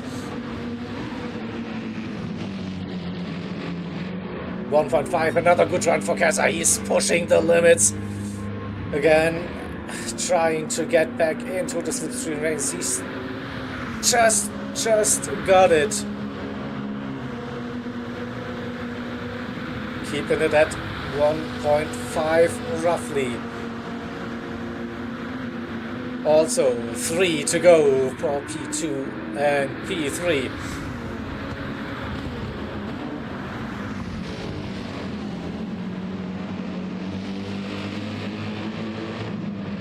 Just a flick through the grid. Did we miss anything? No. Gaps are fairly big between the rest of the drivers, so we can stay with the battle for P2. It's down to 1.3 again. 2.5 laps to go for those two. And Mileus is on the penultimate lap of the race.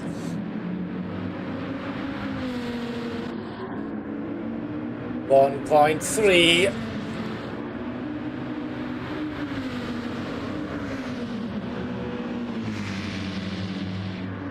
Approaching the chicane.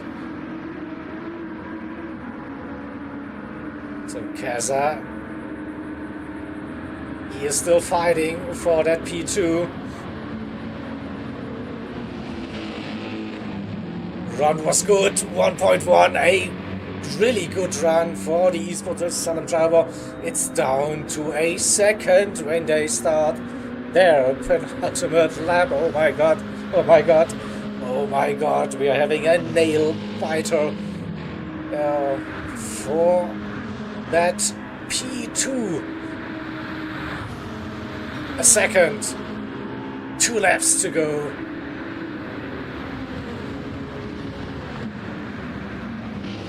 What's the situation on tires? Keza with the advantage on tires. He pitted later.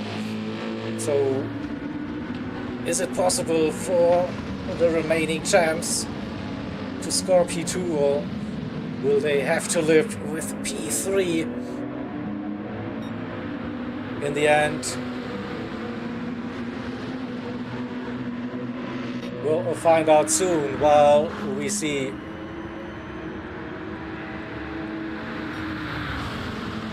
Mileus now starting the final lap of the Daytona 24.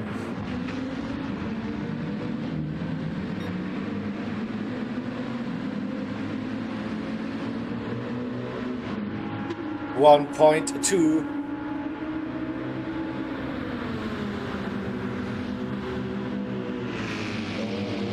Gained a little bit of time through the infield section. Let's keep an eye on that Le Mans chicane again.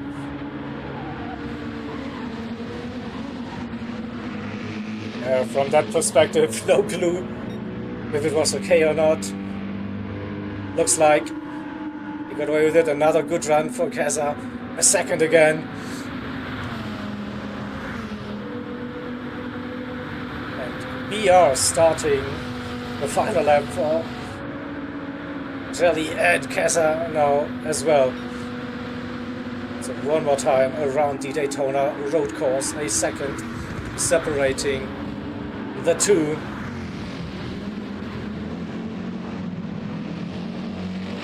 Aggressive over the grass, pushing the car now.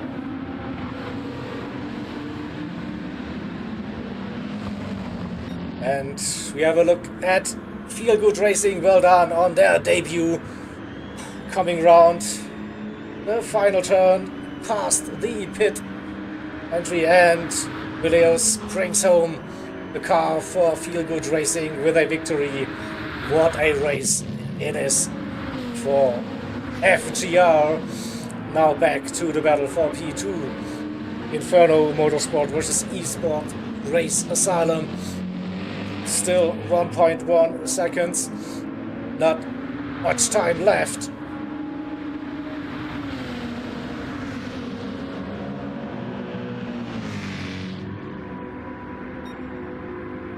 .1 still.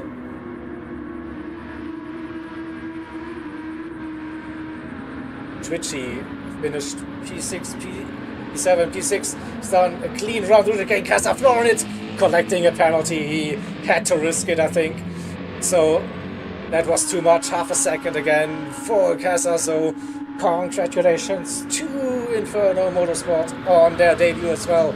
P2 in the season opener here for the GTEC, and Casa with a P3 podium finish for Esports Race Asylum. Project 1 Racing in P4, then OVO Esports P5, GT Finland Racers P6, and that's the end of the race already. So let's quickly bring up the race results then. So Good Racing with the victory. Inferno Motorsports P2, Esports Asylum P3, Project 1. We saw that P5, OVO Esports in P11, GT Fit Racers the 60s car in P6, and P7, Sector 7, Racing Lasers. P8, we have the Apex Motorsports Porsche number 23. On that second page, we have my team Esports in Mercedes AMG 10 or NWR Motorsports. The Ferrari P7 Alien Motorsports and second AMG on the grid, the 999 car after the number 43 Star Vision or Portugal Stars. See the BMW M6 body Elite Racing Squad, the team URT Sports R8. Well done, buddy. Let's see if I can get this interview thingy rolling. So I have posted something. Discord. Let's see if it works for us.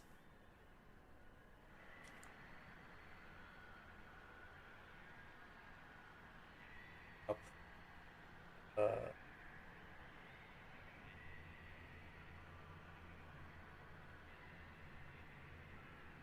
Minecraft thingy. It went. Bear with me.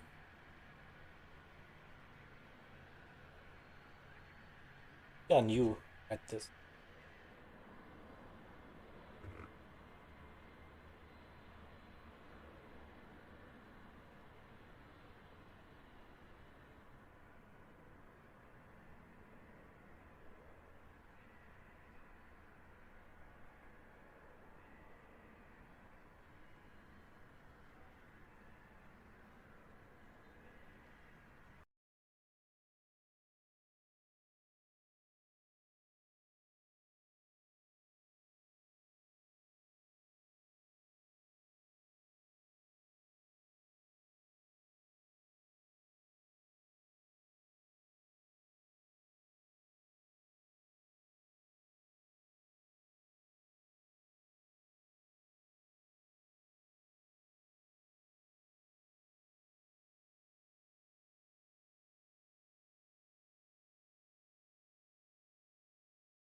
So can someone hear me?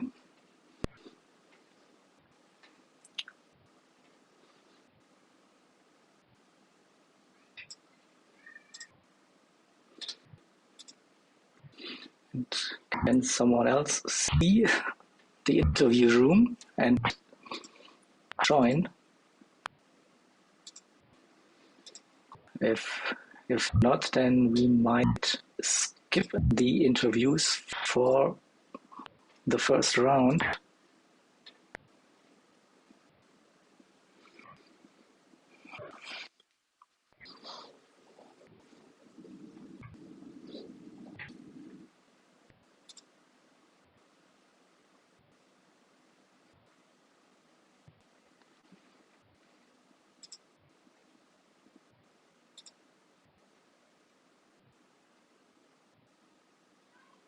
So waiting for a couple of minutes, and if don't see anyone else joining, then yeah, we'll be ending the stream. It was a long one again.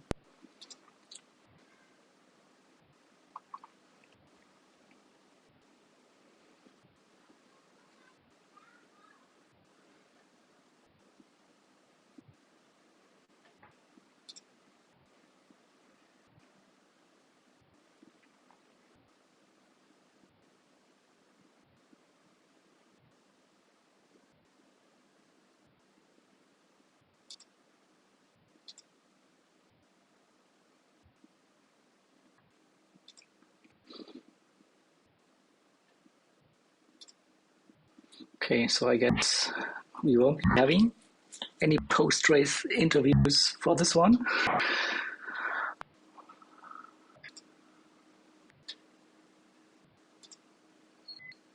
Then I will be just saying the goodbye stuff. So yeah, thank you all for watching. Hope you've enjoyed the racing, and hopefully we'll see you then for round number 2 again. So let me quickly bring that one up for you.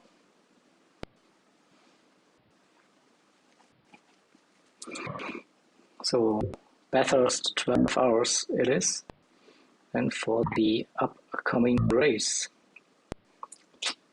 So hope to see you there. Have a nice rest of your Sunday or Monday, wherever you are. And until then, have a good time. See ya. Bye bye.